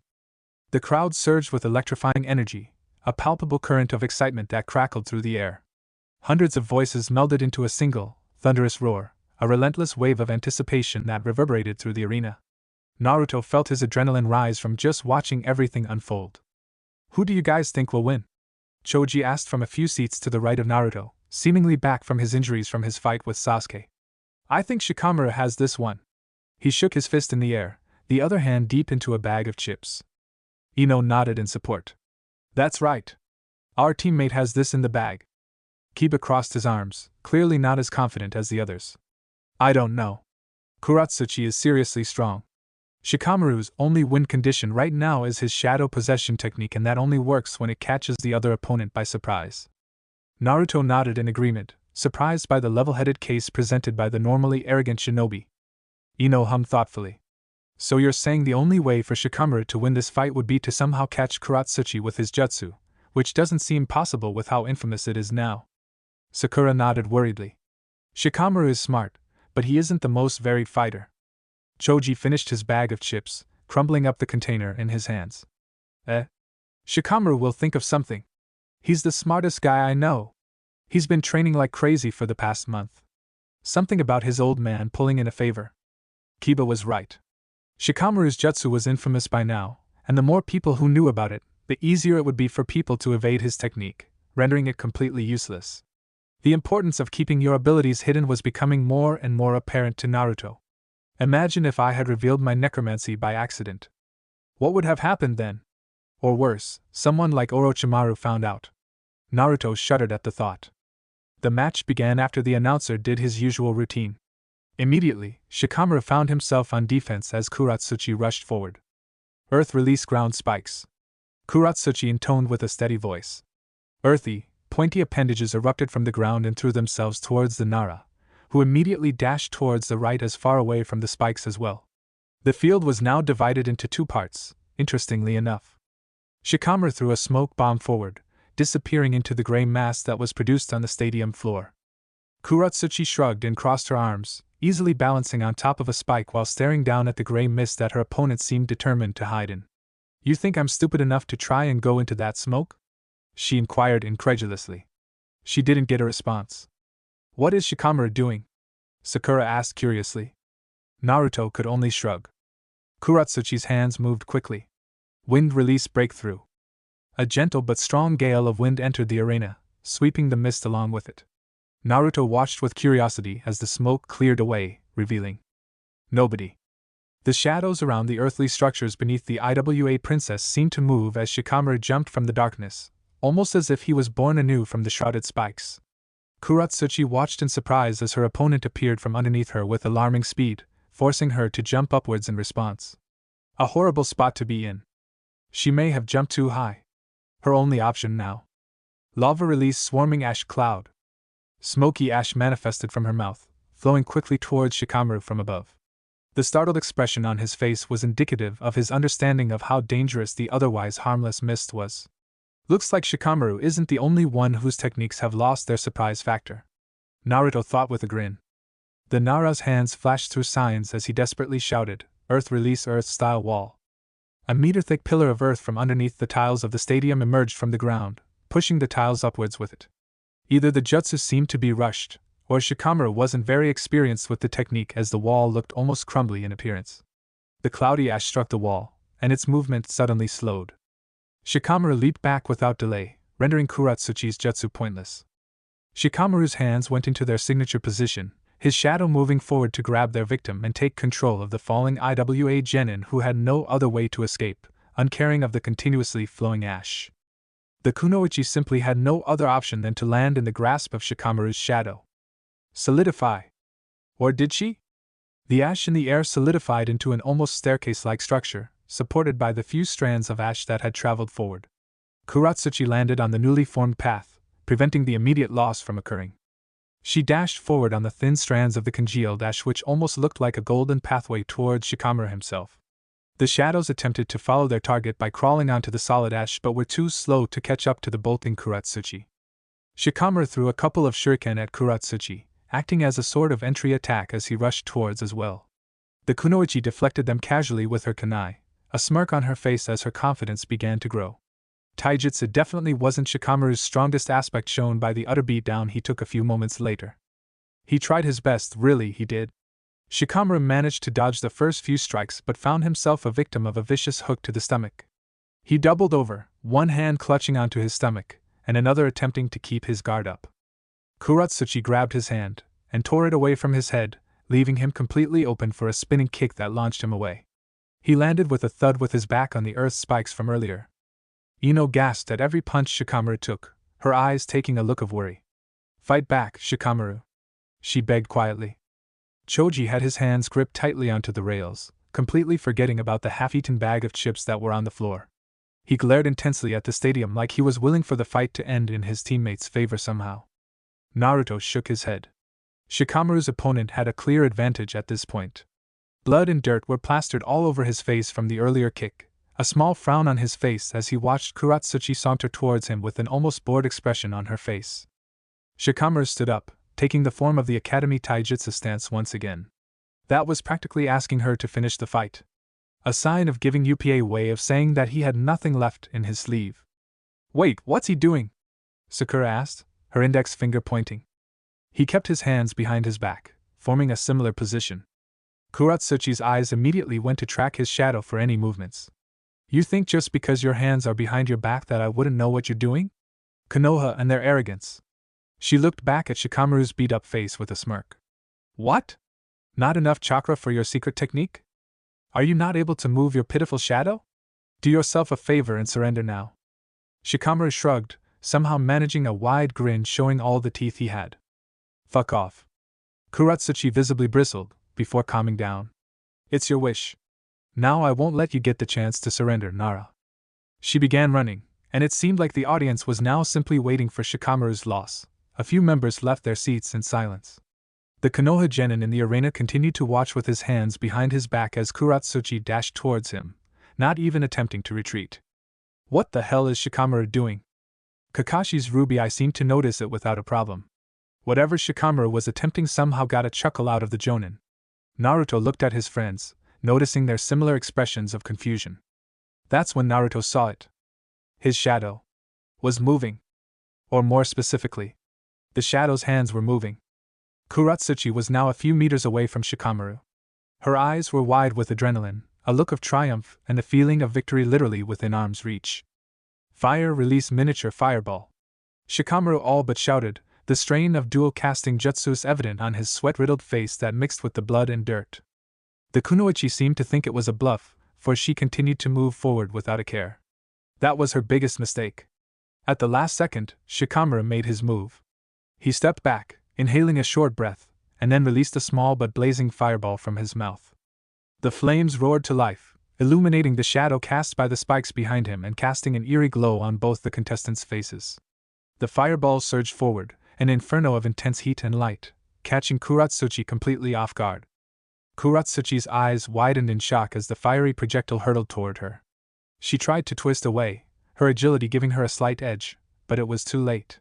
The fireball engulfed half of her body, its searing heat instantly singeing her clothes and scorching her skin. The fire didn't stop there, however. She screamed in agony, the sound echoing through the stadium as the fire ravaged her side without emotion or mercy. The stadium hushed into silence. The fight is over. Shikamaru Nara wins by. Naruto zoned out the proctor's words, dread filling his mind. He couldn't keep his eyes off the half-burnt body of Kurat Suchi. Medic Nin immediately appeared on the stage, their hands growing a bright green as they talked hurriedly to one another, most likely planning what the best course of action would be. Choji, who had been cheering when Shikamaru released the jutsu, was now dead quiet with his eyes closed. Ino had excused herself. Sakura trembled, but she tried to keep her hands from trembling. It wasn't like they hadn't seen someone hurt before. Gaara had killed someone in cold blood in the same tournament. No, it was the fact that Shikamaru was the one who had inflicted the damage. Their teammate. Their friend. The Nara didn't do anything wrong, but the image of the half-burnt face of Kurat Suchi had trouble leaving their innocent minds. Naruto wasn't too troubled by the injury. But when he looked over at Shikamaru, who stood frozen behind the medic Nin, he couldn't help but wince. There was a look of indescribable shame and regret on the usually relaxed and calm Shikamaru's face. Kakashi put a hand on Naruto's shoulder. The burns won't be too much of an issue. Medical ninjutsu has evolved to the point where she will be completely fine, though a few scars and small burn marks will remain. I would worry much more about the mental health of those two. Take this as a reminder of what kind of profession you all are in. Okay? No one responded. Naruto was whistling to himself as he casually strolled through the streets of Konoha, ignoring the looks he got from the civilians as always. They weren't as much as they used to be, with how accustomed they were to his presence by now. If anything, there were now a few eyes of respect and contemplation among the usual looks of disgust. I could get used to this. Ding! New quest talking with the rocks. Created. Quest details convince Kurat Suchi to not give up on her shinobi dreams. Quest rewards EXP 2500, Kurat Suchi's respect, reputation meter unlock, new title unlock? Unlock. Failure Kurat Suchi lives in depression for the rest of her life. Does player accept the quest? Yes/no. Me? Why me? Naruto asked his system incredulously. I barely know her. How does it expect me to convince her? Kurat Suchi must have taken the loss hard if she was going to take such drastic measures. She was so close to advancing to the next round, losing to an unpredictable gimmick, regardless of how impressive the technique looked, at the last second. Naruto had wanted to congratulate Shikamaru for the tough win, but the boy looked like he didn't want to communicate with anyone. It would probably be crass to congratulate him on a win that emotionally scarred him, anyway. He looked over the quest details with his hand rubbing his chin. The blonde accepted the quest with haste, his mind scrolling through all the possibilities. The quest was rather straightforward, with a clear-cut goal that came with clearly amazing benefits. He wasn't sure what the reputation meter exactly was, but he could more or less guess its function. A new title unlock as well. It's been a long time since he got one. Along with the mysterious question mark reward, the quest was truly generous. He just wasn't sure how he was going to accomplish such a feat considering his and Kurat Suchi's rather rocky relationship. Then again, when has he been the type of person to shy away from a challenge? In a medical room, Kurat Suchi sat on the edge of her bed, glancing occasionally at the bandaged half of her body. Her teammates had just left the room, leaving her alone to wallow in her self-pity. It took time for her loss to sink in, but she more or less accepted it. And with the acceptance of her loss, also came the startling realization that maybe she wasn't fit for the kunoichi path. To most people's surprise, her family had no say in her decision to become a kunoichi. In fact, they had repeatedly asked her to rethink her decision, stating that they would be happy with whatever career choice she partook in. Kurat Suchi, however, knew her fate was to become a warrior from the beginning. She wasn't the most talented nor the most intelligent, but her will to become better was second to none, quickly earning her the Rookie of the Year in her class without much competition. She found her home in training, fighting alongside her comrades, and learning from her teachers. Then the qualification test for the Chunin exam started. She wasn't a stranger to loss, but neither had she been outsmarted in such a manner before. Ryuji had been a permanent stain on her record, forcing Kurat Suchi to apply for another test, which she managed to pass much easier. Her father had the gall to ask if she was interested in quitting her shinobi career, stating that a genin would be respected among civilian circles already, resulting in a heated argument that was pacified by her mother. She had planned to find Ryuji in Konoha, to get her well-needed revenge against the tall Ravenet. It was all she thought about for a good couple of days while they traveled to Konoha, the desire for vengeance burning brighter and brighter as they got closer. To her extreme disappointment, Ryuji was nowhere to be found. Dissatisfied, she had then set her eyes on winning the tournament entirely. Then she met Naruto and Fu. The latter was a complete monster. Her loss to Fu was more than demoralizing, it was a complete disaster. Never had she been so utterly outclassed by someone of her age. Never had she felt such hopelessness fighting against another shinobi, except for those few practice spars she held with her grandfather, where he chuckled and laughed after every hit she managed to land. Then there was Naruto, who had fooled her in a similar way to Ryuji, further pushing her into a state of depression. Never mind the fact that she felt a flash of annoyance every time she saw Naruto for some strange reason. She put the losses behind her, instead deciding to work hard for the tournament, deciding she would try her hardest to get as far as possible. Only for that to end in complete failure, as she lost to Shikamaru in the first round. Kurat Suchi could only thank Kami that her grandfather wasn't there to watch her loss. All this bad luck started when I met Ryuji, she thought with an angry sneer. If I ever see him. Doesn't matter in the end, Kurat Suchi mumbled to herself bitterly, lying prone in the bed. She sighed. If only I never met Ryuji in the first place. Guess father was right after all. The door suddenly burst open with a bang. I won't let you give up, Kurat Suchi. She immediately tried to get up but stopped herself from doing so when she remembered the medic Nin's advice to not move at all to prevent any further injuries and for the treatment to heal as fast as possible. The blonde opposite to her pointed at her face with a pale finger, a serious expression on his face. Huh! Naruto suddenly realized why plans were made prior to doing something stupid. He immediately cringed as he said his line, but quickly squashed away the expression, letting something more akin to confidence bleed onto his face. The jubilant ninja continued a second later, not letting his finger drop. I won't let my rival quit after a single loss. Come on. Talk no jutsu, work your magic. As it was a passive skill, Naruto couldn't activate it, but he tried his best to be as charismatic as possible. Kurat Suchi had her mouth open as she also raised her hand at him. What are you doing? Naruto crossed his arms, not letting any emotion peek through his stoic face. I was walking by when I heard you mutter that you would quit as a shinobi. And now I'm here to persuade you to not do so. You, a Konoha genin, are trying to convince your enemy to try and continue being a kunoichi? Are you insane?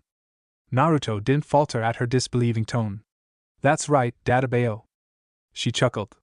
Her chuckle slowly grew in volume until it eventually became a full-blown laugh. Naruto stood flummoxed for nearly a near minute as the laughter slowly quieted down. Let me get this straight, Kurat Suchi said, wiping a stray tear from her eyes as she smiled. You, Naruto Uzumaki, the person who backstabbed me while in the forest, think you can persuade me from leaving this career choice I had to make with a very heavy heart and through lots of thinking and self-doubt? Naruto blinked. Well, it sounds a lot more idiotic when you point it out like that. Yeah? What makes you so special? Why is it that your will has to be imposed on someone else? Why can't I choose for myself? Naruto pondered for a moment. She's right. I can't force someone else to bow down to my wishes like some noble brat. Unless. But do you truly want to quit on your dreams, Kurat Suchi? The girl in question stiffened. That's none of your business. He grinned triumphantly. Aha! So you don't want to quit, do you? So why? Like I said, it's none of your business, Kurat Suchi grounded out with gritted teeth. Not my business? My rival is planning to retire. Who else would I be able to torment for the rest of my shinobi career? Now, tell me the actual. It's because I'm weak, Kurat Suchi interrupted with a whisper. Not everyone has the ability to improve so much in a mere month like you. I'm simply not fit for this job. Naruto started to sweat. He was going nowhere with this route of attack. Looks like the supportive rival act isn't going to work out. I'll have to get serious now. Even if it results in a few uncomfortable moments. I need those rewards. He sneered, an expression that rarely found itself on the blonde's face, so much so that he legitimately found it difficult to keep the haughty look for longer than a second. So that's it? You're weak? What a pitiful excuse. Just say you're scared, princess, and I'll gladly. Anger flashed like lightning in Kurat Suchi's pink eyes. Don't you dare presume to know anything about me. I can presume that you're a coward, at the very least. Running back to Grandpa as soon as you lose a few times. What else am I supposed to think? I expected more from my rival. Confusion briefly crossed Kurat Suchi's infuriated visage. This is it. Rival? Why do you keep calling me that? I barely know you, short stack. You barely count as an acquaintance. Naruto smirked, holding up a hand sign in response. Henge. Henge. Henge detected. Does player want to use the character customization menu? Yes/no. Yep. Opening. Henge menu. Ruji. Equip Ruji. Smoke filled the room, before slowly dissipating away, revealing an awfully familiar figure in front of her. Tall, dark hair, pale skin. Ruji stood in the flesh before the IWA Genin, who currently had murder in her eyes. She leaped from her bed, aiming a punch at the smirking, arrogant face of Ruji. Naruto watched the slow approach of Kurat Suchi with a bored expression. In her injured body and mind sporting a muddled mental state, she was only slightly better than a genin fresh out of the academy in terms of effectiveness. Regardless, she was still fast. So he wouldn't take her too lightly. He caught the incoming fist with his right hand, ducked the swerving hook, and immediately locked her arm from behind in one fluid motion. For a brief second, all that could be heard was the rustling of a blanket and a faint panting. Why you were Ruji? Kurat Suchi asked in shock, struggling to get out of his hold. So that's why you mentioned the pre-examination in the forest. Let me go. I'm going to end you, bastard. He shook his head disappointedly. And me?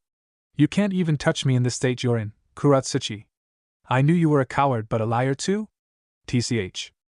Kurat Suchi went red in embarrassment, growling in frustration at her newfound weakness. Naruto let her go, carefully noting whether she would attack again or not. She turned to face him, her eyes sparkling with restrained anger. I'm going to kill you the next time we meet. The certainty that she spoke with did nothing to calm Naruto's heart. But he had to continue. Big words for a retiree. While you help your grandpa with paperwork, I'm going to be training as a shinobi. What gives you so much confidence, princess? Her fists tightened. I'm going to train harder than all of you. I'm going to train until my bones crack and my chakra gets depleted to the minimum. Then I will rest and train again. If I don't kill you the next time, I'll repeat the process. She walked forward, placing a menacing finger on Naruto's chest. Oh, I'll retire, Ruji.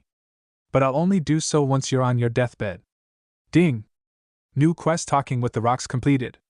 Quest details convinced Kurat Suchi to not give up on her shinobi dreams.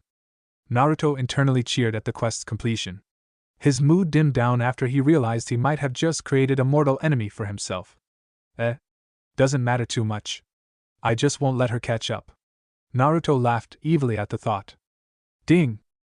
He quickly looked away from the rest of the notifications, hoping to end his conversation with the previously retired Kunoichi. Previously retired. Huh. I guess she's a retired retiree now. Naruto continued the act. I look forward to it, Kurat Suchi. Try your best. Looking to annoy her some more, he flicked her forehead with a decent amount of strength, watching her gasp in pain before quickly lunging forward to inflict some damage of her own. Naruto easily dodged her advances and fled the room with a second thought. He might have felt bad for hitting her unexpectedly if she hadn't already tried to do the same thing. Frustrated shouts sounded out from behind him, which he dutifully ignored before rushing towards a relatively isolated area where he used to hang out with Shikamaru when they were kids. He needed somewhere peaceful after that whole fiasco. Naruto didn't like acting like such a douchebag, that was Sasuke's role, but he did end up enjoying her genuine annoyance. I might be a psychopath, he thought with a startled expression. If Naruto was being honest, other than the acting part, the quest was relatively simple. Kurat Suchi never truly wanted to give up on the shinobi career, only viewing that as the only option due to a string of unfortunate failures. He simply had to hook her in by using Ruji as bait, making Ruji a sort of goal in her head. Knowing her, she would have started training again with or without Naruto's help. He only accelerated the process. He sighed, deciding not to think of the dangerous enemy he had made any longer. The grassy slope was perfect for cloud watching. Something related to the angle, as Shikamaru put it. With a sigh of relief, he sat down and opened his status. Ding! Congratulations! You leveled up. Player is now LV16. Naruto was shocked. Just how much experience did he get from beating Rock Lee? Leveling up from 2500 experience was impossible, meaning the remaining amount must have been from the earlier fight. This wouldn't have been surprising if it wasn't for the fact that he had already gained 2 levels directly after the fight. Level 16, eh? It seems like a decade ago when I was outraged when the system assigned me to level for the first time I opened it. Nice. I'll give the attribute point to strength. Ding! New window reputation meter unlocked. Info: this meter allows the user to understand their standing or reputation with the desired target. Interesting. I could technically use this to see who likes me and who doesn't. Which isn't too useful right now, but will come in handy in the future. Ding! New title: A Sorrowful Titan Dancing in the Rain achieved. What a weird title. Title: A Sorrowful Titan Dancing in the Rain gives plus 35% chakra efficiency when using either water-styled jutsus or lightning-styled jutsu during a rainstorm, along with increasing all other stats by 10%. That's seriously overpowered, Naruto thought with a grin. I'm practically invincible if it starts raining in the middle of a fight. I'll have to remember to equip the title beforehand, however. He could also wait for rain to occur and attack an opponent then. Naruto was more than happy with his rewards. He was starting to make even greater progress at a faster rate, which was needed now more than ever. Now for the last reward. I wonder what those question marks were hiding. Ding! Special Quest: A Forgotten Relic of Time created.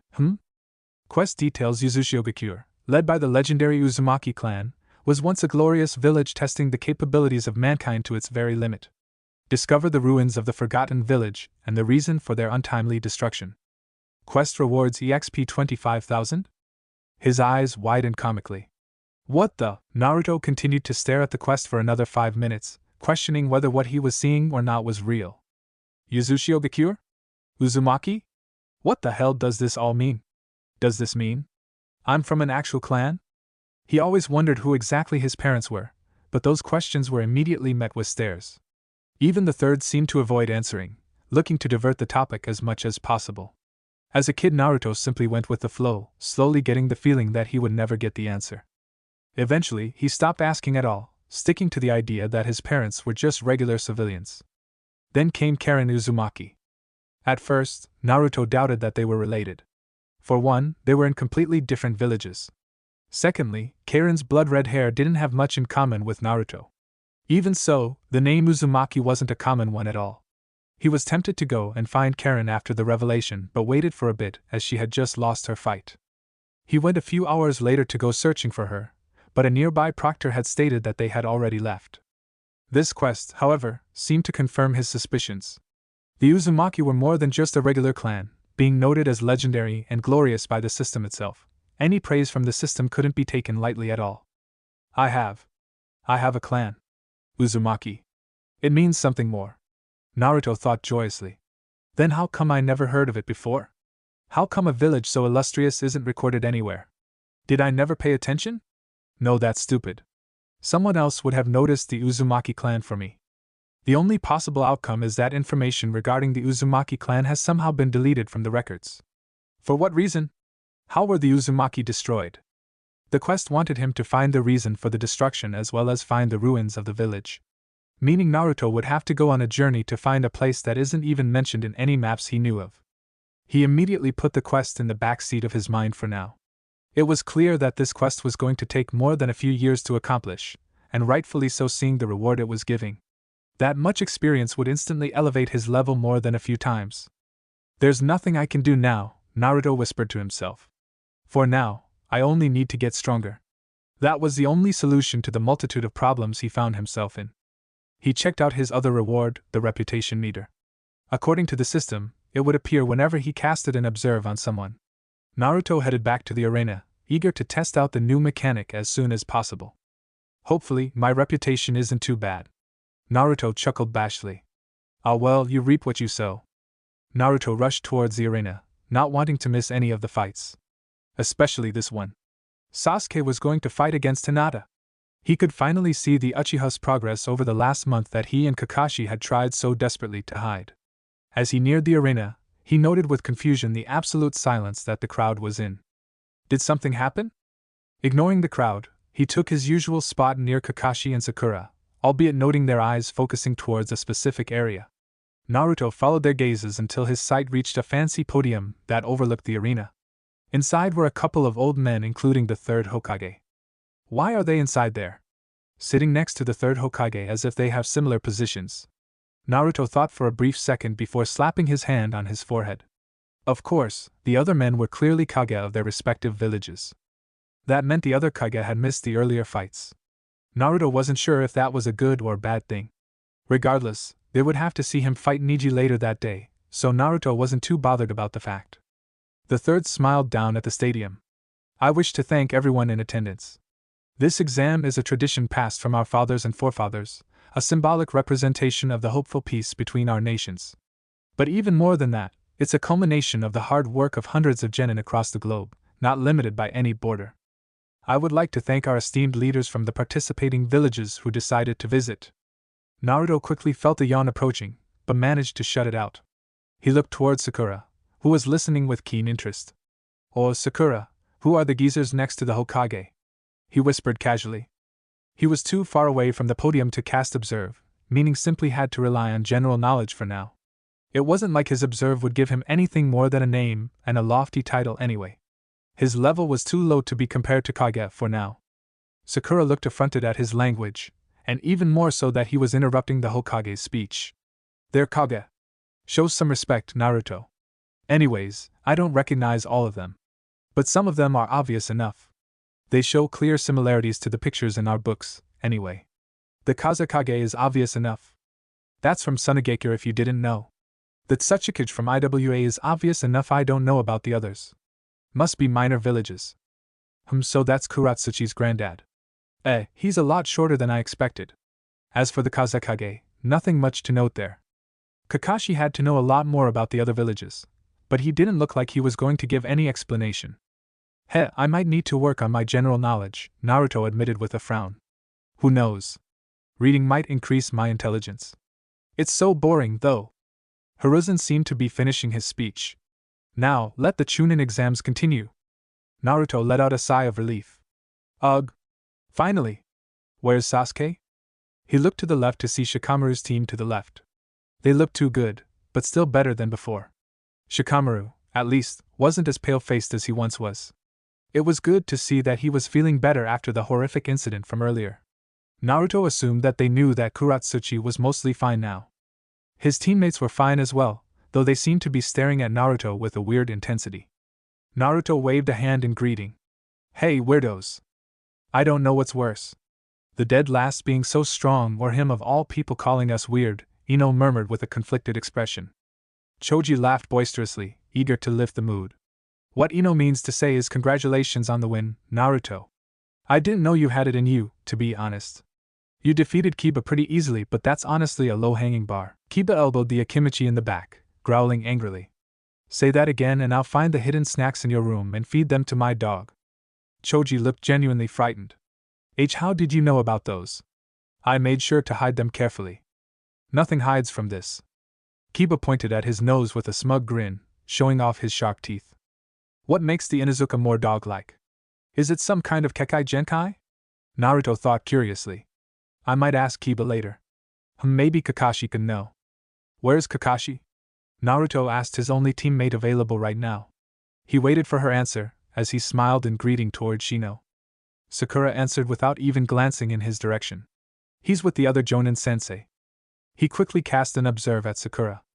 His eyes skimmed past her regular stats, noting with interest that they had definitely increased since the last time he had seen them. Reputation at a 70? Is that good or bad? Naruto felt like it was pretty good considering how much she used to despise him. The main reason for the turnaround was due to the fact that he simply stopped asking her out, which seemed to be Sakura's main gripe with him back at the academy. He looked at Shikamaru next. The lazy genius? Naruto harumphed into his elbow. That matched Shikamaru perfectly.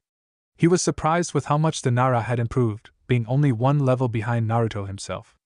Although that could be attributed to the fact that he had started at a much lower level compared to Shikamaru. The reputation wasn't too much of a shock, had been friends with Shikamaru and Choji for a long time. Naruto looked at the others, ready to cast observe on them as well, but stopped as he noticed the fight was commencing. Sasuke vs Hinata. Needless to say, the fight had garnered a lot of attention. The Uchiha vs a Hyuga. An age-old debate dating back to the origin of these clans. The crowd was as rambunctious as ever, betting at an all-time high as people weighed in on the fight with critical eyes. The fight had meaning politically as well, more so in the case of Hyuga, obviously. Naruto couldn't care less. Let's go Hinata! Kick his ass! He cheered as loudly as possible. He obviously didn't want Sasuke to lose, but that didn't mean he was going to cheer for the bastard. Hinata, who stood patiently in the middle of the arena waiting for her tardy opponent, trembled slightly before facing his side of the arena. Her pale eyes looked to be searching for something before they finally settled on Naruto. The boy in focus let out another ear-piercing shout of support, before lifting a thumbs up into the air.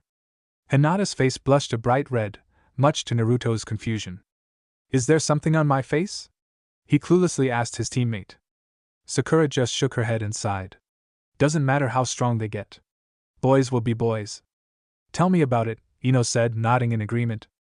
Naruto just looked at them, clearly bewildered. The system is once again astounded by your stupidity. The proctor in the middle began looking at the clock in annoyance. Was his name Ginma or something? Naruto pondered. The preliminary exam had a different proctor, but Naruto heard that he had fallen sick somehow. Whatever, where the hell is this bastard? Don't tell me Sasuke dozed off before the fight. I'll begin counting down the final minute. If Sasuke Uchiha does not arrive at that time, then he will be withdrawn from the tournament, the proctor said without an ounce of hesitation. The crowd watched with trepidation as the time went down, and no sign of the infamous Uchiha was to be found. Even Naruto was beginning to get slightly worried, only a bit, however. Sakura, on the other hand, was clutching the rails tightly in anxiety. Kakashi just stared into his book. 5, 4, 3, 2, and 1. Sasuke Uchiha leaped across the arena, somehow making dust rise to hide his appearance immediately, leaving only his hazy silhouette. The dust settled, revealing the confident Uchiha in all his glory. The crowd burst into cheers as their prayers came to fruition, their fists in the air as they screamed with all their might. Naruto scoffed, unimpressed. Of course, the bastard copies my entry. I don't blame him, there's not much else he could do with that stupid eye of his. His complaints were hypocritical considering Naruto had been copying many types of taijutsu styles with his system and even B's kenjutsu, however poorly he had done so, as well. Oh well. A bit of hypocrisy never hurt anybody, right?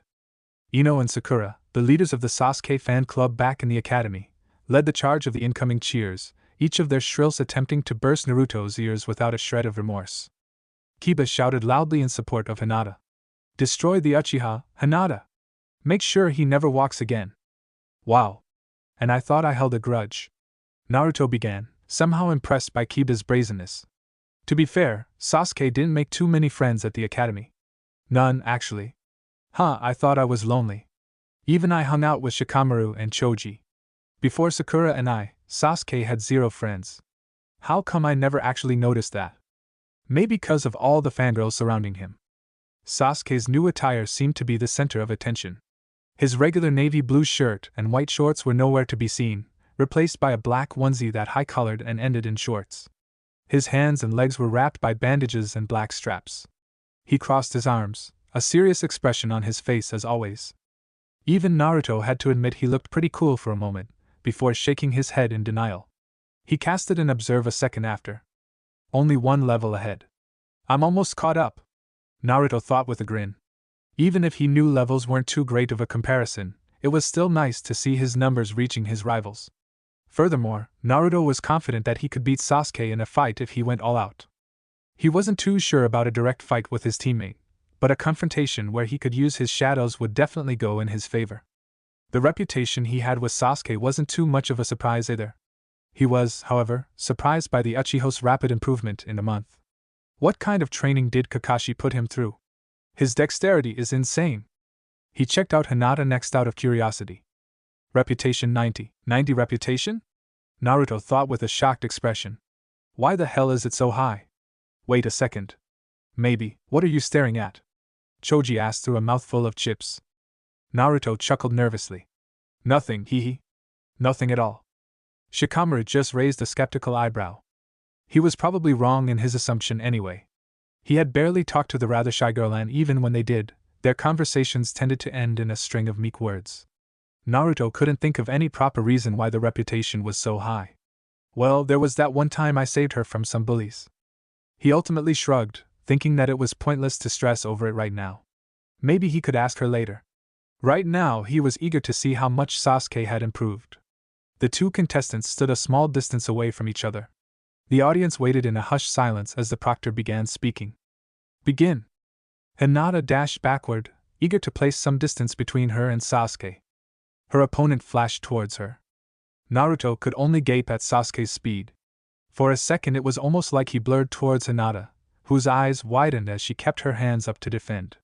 A flurry of attacks were heaved upon Hinata, who tried her best to intercept and block when required. Naruto had a creeping suspicion that Sasuke still wasn't going all out. Naruto looked towards Kakashi. How is he so fast? Kakashi winked. A secret, of course. I'd like to tell you, but Sasuke might get angry in return. I can't afford to break the trust of my precious students, can I? Unless, of course, you tell me who exactly trained you for the past month. Forget it, Naruto groaned out. Naruto knew Kakashi was eager to know who his secret sensei, as he liked to call it, was. He was also sure that Kakashi had sent a few clones to follow Naruto during his training, but B had somehow taken care of that easily enough. Naruto looked back at the fight. Not much had changed. Sasuke was simply stronger, faster, and better. The 2 taijutsu styles met in a harsh battle. By technique alone, Hinata seemed to have an advantage. Her taijutsu was more fluid and controlled compared to the acrobatic uchiha style. Nevertheless, Sasuke was leagues ahead of her in pure technical combat. Sasuke hadn't used any of his other techniques either, likely hiding them for use in future battles. He had a grin on his face as he went hand to hand against Hinata, who was similarly enjoying the heat of the battle. The crowd more than enjoyed the scuffle, cheering at every punch and kick that managed to land. Interesting. She's more crafty than I thought, Kakashi said suddenly. Naruto raised an eyebrow questioningly. Her strikes aren't just for show, Naruto. The Hyugas use their eyes to their advantage to hit chakra points, temporarily disrupting their flow entirely. Sasuke is forced to fight hand-to-hand, where Hinata is more comfortable. She took Sasuke's early confidence to her advantage to quickly get some shots in. So you didn't tell Sasuke that the Hyuga could do that? Kakashi nodded. Must have slipped my mind. Naruto didn't believe that one bit. Kakashi had a reason for doing so, but it didn't feel like it was worth the effort to explain to Naruto. Anyways, regardless of Hinata's strategy, Sasuke quickly began to overwhelm her. Her movements became sloppier and lacked the scary precision she once had. Sasuke feinted left, an attack that Hinata desperately tried to evade. That action only put her right side into a completely vulnerable position, and thus she could do nothing as the Uchiha kept a kunai right to her neck with a burst of speed. Winner Sasuke Uchiha. The crowd burst into applause at the performance, easily the loudest thus far. With names like Uchiha and Hyuga, he supposed it was to be expected. Great job, Sasuke-kun. Sakura shouted from the stands, her hands to the sides of her mouth. Ino echoed her with equal intensity. Great. I didn't learn anything about his current ability other than that he's somehow radically faster. I know for a fact that Kakashi taught him something special. He should have expected that Sasuke wasn't going to be such an idiot. Looks like he's gotten stronger as well. This is going to be troublesome, Shikamaru said, massaging his forehead. Naruto grinned. Don't worry too much about Sasuke. You aren't gonna get past me, Dadabayo. Shouldn't you be worrying about Neji? Him? I got it handled. Naruto could humbly say that he was one of the strongest going into the tournament. The only issue was that he simply couldn't use his shadows. He wasn't an idiot even though he often made reckless decisions. She knew that revealing such a technique would only bring negative attention to him. My necromancer abilities are too strange and not a type of regular jutsu. I would get questioned as to where I got the technique, and if I didn't answer, I would get sent to some interrogation team. He knew that the Yamanaka clan that Ino came from had some sort of way of viewing memories and such. Everything would go to hell. That's why he made a rule for himself. Only use the shadows when his life was on the line. A situation which was getting more and more likelier as Naruto found out the hard truth of his current life. Sasuke appeared next to them a second later.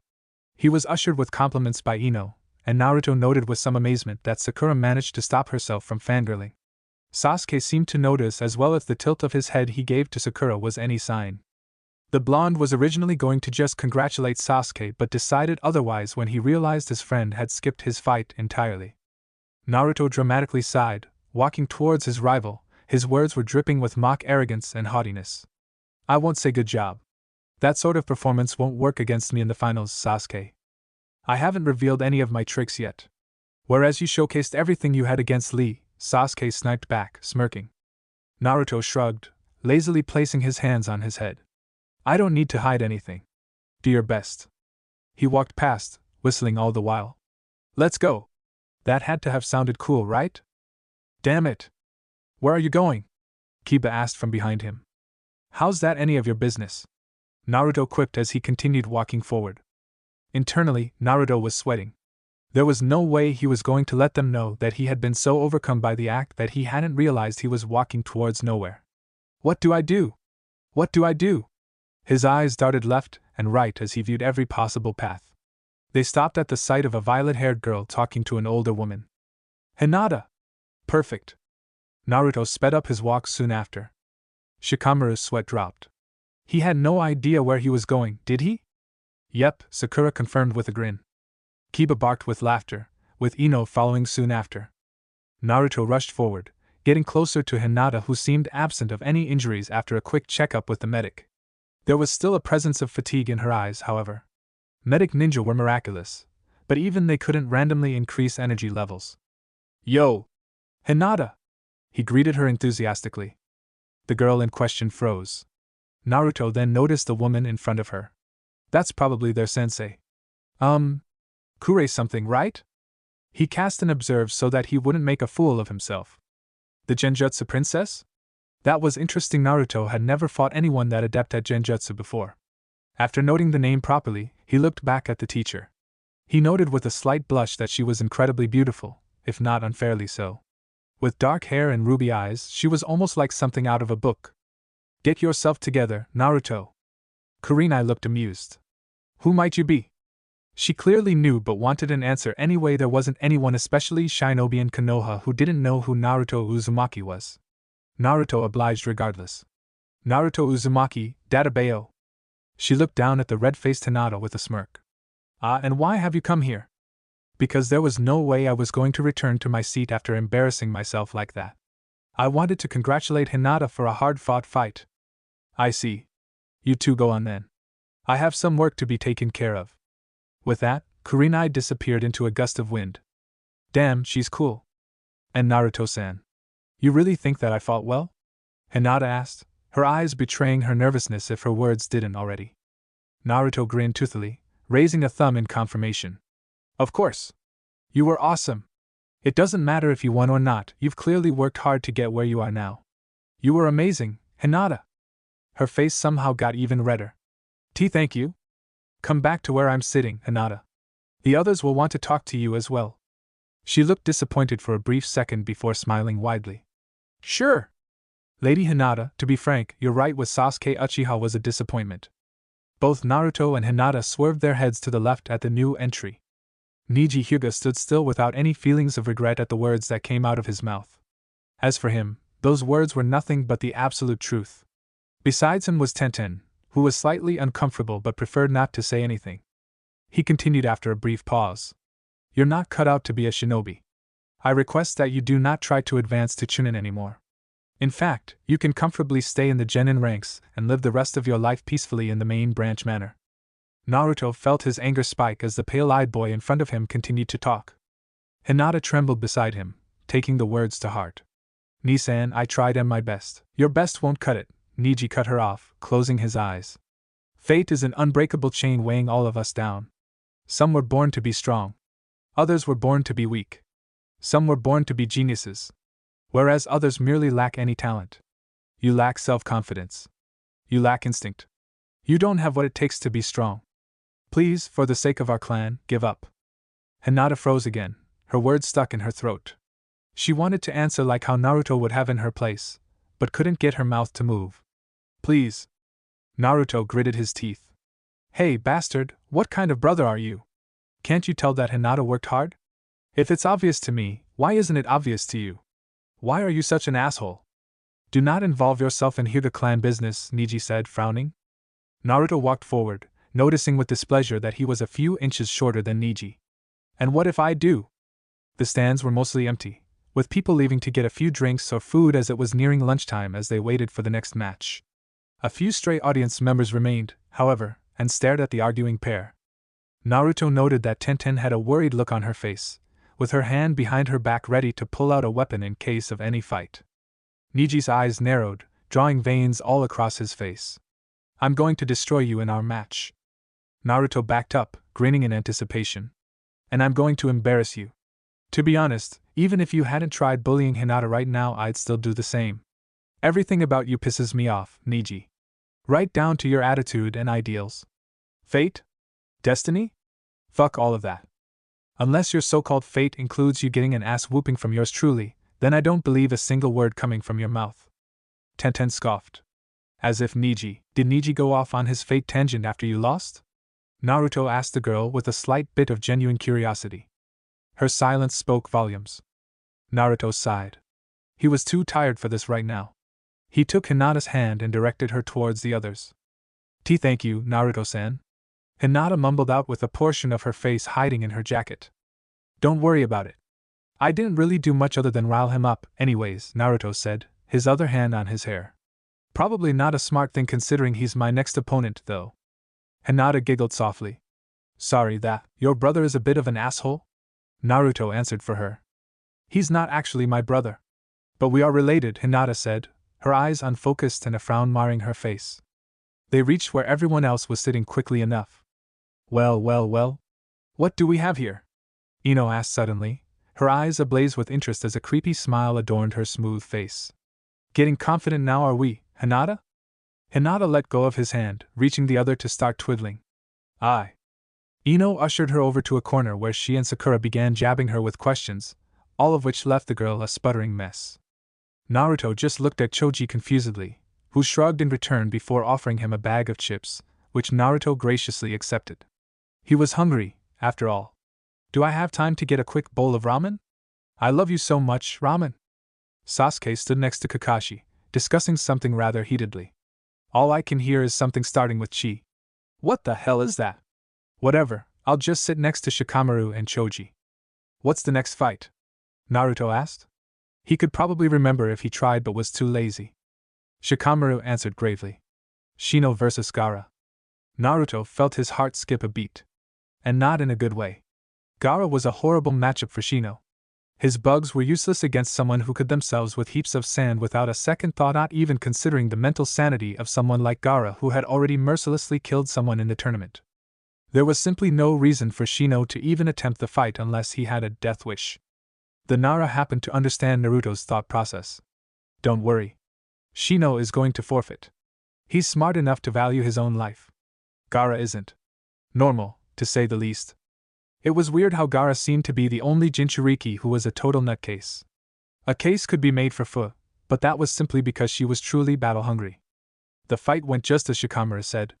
Both Gaara and Shino met in the middle of the stadium, where Shino announced his decision to forfeit the match. Needless to say, the boos that resounded were from people who hadn't seen the red-haired boy's previous fights.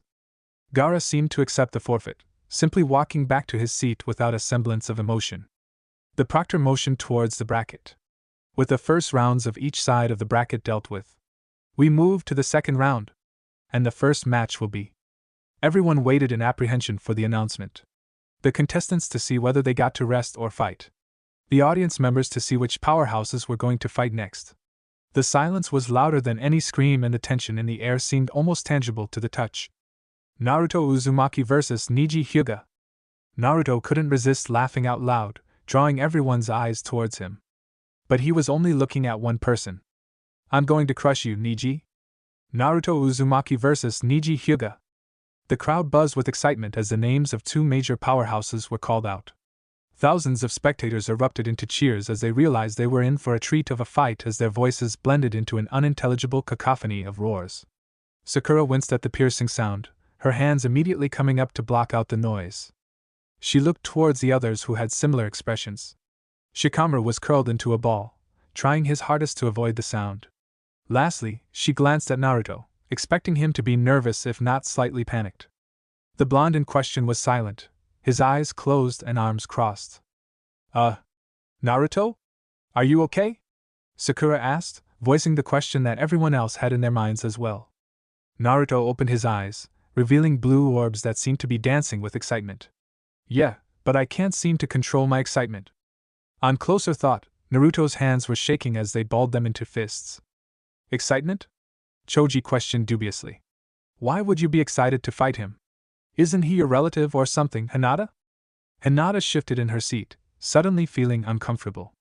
Thankfully enough, Kiba answered for her. He's an absolute ass.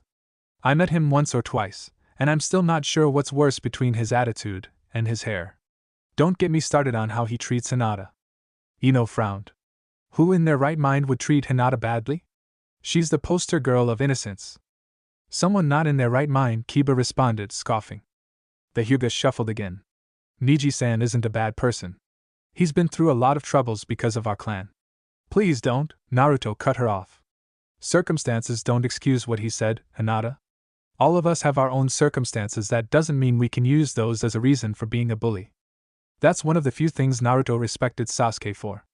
Naruto could say with certainty that his teammate had suffered a lot, and yet the uchiha had never made it his mission to trouble others, mostly keeping to himself in the end. Hinata hesitated once more but nodded in the end. May the contestants come to the stage, the proctor said loudly, his eyes sweeping the crowd searchingly. Naruto grinned. Alright, now it's time to go. Wish me luck, not that I need it, Databeo. His friends did exactly that, except for Sasuke, who simply nodded. Always trying to be different, eh? Just wait, I'll beat the arrogance out of you too. Naruto daydreamed about his eventual fight with his teammate until he found himself face to face with pale eyes. Unlike Hinata's, these eyes were narrow and cold, completely opposite to the large Tao-like expression Hinata always had. Veins protruded from around his Byakugan, mostly covering the top half of his face. Naruto's mind immediately blanked, his focus tunneling on the opponent in front of him. Neji was easily the strongest opponent he would ever have to face. Lee was a close second, because Naruto simply had a perfect counter for his taijutsu, and the green spandex ninja didn't have a chance unless he managed to open his gates. Opening his gates in a small enclosure without any cover, a very unfortunate winning condition against opponents who were dead focused on preventing the taijutsu specialist from doing so. Neji could be classified as a taijutsu specialist as well, but was just as proficient in the other arts. Therefore, Naruto was facing a version of Lee that had access to chakra, along with that busted dijutsu that came with literally zero disadvantages, other than looking creepy. Observe. The observation was successful. For a second Naruto thought the reputation was also a stat but quickly realized that Neji hated him to a higher degree than he thought. Naruto didn't blame him, hated him just as much. It wasn't like they were mortal enemies. In fact, Naruto and Neji had barely interacted, and only interacted through words. The truth was that they were paragons of completely conflicting ideals. There was Neji, who believed that life was merely a servant to fate, and that destiny was a fixed path in life that offered no change. Then came Naruto, a boisterous blonde who despised fate and destiny for leaving him an orphan and overall making his life shit. He hated the idea of not being able to change his life, and thus the goal of becoming Hokage was his entire life's motive. If Neji was the symbol of the inevitable and unwavering nature of fate, then Naruto symbolized the whirlpool of change that relentlessly tore through the threads of the same fate. As such, it was no doubt that both calamities would eventually have to face each other. And now they did. The crowd began to roar louder than ever before as the proctor began counting down. Naruto didn't hear a single thing. It's showtime. Begin. Activate Uchiha Taijutsu. Activating. Skill Uchiha Clan Taijutsu LVL5 activated. Usage drains 8 MP points each minute. User can initially use this skill for 2 minutes without draining MP. This skill had become Naruto's go-to for engaging any enemy as he had become comfortable with the fluid style, and along with the lack of MP drainage as long as he used it for only 2 minutes, it was very cost-efficient as well. Naruto dodged the kick that went over his head with a simple duck, then parried the palm heading for his stomach with his forehead, pushing Neji's hand to the right. A counter left hand missed its mark right on the liver as the Hyuga backed up with a strong kick of his foot on the ground. Water release surging sea, Naruto said after he made the proper hand signs. With a forceful exhalation, a torrent of water escaped from his lungs, swiftly cascading forward as a powerful wave that threatened to sweep up the Hyuga into its grasp. Neji responded with inhumane speed, his hands flashing as he intoned something Naruto couldn't hear through the sound of crashing waves. 2 walls of mud rose from beneath him, dividing the aggressive tide in the middle. The spear of earth parted the cohort of rushing water with ease, leaving a relatively dry Neji standing on it with an emotionless expression on his face. Naruto shook his head in disbelief at how fast Neji had been able to dismantle his jutsu. He was in no delusion that his opponent would have faltered, but he was looking forward to Neji using his ultimate defense. Instead, it was almost as if Neji knew beforehand that Naruto was going to attempt such a technique with how fast he was able to cast his mud wall. He decided to file away the information for later. He met Neji in the middle once again, pulsing chakra through his feet so that he could avoid plunging his legs into water and greatly reducing his speed. The Hyuga did the same, making Naruto realize right then that Neji was much faster than him. The next bout of taijutsu didn't go as well for Naruto. Neji's taijutsu was honed with years of grueling training, each strike a result of countless hours of practicing stances by himself. Naruto's taijutsu wasn't his own and never would be. It was just that, an imitation. It lacked the heart and soul that Neji's taijutsu did, and more importantly, lacked the experience and finesse. Another startling realization overcame Naruto. He was inferior in taijutsu. Neji was reading his moves with practiced ease, his eyes flying back and forth as he parried any attack Naruto tried to attempt. And then he began to truly fight back. Naruto wasn't an idiot, knew that the moment he started to defend, Neji would have easy access to his chakra points, which would more than likely win him the fight. That's why he continued his relentless barrage of hooks, uppercuts, and kicks with disregard for Neji's strikes. He had to take damage now to prevent a further, greater loss in the future. Meanwhile, Sasuke frowned from the stands. The dobe shouldn't have used my taijutsu in the first place. He still had no idea how Naruto was so good at copying taijutsu and ended up scrapping it up to talent. He knew that his teammate was hiding something, but getting annoyed by that would be hypocritical considering the bundle of secrets that Sasuke himself held. Sakura had her hands on the rails, worriedly looking down at the fight. Why is he so aggressive right now? And Naruto-san doesn't want to be on the defense against the gentle fist, Hinata murmured a second later. What's so special about the gentle fist? Ino asked confusedly. For once, Hinata didn't mumble, her eyes completely attached to the fight before her. The gentle fist is a deadly taijutsu style created by the Hyuga clan to fully optimize the Byakugan. We can disrupt the opponent's chakra pathway by injecting chakra along with our strikes directly into the nodes of the tenketsu. Someone like Neji-san can prevent someone from even drawing their chakra if he lands his hits. Her face blushed right after, as she realized just how much she had just spoken. The others looked at her in shock. Good explanation, Hinata, a new voice said from beside them. Sasuke glanced to his left, recognizing Tenten and Lee as they stood watching the fight. Tenten had a smug smirk on her face as she watched one of Naruto's hooks helplessly pass Neji. I told the brat that he shouldn't have underestimated Neji, of course, he didn't listen. Look where that got him now. What are you doing here? Shikamaru asked annoyedly. Tenten smiled mischievously. Oh, I just wanted a better view. We all are Konoha Genin, aren't we? Plus, I wanted to meet the famous rookies everyone keeps boasting about. Lee just shook his head, an apologetic look on his face. That didn't stop him from not so innocently scooting closer to Sakura. Sasuke just gritted his teeth. You better beat this bastard, Naruto. I won't let you live if you lose right now. Naruto felt a stray bead of sweat reach the corner of his lips, the salty taste not welcome in the already humid environment. He managed to dodge another punch, but his luck couldn't last forever. As long as he isn't able to hit my chakra points, I'll be fine for right now.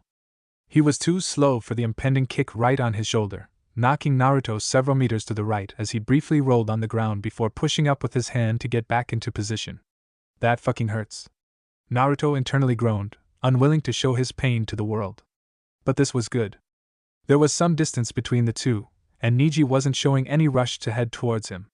Without wasting another second, he reached into his utility pocket and threw 4 swords into the air, making sure to not throw them too high as it would take too long. The previous bout made one thing known: Naruto would never win in a regular taijutsu fight. The year of experience and age Neji had on the Jinchuriki was more than crucial. Thus, Naruto had to rely on his skills to even the playing field. If only I could use my shadows, he thought bitterly. He wallowed in his self-pity for a little bit before snapping himself back to reality. There was no time for indecision. Activating. Skill 7 Swords Dance, Acrobat Kenjutsu LVL2 activated. Usage drains 15 MP points each minute. User can use this skill for 30 seconds without draining MP. He simultaneously disabled the uchiha taijutsu style just in case there was some sort of consequence by having both active at the same time. He wasn't sure if there would be any effect, but he also didn't want to risk any result during such a moment. Naruto felt 3 of the swords land in the appropriate crooks of his arms and legs, and anxiously waited for the last one as he saw Neji moving forward. It never landed. Clang! A shuriken hit the sword midair, diverting the weapon's trajectory entirely. Naruto could either maneuver his body and allow the sword to drop into the correct position, or leave the 4th sword and attack with only 3. The issue with the first option was that he was risking being opened for a hit by Neji, which he absolutely couldn't let happen. 3 it is, Naruto thought with a grimace. Naruto rushed forward, eager to see how his kenjutsu would fare against Neji's taijutsu. It wasn't as comfortable without his 4th sword as it left an open spot near his left side, but Naruto wouldn't let that stop him. He somersaulted into the fray, making sure to give the name of the acrobatic kenjutsu justice. A solid palm launched itself towards his abdomen, which coincidentally wasn't covered with a sword. Naruto, in a terrific show of flexibility, bent his knees, faltering to the ground purposefully to dodge the strike. His hands fell palm first to the flat surface before tightening and pushing upwards. Naruto converted as much force as he could into torque so that he could spin his body into Neji. He grinned as he felt his sword make contact with the pale-eyed genin, spraying blood onto his weapon and the ground. Finally, Neji leaped backward, not at all eager to continue fighting against the unpredictable style of the shinobi in front of him. Naruto, sensing blood in the water and the chance to secure an advantage, leaped forward without hesitation, spinning in the air as his swords twirled dangerously. The glint of metal and ruby blood shone in Neji's once again narrowed eyes. Time itself seemed to slow down as the midair boy descended upon the defenseless Hyuga. 8 trigrams palm rotation. A ball of rotating chakra manifested almost instantaneously. The insane speed at which the jutsu worked caught even Naruto off guard. The 2 of the 3 swords which made contact with the blue dome immediately crumbled, but also saved Naruto, who stopped himself from falling into the sphere of doom soon after. What's the smell? Naruto looked down to see cuts all over the arms from where the swords were. His black and orange uniform was cut up into shreds at random places. Blood oozed out slowly, covering his exposed skin in red. Naruto took his bloodied hands and swept them through his hair, not caring about the uncleanliness of his actions right now. Red specks covered his hair and face, and along with the grin on his face, Naruto looked frightening. Demon, one of the audience members whispered. He was met with looks that didn't necessarily disagree but clearly wanted him to quiet down. Neji stood in the middle of the small hole he created in the ground, unperturbed by the manic state of his enemy. If anything, he welcomed it. Now, we can finally start fighting for real, Naruto thought excitedly. Shadow Clone Jutsu. 9 other clones formed around Naruto, each of them sporting a bloodied look. Neji's eyes were transfixed on his clones, sweeping through each one without a particular preference for the original. That means no way. The Byakugan can't tell between a shadow clone and the original. This is perfect. Naruto began running, feeling his clones following as well. They ran in a practiced V-shape, with Naruto in the rear. Neji stood his ground, unwilling to take any form of retreat against the blonde. The Hyuga quickly disabled the first clone, which turned into a ball of smoke. The others fell soon after, not as desperate to shield themselves as Naruto was before, and thus falling to the chakra strikes that Neji administered mercilessly. Naruto soon was the only one, and not wanting to end his assault, he assumed the appropriate hand sign to summon more clones. Instead, he found a kunai sailing straight for his head. When the fuck did he throw that? Why is it moving so fast? I can't afford to stop the attack right now. The match so far was like a chess game. Whoever gave up their lead during the fight would end up losing. Naruto currently was the one applying pressure, and while the Hyuga was responding easily, he knew that Neji would eventually crumble or make a mistake that he could capitalize on. After all, Naruto was the type of shinobi to wholeheartedly believe in the saying, offense is the best defense. Losing his offensive position right now would force him into defense, which would likely be a loss. With how close Neji was, Naruto knew that he needed to pull off his shadow clone jutsu immediately if he wanted any chance of continuing the offense. As such, he only had one option. The kunai flew forward without any dip in its trajectory as Naruto's chakra built up simultaneously to summon more clones. The Jinchuriki leaned his head to the left and caught the kunai in his mouth. The crowd gasped in surprise before launching into a rampant applause of shouts and screams. A certain mint-haired girl just shook her head fondly, with a touch of wistfulness. A certain princess shook her head in anger that her rival's life may have been at risk for a single kunai just then. Naruto spat the kunai out, not at all relishing the taste of blood that filled his mouth from the somewhat deep cut the blade made across his gums. The only good news was the regeneration that worked overtime to take care of the issue, no matter how slowly it was doing so. His clones that were summoned just then rushed forward. For a moment Naruto had thought he could have used Iron Skin to defend himself against the kunai and continue his offense. But he remembered the small window for activation that was required before any skill took place, and wasn't sure if it was worth the risk. Though some would say catching the kunai blade with his mouth was just as risky. Speaking of iron. Activate Iron Clones.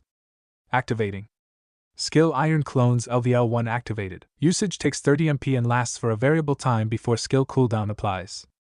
Naruto ran forward along with clones, spitting out another wad of blood that had formed in the meanwhile. Neji continued to normally attack the clone, before realizing the clone was actually the original, seeing that it survived more than a single hit. The chakra strikes prevented proper chakra circulation, but that didn't mean the clones couldn't move at all. In fact, he didn't need the clones to cast jutsus in the first place. Neji stepped sideways to counter the second clone, this time knowing that it would disappear after a single hit. But it didn't. Confusion bloomed on his face as he snarled in annoyance, as the clone managed to sneak a fist onto his abdomen. The clones began to emerge from every direction, eager to trap the Hyuga while they had the chance, motivated by the punch that landed by one of their comrades. They never had the chance. Rotation. The clones became smoke soon after, leaving Neji somewhat winded as he stood in another hole of his creation. So even Iron Skin isn't enough for his rotation technique. No, it was Iron Clones. The Iron Clones aren't as indestructible as my personal Iron Skin. So maybe my Iron Skin could last against his rotation, though I won't be trying it out right now. Naruto found himself face to face with Neji once more. This time his opponent's face was not as calm. A silent anger was present in Neji's expression, as if he couldn't believe the fight was taking this long to end. Don't worry. Naruto thought darkly. I'll end it soon enough. Naruto rushed forward with a plan in mind, his mind whizzing through possibilities as he began his chess match once again. Neji came forward as well, desperate to turn the fight back into a raw taijutsu match. For Naruto's plan to work, he needed to take a few punches. So he endured. The crowd watched in confusion as Naruto almost willingly launched himself into a fist fight. He tried his hardest, but without any clan technique equipped, Naruto's own wild taijutsu style was utterly lacking. Every move he made was countered flawlessly, and punished almost instantly. For the first time, Naruto truly felt what the gentle fist was supposed to be. He felt foreign chakra invade his body, striking something before Naruto could even realize what was happening. It was so sudden, so quick. One moment he was perfectly fine, and another he felt a great disturbance in his body. His organs must have somehow been affected as well, for a simple hit like that couldn't do so much damage otherwise. Blood splattered across the floor and on Neji's face as one palm hit Naruto straight in the stomach. He fell several meters backward as the nauseating feeling of chakra sickness invaded his consciousness. In one seemingly last and desperate plea, the ground around Neji trembled. The Hyuga smirked. The hand that tried to pull him from underneath was grasped tightly. Neji pulled the clone from the ground before slamming him across the face with a flying kick, ending the short existence of the clone altogether. Neji chuckled. A shame. I didn't even get to use my 64 palms technique. You were strong, Uzumaki. But nothing is stronger than fate. Triumph filled Naruto's heart as he realized what had just happened. Naruto summoned more clones, the act taking much longer than normal due to the chakra imbalance in his body, and thus only forming 5 of them. One of the clones popped immediately, covering everyone's sight of the blonde ninja for a second. Naruto activated iron clones once again, hoping to make the clones last as long as possible. Neji was more wary this time, taking all 5 of the clones as seriously as possible due to their tough nature. The moment he got a good angle, he brought the sphere of chakra to life. The clones dispersed without any incident, further solidifying Neji's win in the hearts of the audience. Neji walked slowly towards Naruto, and the Jinchuriki could only thank Kami for the Hyuga love of theatrics. With a desperate heave, he threw a kunai at Neji. The throw was despicable. The kunai trembled at Neji's feet pitifully, the sound vibrating throughout the quiet stadium. Some chuckled at the feeble attempt. Neji didn't even pay attention to the kunai. His Byakugan, the all-seeing eye, deeming the weapon unimportant. That was his fatal flaw. The second Neji took one step past the fallen kunai, his loss was all but confirmed. The kunai wasn't any regular kunai. It was Naruto in a henge. But how could a henge get past Neji's eyes? Perfect henge LVL1. Info turn into a perfect henge, meaning even sensors will not be able to detect your transformation while active. There is no cooldown, but chakra consumption is high.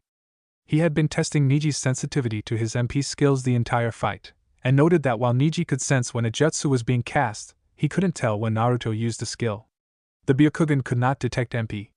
Furthermore, perfect henge wasn't called perfect without a reason. It was perfect to the utmost degree, avoiding the watchful eyes of the Byakugan with ease. Naruto spun an extra kunai in his hand as Neji noticed the presence behind him. Focus! A sizzling sound was formed as Naruto encased his kunai with lightning, not to a perfect degree as he did with Zabuza's sword, but good enough. Neji immediately began to try and rotate, but Naruto had none of it. He grabbed the spinning arm of his enemy with left hand before plunging the lightning kunai into the waist of Neji, making sure to aim for somewhere non-lethal, but allowing it to hurt nonetheless.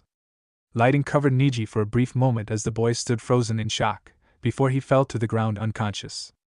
Winner Naruto Uzumaki. The crowd surged with applause at the ending of the thrilling fight before them. Naruto collapsed to the ground in exhaustion as he looked to the sky.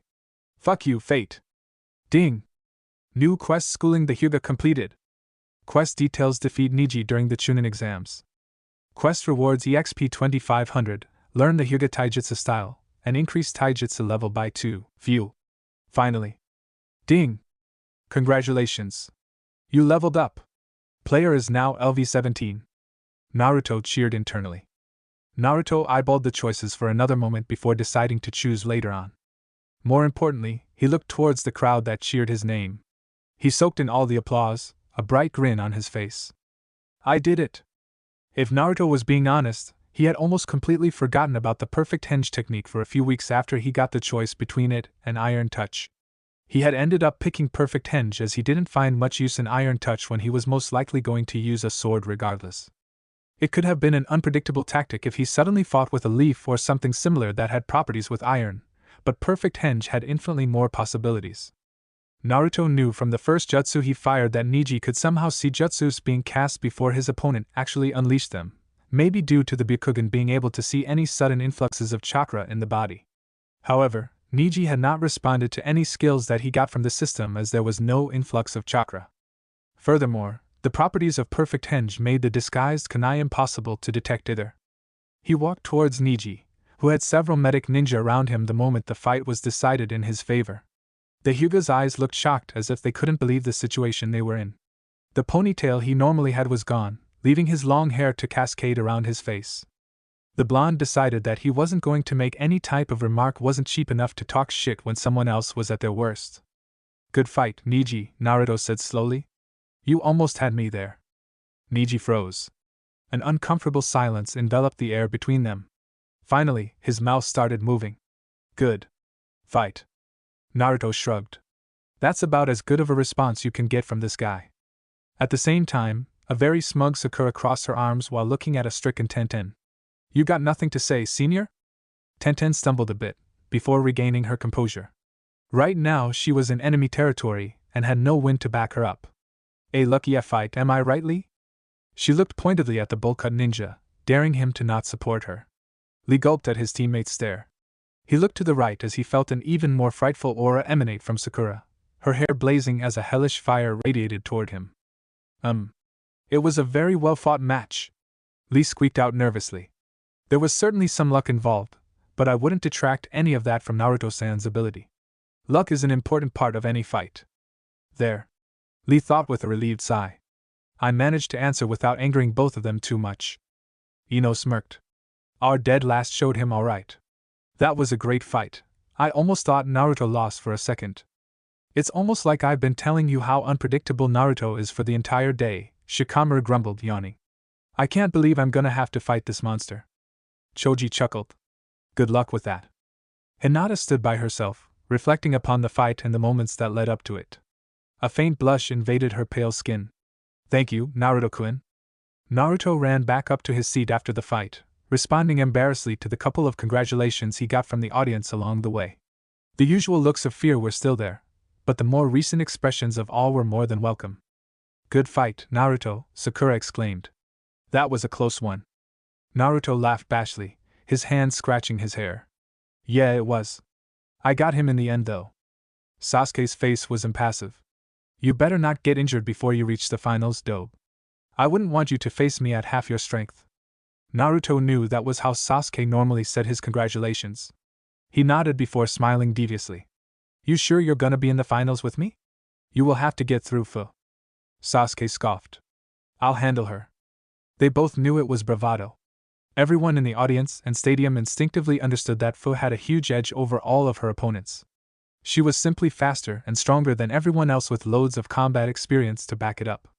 Naruto wasn't sure if Sasuke had any chance against Fu, but he would still root for his teammate.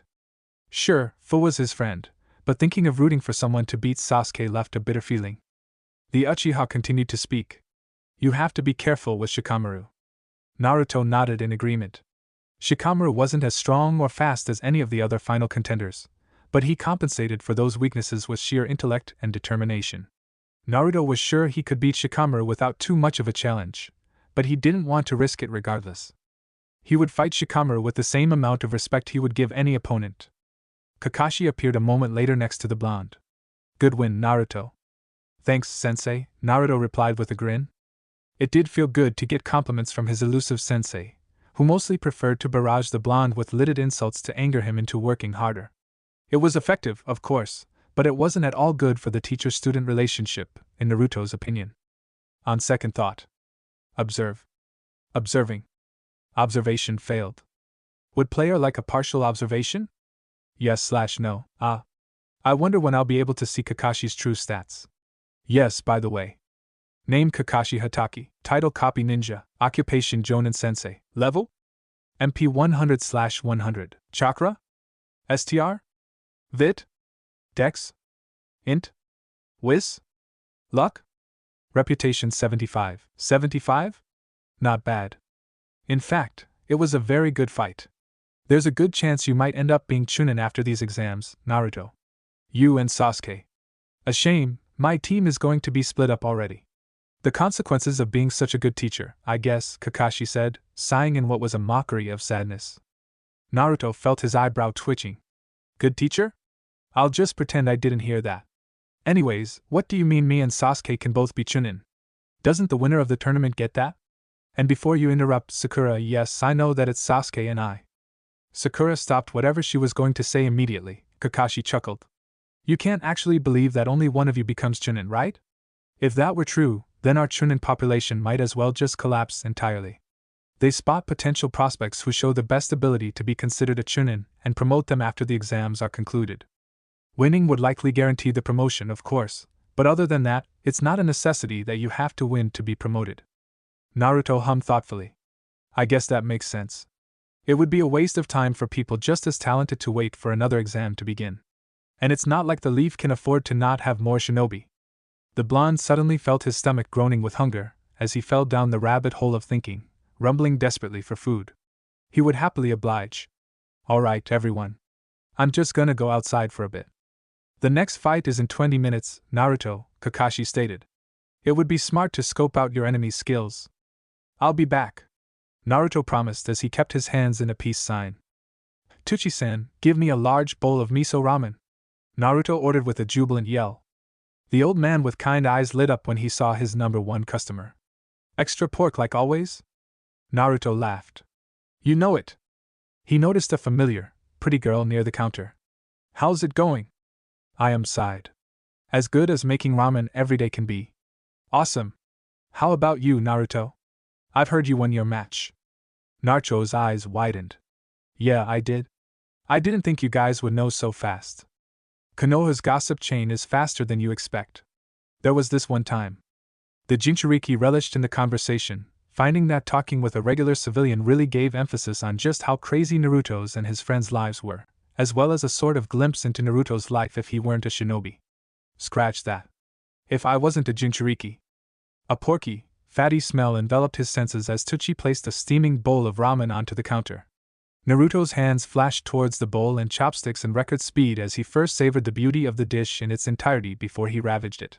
Steam washed over his face like a delicate embrace, soothing his skin with heat. The broth, a symphony of rich tonkatsu flavors, swirls harmoniously with delicate, hand-pulled noodles, each strand a testament to craftsmanship. Crowned with tender slices of chashu pork, vibrant marinated eggs, and a delicate fish cake spiral, it was utterly beautiful. Itadakimasu, Naruto shouted before digging into the dish. He ate a bit slower than normal, not wanting to eat too much before the fight he would have later that day, and thus savoring the food. At the same time, Naruto checked his stats. He had leveled up with the fight against Neji, meaning he had an attribute point to use. Without much hesitation, Naruto placed the point in dexterity. Now time to look at the skill tree options, Naruto thought while slurping up a stray noodle on his chin. System, give some more information on these skills. Camouflage LVL1, blend into the environment with near-perfect accuracy, further allowing the user to be near invisible if completely still. This ability consumes 10 MP and drains a further 10 MP every 3 minutes. Naruto's eyes widened with wonder. This is seriously useful. I'd practically be invisible. If I activate it during a fight, I could get very sneaky hits in as well. But it's not at all powerful, is it? Near. It mentions near for both aspects of the ability. Can I really depend on it if my life is on the line? Regardless, it still would be useful to have in most situations. Black Flash LVL1, a phenomenon where space warps when chakra is applied within 1/1,000,000th of a second of a physical blow. When the user manages this feat, their chakra appears black, and the force of their attack is raised to the power of 2.5. What? Naruto thought with creased eyebrows. What do these words even mean? Let me read it again. Chakra.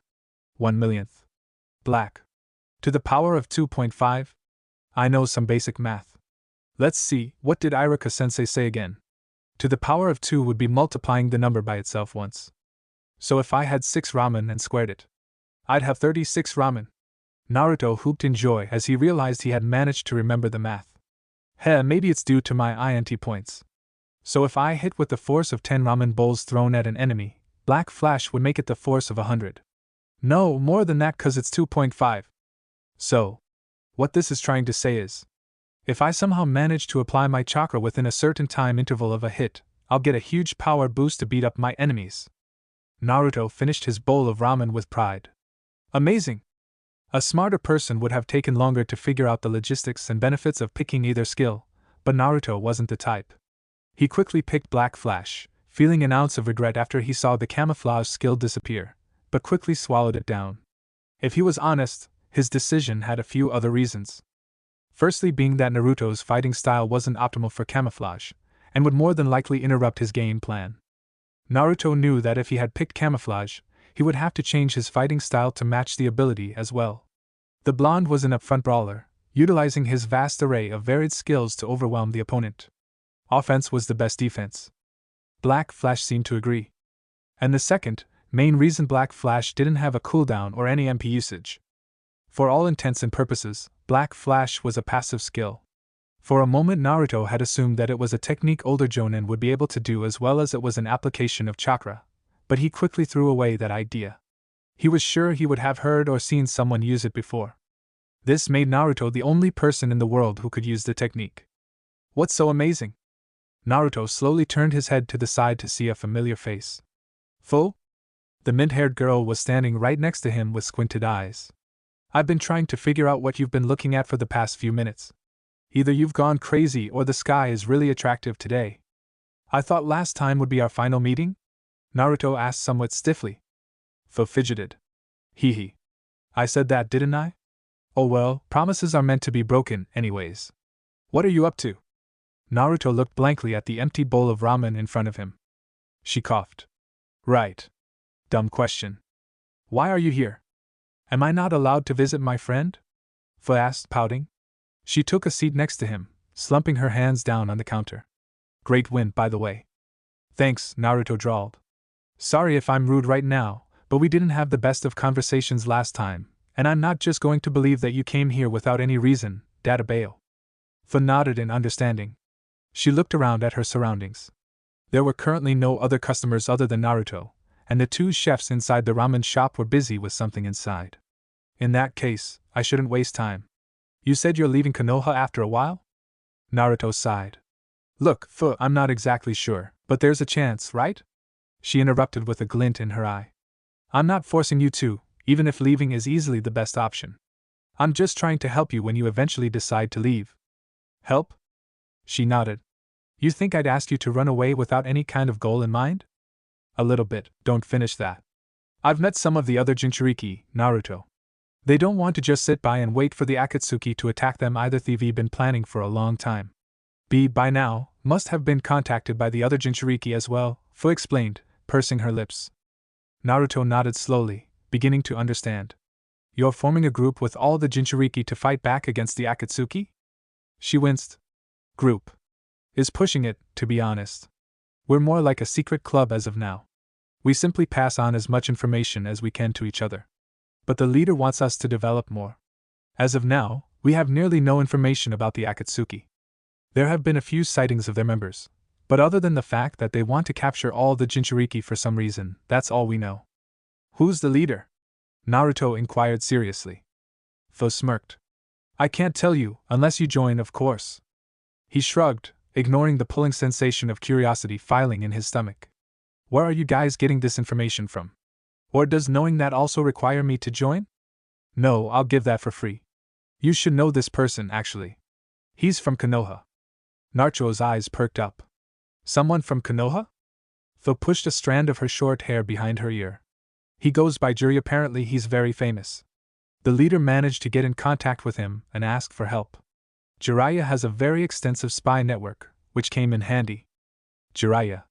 Where have I heard that from? That's right. Jiraiya of the Sanin, one of the 3 legendary shinobi in that group.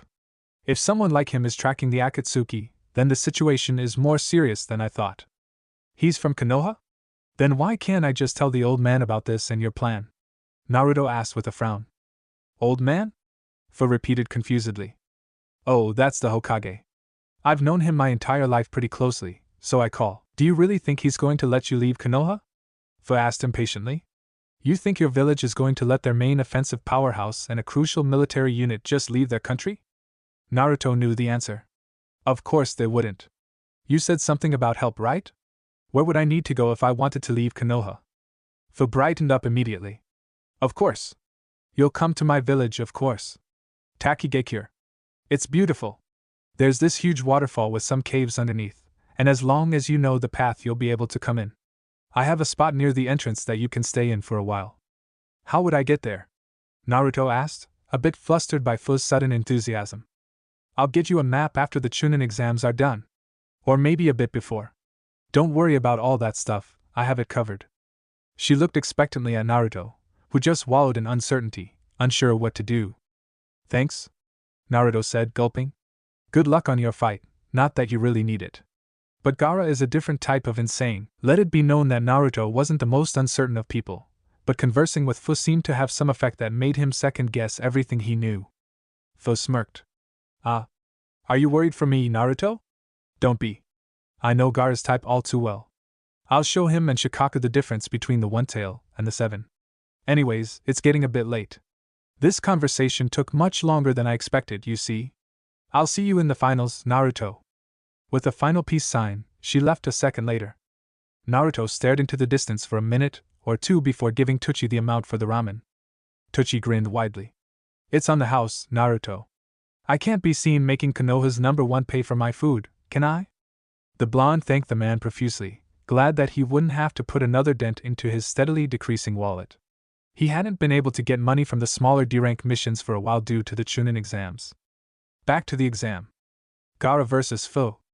Naruto watched in anticipation as the said participants made their way into the center of the stadium. Two juggernauts in the bracket were finally facing off.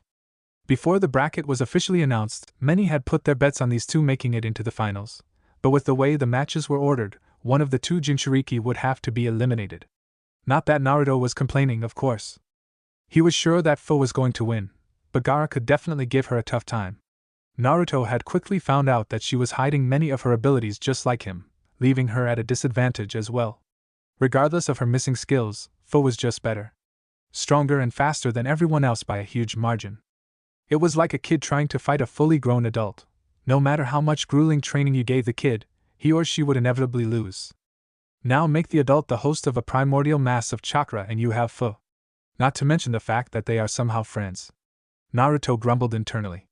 He looked distastefully at the seal in his stomach that was covered by his clothes. Couldn't you be a lot nicer? It wasn't like Naruto was asking them to be best friends or anything, but any sort of acknowledgement could have been nice. I guess I shouldn't expect that from the QB of all people? What even is it? Your friend doesn't seem too scared, Naruto, Sakura said in slight disbelief. 'Cause she's really strong, Naruto said, answering the why in her question. Super strong. Sasuke creased his eyebrows. His eyes were alert and wide, the Sharingan flashing red in both. He would have to face one of the two monsters before him in the next match, meaning getting as much information as he could with the Sharingan was crucial. How'd you even meet her? You said something about the forest? Sakura asked. Naruto reminisced about the moment with a wince. I was trying to get a scroll from Kurat Suchi when I met her. I somehow managed to persuade her to not beat me to a pulp in the forest. Now we're friends. Let's omit anything related to Jinchuriki. I don't think Sakura of all people is ready for that conversation. Fu had a wide grin on her face as she looked down on Gaara due to her taller frame. Gaara looked indifferent as always, his arms crossed as sand slowly trembled near his feet. The air in the arena seemed colder as the two stared at each other. A malignant aura filling up every little bit of space it could radiated from the two, causing some of the civilians to shiver in place. The more battle-hungry ones watched in awe and anticipation of the fight that was about to occur. It was almost like the entire world was watching their fight right now. Gaara beckoned towards the proctor. I forfeit. The crowd erupted into shouts of disbelief and dismay. Naruto just watched with a wide open mouth. What? What the hell just happened? His teammates and friends all looked equally shocked. Those who placed bets yelled curses at the Jinchuriki, for a moment unafraid of the possible consequences of yelling at a clearly unstable shinobi. Others just watched in confusion as one of the tournament favorites surrendered before even attempting to fight. No one was more surprised than Fu. Her eyes were wide open as the previous smirk that donned her face morphed into a furious snarl. Why you can't forfeit? What the hell are you doing? The boy in question didn't respond. Fu looked at the proctor in outrage. Tell him, Proctor, someone like him shouldn't be forfeiting right now. And why can't he? Hate asked, raising an eyebrow. Fu sputtered indignantly.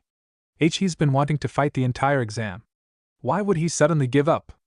The crowd surged with noise to support her complaints, more so due to their own selfish reasonings.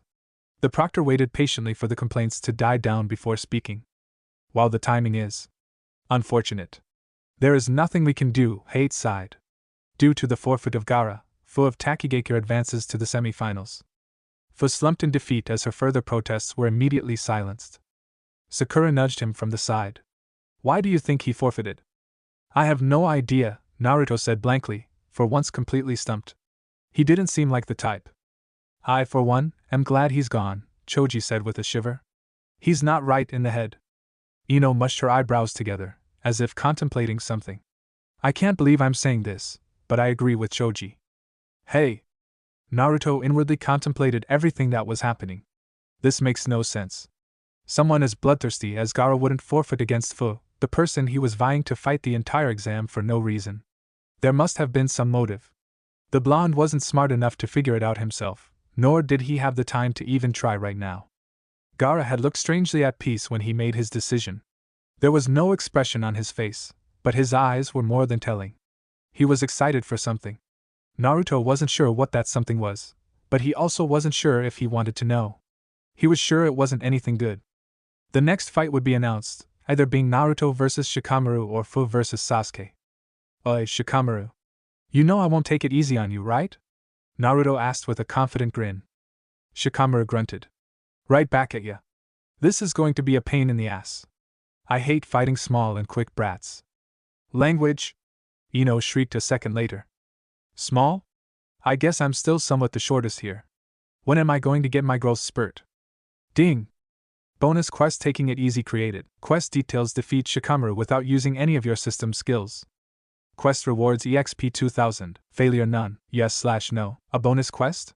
Naruto looked over the details quickly. Could he beat Shikamaru without using any of his system's skills? That would include Iron Skin, Iron Clones, Perfect Henge, and his newly received Black Flash. Normally, Naruto wouldn't accept the quest. He didn't want to risk losing against someone as crafty as Shikamaru by overestimating himself. But at this point in time, he needed the experience. Fu was still levels ahead of him. To even stand a chance against her, he needed a level up. Naruto had assumed his leveling up would have concluded with his last fight with Neji, which had been a quest, and he had no more quests left.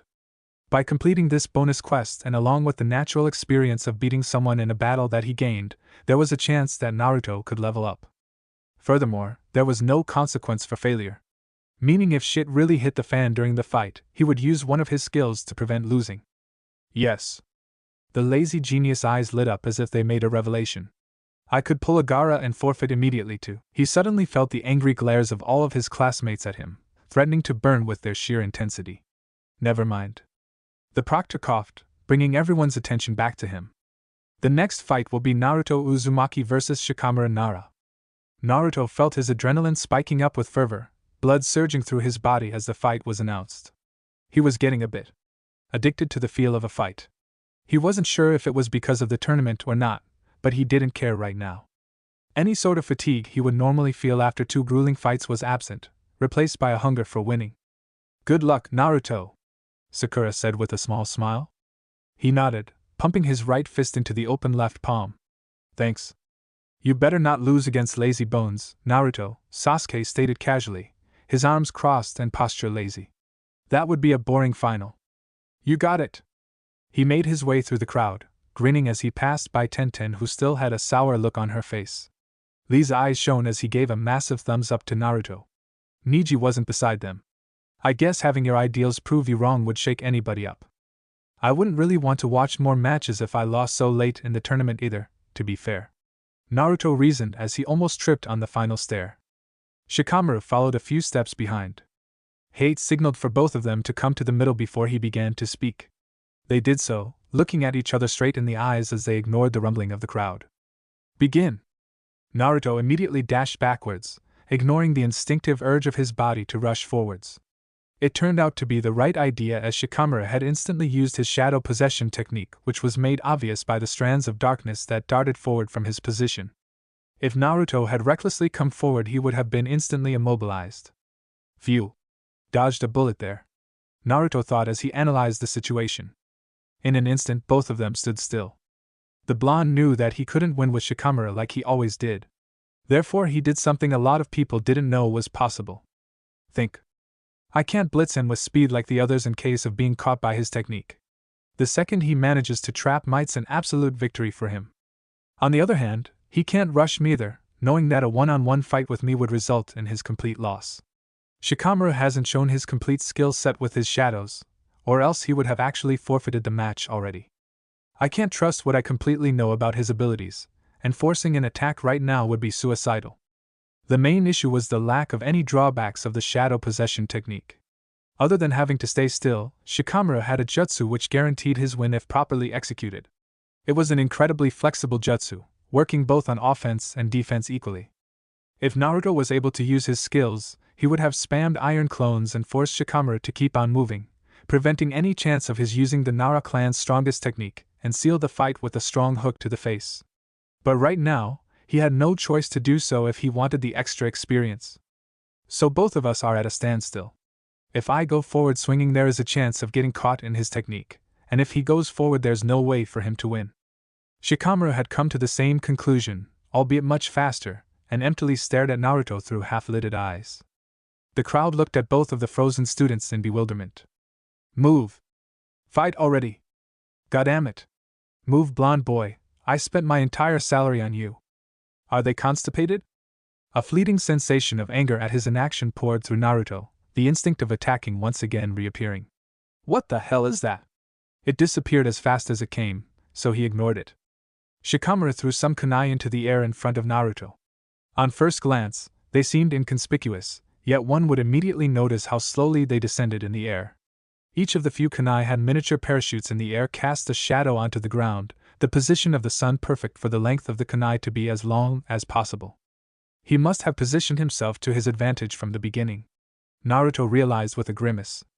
He moved backwards as threads of shadow emerged from Shikamaru, connecting with the shadows of the airborne weapons to increase their range.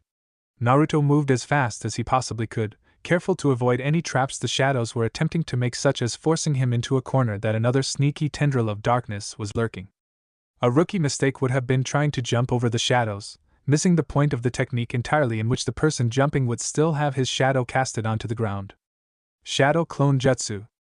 The clones that formed immediately darted to the side, avoiding the shadows entirely.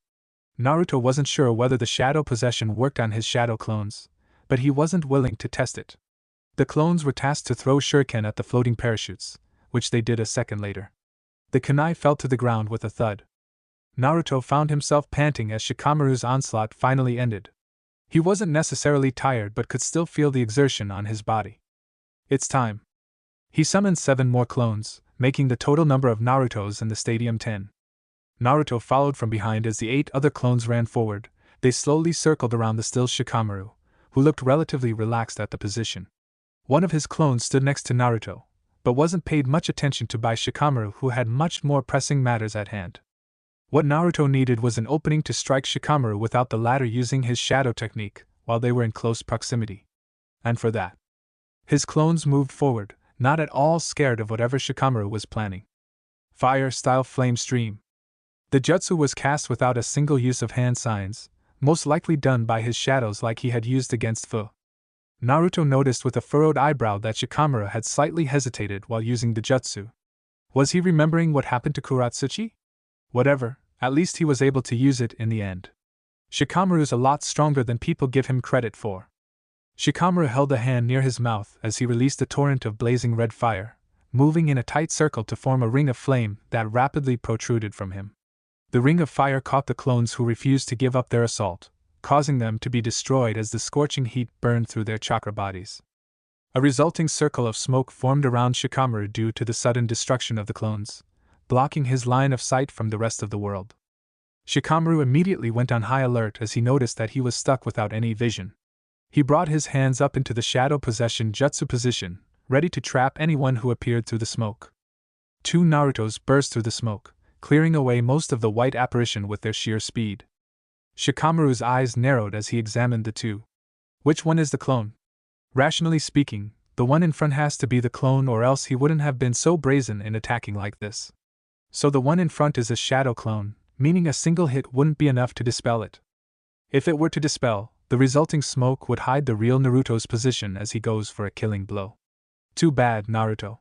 In this situation, I just have to brush aside the shadow clone without dispelling him and focus my technique solely on the original. Shikamaru had calculated all of this in a span of a second. As the clone moved forward, Shikamaru focused on not instinctively hitting the shadow clone too tough in case of it dispelling. He softly parried the incoming strike to the side, preparing mentally to start the shadow possession as quickly as possible. The clone dispelled immediately. It wasn't a shadow clone. It was a regular Bunshinon of the Academy's 3 beginner jutsu. The smoke covered most of the area inside the circle of smoke Shikamaru found himself in. He tried to run backwards in response while urging his shadow forward, but he had no idea where to direct the shadow when he couldn't actually see his target. In the end, he was too slow. Through the smoke, a grinning blonde ninja appeared. Gotcha! Naruto delivered a perfect left hook to Shikamaru's face, who was too slow and surprised to even attempt to dodge. The Nara felt his consciousness fade for a brief moment as he fell to the ground with a pained groan. A second later, a kunai was making itself at home next to his pale, vulnerable neck. Uzumaki Naruto wins. Ding! Naruto ignored the notification. He looked through the crowd for a certain someone. The second he noticed a head of green hair, he tried as hard he could to convey a message with his eyes. Fu seemed to have noticed, for she grinned widely in response, a challenging look on her face. You're next. Thank you for watching this video. I hope you enjoyed it. If you want to see the next part, don't forget to turn on notifications by hitting that bell icon. Please like, subscribe, and comment below to let me know your thoughts. Check out my other videos for more content you might enjoy. Until next time, take care.